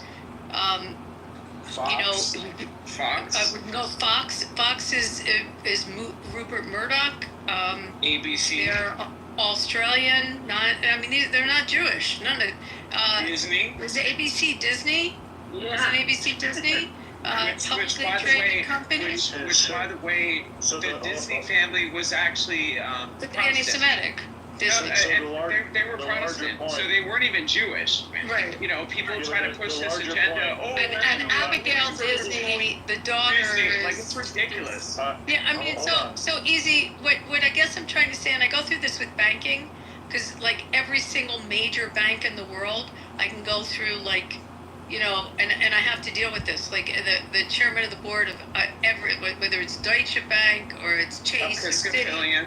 Same thing. They're like O'Connors and McGregors, and I mean, Christian. So it's just very disingenuous. And the point when I hear it, like, what the hell? Why would you say it? Like, what are you gaining? You were saying some very wise things, some things that made sense to people, you know, and it was relating to a lot of the stuff you were saying. Until you go down that path, like, why, you know? And I will tell you. So, very loud and clear that probably 1/3 of the money that if you want to jump on Jewish control or Jewish money, 1/3 of the money that went to Donald Trump's presidential campaign came from Jewish sources. Okay, so if you want to say it's liberal Jews, take a look at who funded his campaign, how much he raised, and where the largest donors came from. So I don't want you to lose the largest point, though, Abby. What her largest point was, and I think it's something easy you should address rather than getting into the minutia of it, is that those media companies are beholden to their shareholders. Mm-hmm. So how do you respond to that? And don't forget free market capitalism. I mean, at its finest. It's not necessarily with the carriage package. Yeah, that's CNN. Did I skip CNN? It wasn't any trope that I specifically want. It's the word Jew that kind of. No, it was Zionist too. Yes, because let's stay on topic. Because I don't want you to think I have that specific problem, or I'm just looking at where the money is specifically going. And by the way, hold on, bro. No, don't grow me. But easy, by the way, majority of the Zionists in the United States are evangelical Christians. It seems like you're even more triggered. Why do you have to be so disrespectful? I don't understand. Are you okay over there? Like, is this your first time on the internet? Who's being disrespectful right now? But everybody on stage is saying like nobody. Because the word Jew specifically, no, I hear what you're saying, but you're literally sitting there saying you're talking about, okay, are actually supported by American pensions, American 401ks, right?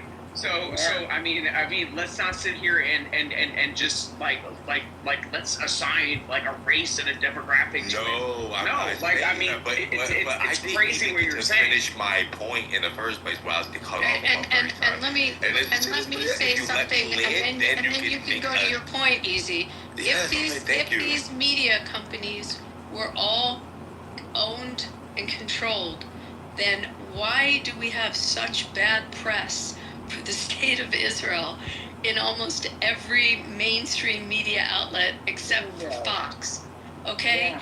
If we controlled it, then we would be able to have really good media about I'm talking about the But in the money. alternative, it fucking sucks. We have to fight it every The day. money, whether we like to admit it or not, the money is controlled by that specifically. Money? What money? Yes, the money. Yeah, but money? you're proving her point. You're saying that, No, like, I'm not. literally, But the no, that's shareholders? but see, no, she's more offended by the word by somebody else saying Jew rather than in the fact of saying that has nothing to do with nothing. And then whoever the cheerleader was in the back saying, no, I'm not cheerleading. I'm just saying if I put myself in your shoes,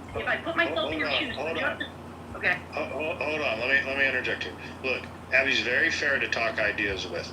I had raised points regarding a Jewish organization and Catholic charities involved with how the shipping of the migration of Central and South Americans up to America occurred. And she challenged me on it, and I was able to clearly define and explain and pointed out the different subjects of it. That's all she's asking is for you to and I have no problem with that, but all the extra. Listen, I understand, but I think she's made a really good point that the media companies are beholden to their shareholders and also their advertisers. So it's not free market capitalism based on viewership. If that was what I was trying to CNN, yeah. but it's not. Yes, it's. I totally agree with that. That's not my point. Yeah. So then, how do you address who owns? Because you're saying it's the money. Well, the money is generated from shareholders and adversers. Correct. But at the end of the day, we still don't even know that the money is generated. But we know that it is what it is. That's going to be more monotone based. But me saying Zionist Jews has anything to do with so you go right. Hold on. You go right back. Stereotype thing. No, you go right back to trying to bring up the Zionist Jew aspect. Right. No. Because at the end of the day, that I'm from Massachusetts. I'm raised. I don't have no problem or any type of racist views or perceptions about that. But to understand somebody's view, you have to let them fully explain what they're saying. That's literally what I'm saying to you, in general. So my only point is when we go back to the media, and I'm only talking about a specific time. So if we go back then and we look at how everything has generated, so most of us were and decided that. All right, the best way I could possibly explain this. So when I was in high school, and I'm like the token black guy in high school, and I'm watching my Jewish friends, watching my German friends, my Irish friends, my Italian friends. They like most of them, like I'm third party watching these guys have these same types of conversations, right? And this is just the general, just me just watching and soaking in the information. I don't have a racist bone in my body, perceptually, physically, etc., etc. Maybe the way that I said it's a little bit broad, so that it triggers people, which is totally understandable. That's not my angle. So when I'm listening to my friends speak about these things, whether or not we want to say that the money's being funneled through shareholders, pensions, 401ks, etc., from what I was explained to by my friends that are Jewish, that all that shit is just cover-ups to basically exceptionalize certain things. Now, this can be arguable because there's no round of paper facts about this. Cover up for what? Go ahead. Cover up for what? Well, because of just general perception. So when we're looking back at certain things, when they're explaining this to me as far as just who's controlling the money and as far as liberal general views is split in my own personal opinion in a way it's explained to me, but half of it is from the Christians, the other half were from Zionist Jews. It has nothing to do with any type of racism or anything like that. Why do you say Zionist Jew? Because he's heard the word Zionist and he doesn't know what the word Zionist means. What? He doesn't at all. Why do you say Zionist Jew?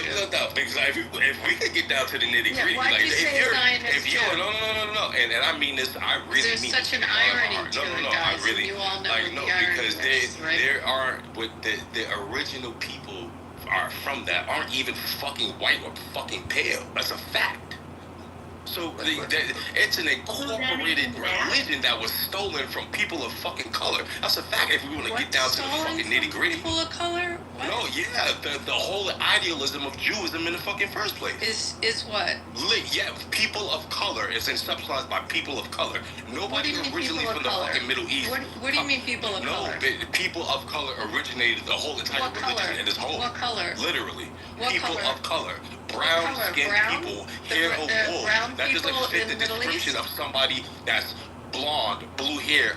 Like that doesn't fit. Wait, you know what I'm you saying? said brown people. No, we can see, but that's you get what my point is. Like I could give you fight backs about facts and things like that because it is at the end of the day it's just religious dogma. Wait, you just said Jews stole the religion from people of color. What color?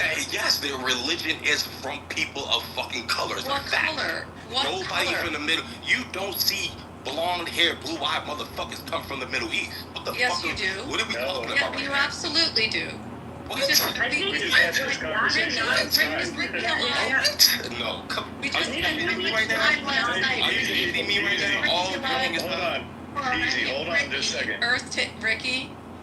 Bro, y'all are shitting me right now. Easy. We just had this conversation last night. Noah is blonde hair. Yeah.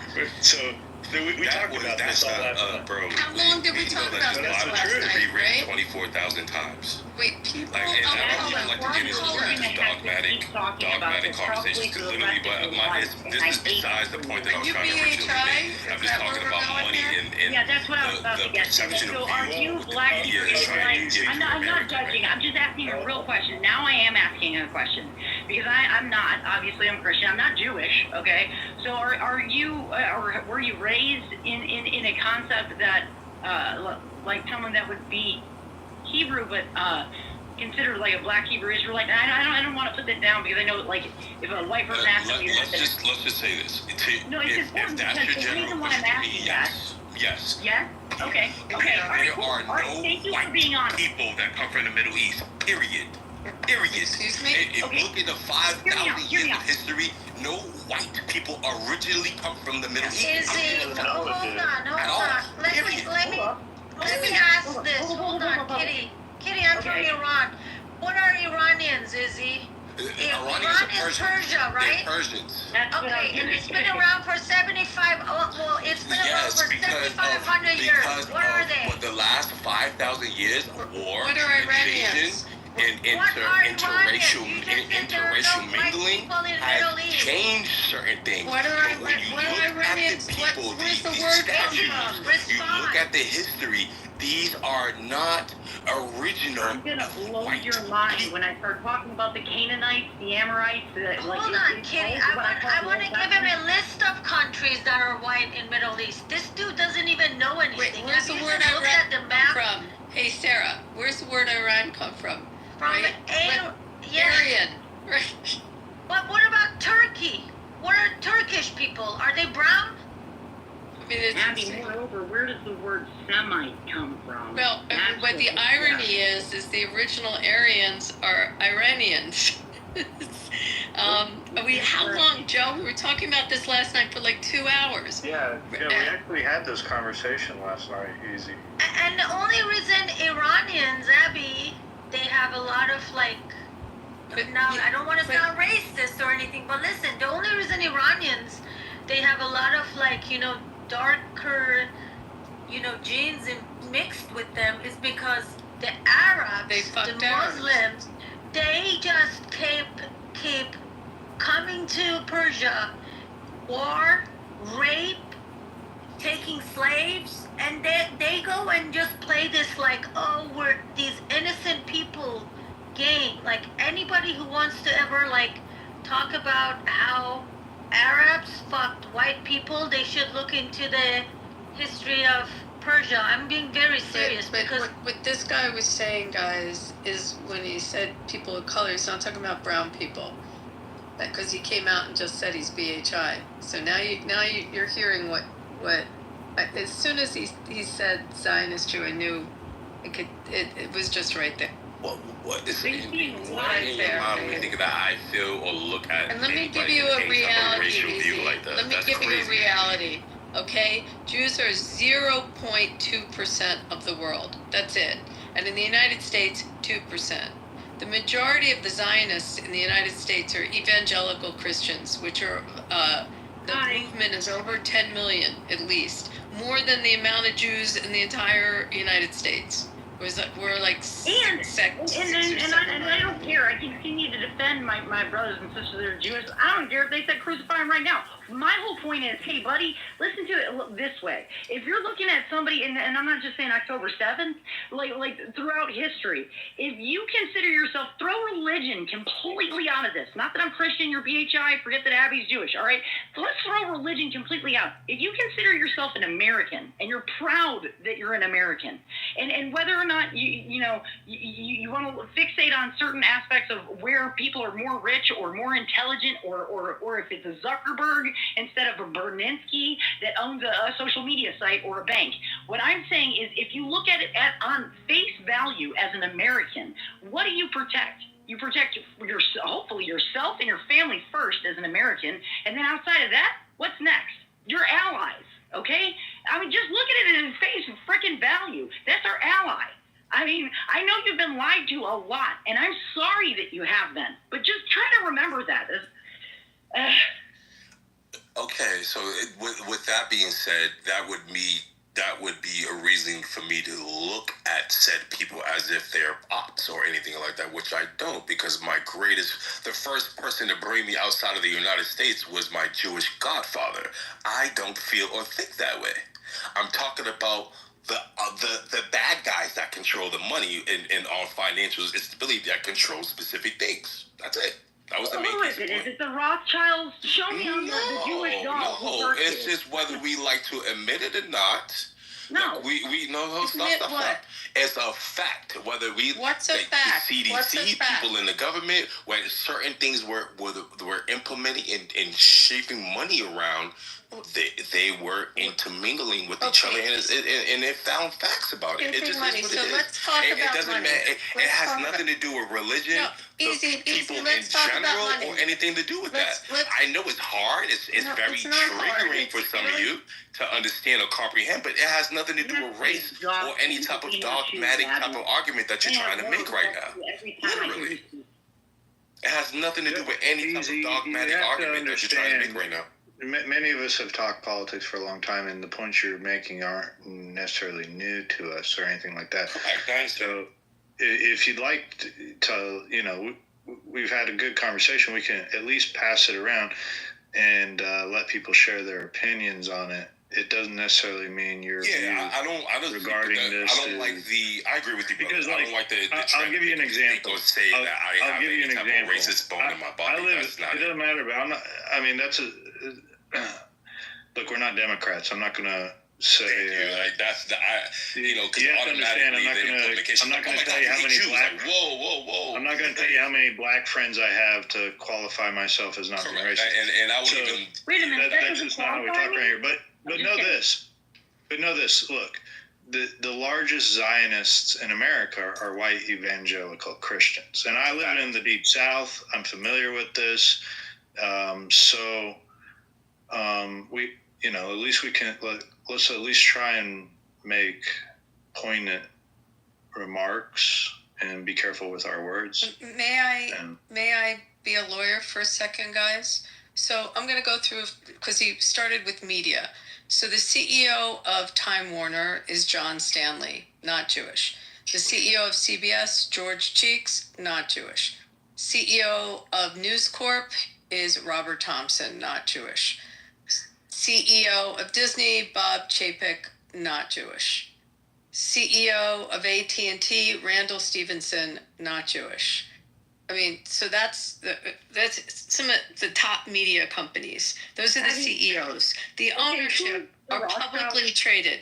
Now, if you'd like me to go to banks, we can go through the CEO of Citicorp, Chase, Morgan Stanley. I will own the fact that Goldman Sachs is run by you. Let me ask you. But every other one is not. Deutsche, Credit Suisse, not. Now, let me ask you, Abby, real quick. The number one media source today is X, the app X. And who funds X? Who did Elon get his money from? Elon. The Saudis. The Saudis. Saudis, yeah. The Saudis funded Elon's purchase of X. Saudis also funded Uber, by the way. I didn't know if you knew that. The money behind. So there's a lot of different cultures involved with America's landscape. It's not just the Zionist Jews. Yeah, I would never say that it was just the Zion Jews by itself. My main only case in point was money and what they invest money in to specific viewpoints of how our perception works within the country.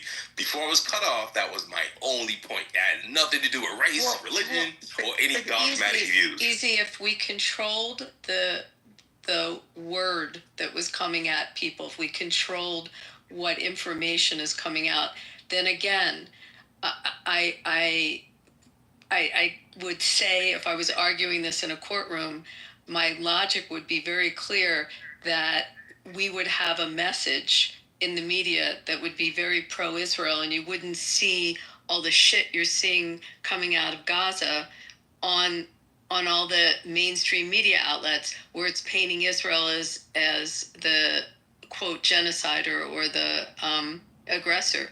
You wouldn't see them saying Israel's bombing a hospital when in fact then it ends up at a parking lot next to the hospital. I would say to that specifically that is more along the lines of perception, because we look at Palestine and Israel have been fighting for fucking 5,000 fucking years. May I finish? We're not controlling the narrative. The only network that the narrative has been fair on has been Fox. That's the only one.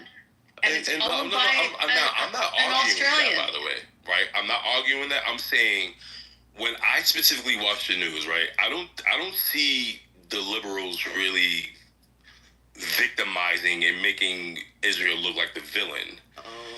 In my own personal opinion, because I have family that I love that are Jewish. I love that I will literally kill for them. It just But is what do you watch? What media do you watch? No, I don't believe in liberal just media. I don't listen to left or right media on TV. So what do you watch? No, I get from my information. I'm more of a researcher. You just said that the media's message is yes, controlled. because that's so just what, a general so what are you perception. watching That's not just because that? I'm saying a general perception. That's not my personal beliefs. You Where do you get that perception from if you're not watching because of media and what they say. That doesn't mean I believe in it, though. The media. Yeah, no, I say that. I see it. I believe it. You're nitpicking at things that doesn't need to be nitpicked at. Because I'm telling you on my own, but I'm telling you on my own what my perception is, not what you think. But you just said you don't watch the media. Yeah, I don't generally watch the media. You got a biased perception. So what I do is I'm saying that listen, do you understand what I'm saying?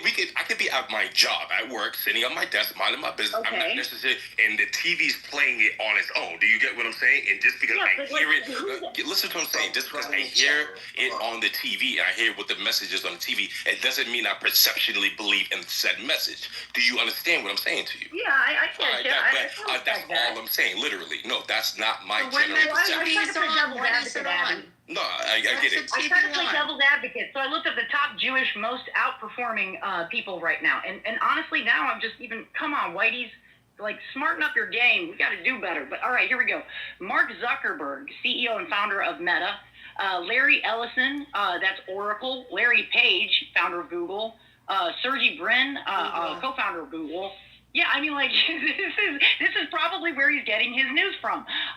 Think about it. Michael Bloomberg, okay, there's one, a financial data media company, former mayor of New York City. Then you've got, the last ones are Adelson, that's widow of the casino. Here's the Mavericks. That's yeah, but don't forget Apple News either. Please don't forget them. Excuse me. Wait a minute. Miri owns a fucking basketball team now and a casino.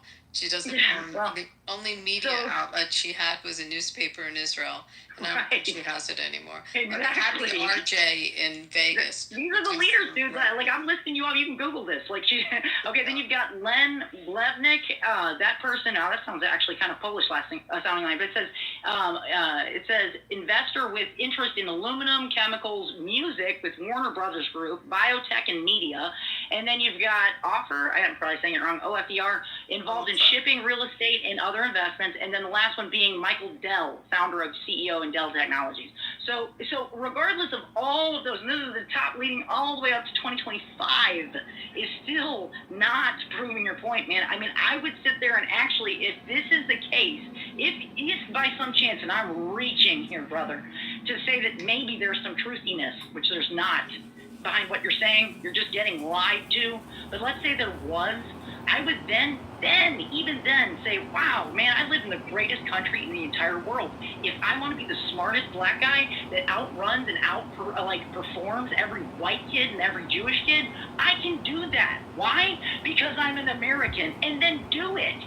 Say, haha, Jews, see, you don't win now. Like that's what you can do. But instead, you get all of this like dividing and division of Americans, because that's what they want the crap you to believe. That's the point I'm making. Literally, it's not true. That's it. That's all I'm saying. You just said it for me. I perceptually of myself, I don't believe that, but that's why it's important to let people finish their points instead of jumping to conclusions. And I'm sitting here defending other POVs, which that literally what you just said was my point. Literally, You said that we stole the religion. I did not say y'all stole anything. Yes, you did. I heard you say what? Y'all stole what? You did say it. I said that Zionist Jews stole what? The religion from people of color, that it's the people of color originated the fucking religion themselves. Period. No ifs, ands, buts, maybes about that shit. I asked you what color. There are and no you refused to answer. I don't give a fuck about. I no disrespect. I don't believe in racism. That's not the way my father was. And I mean, there are no pale people that come from the Middle fucking East originally. After raping, pillaging, invasion, and thousands of years of war, yes, now it does, without a fucking doubt. Nobody can argue that. Originally, nobody fucking blonde, blue, pale comes from the fucking Middle East. It is what it is. Yes, I just listed all the countries for you. Did you take anthropology in college? Did you study anthropology in college? They are like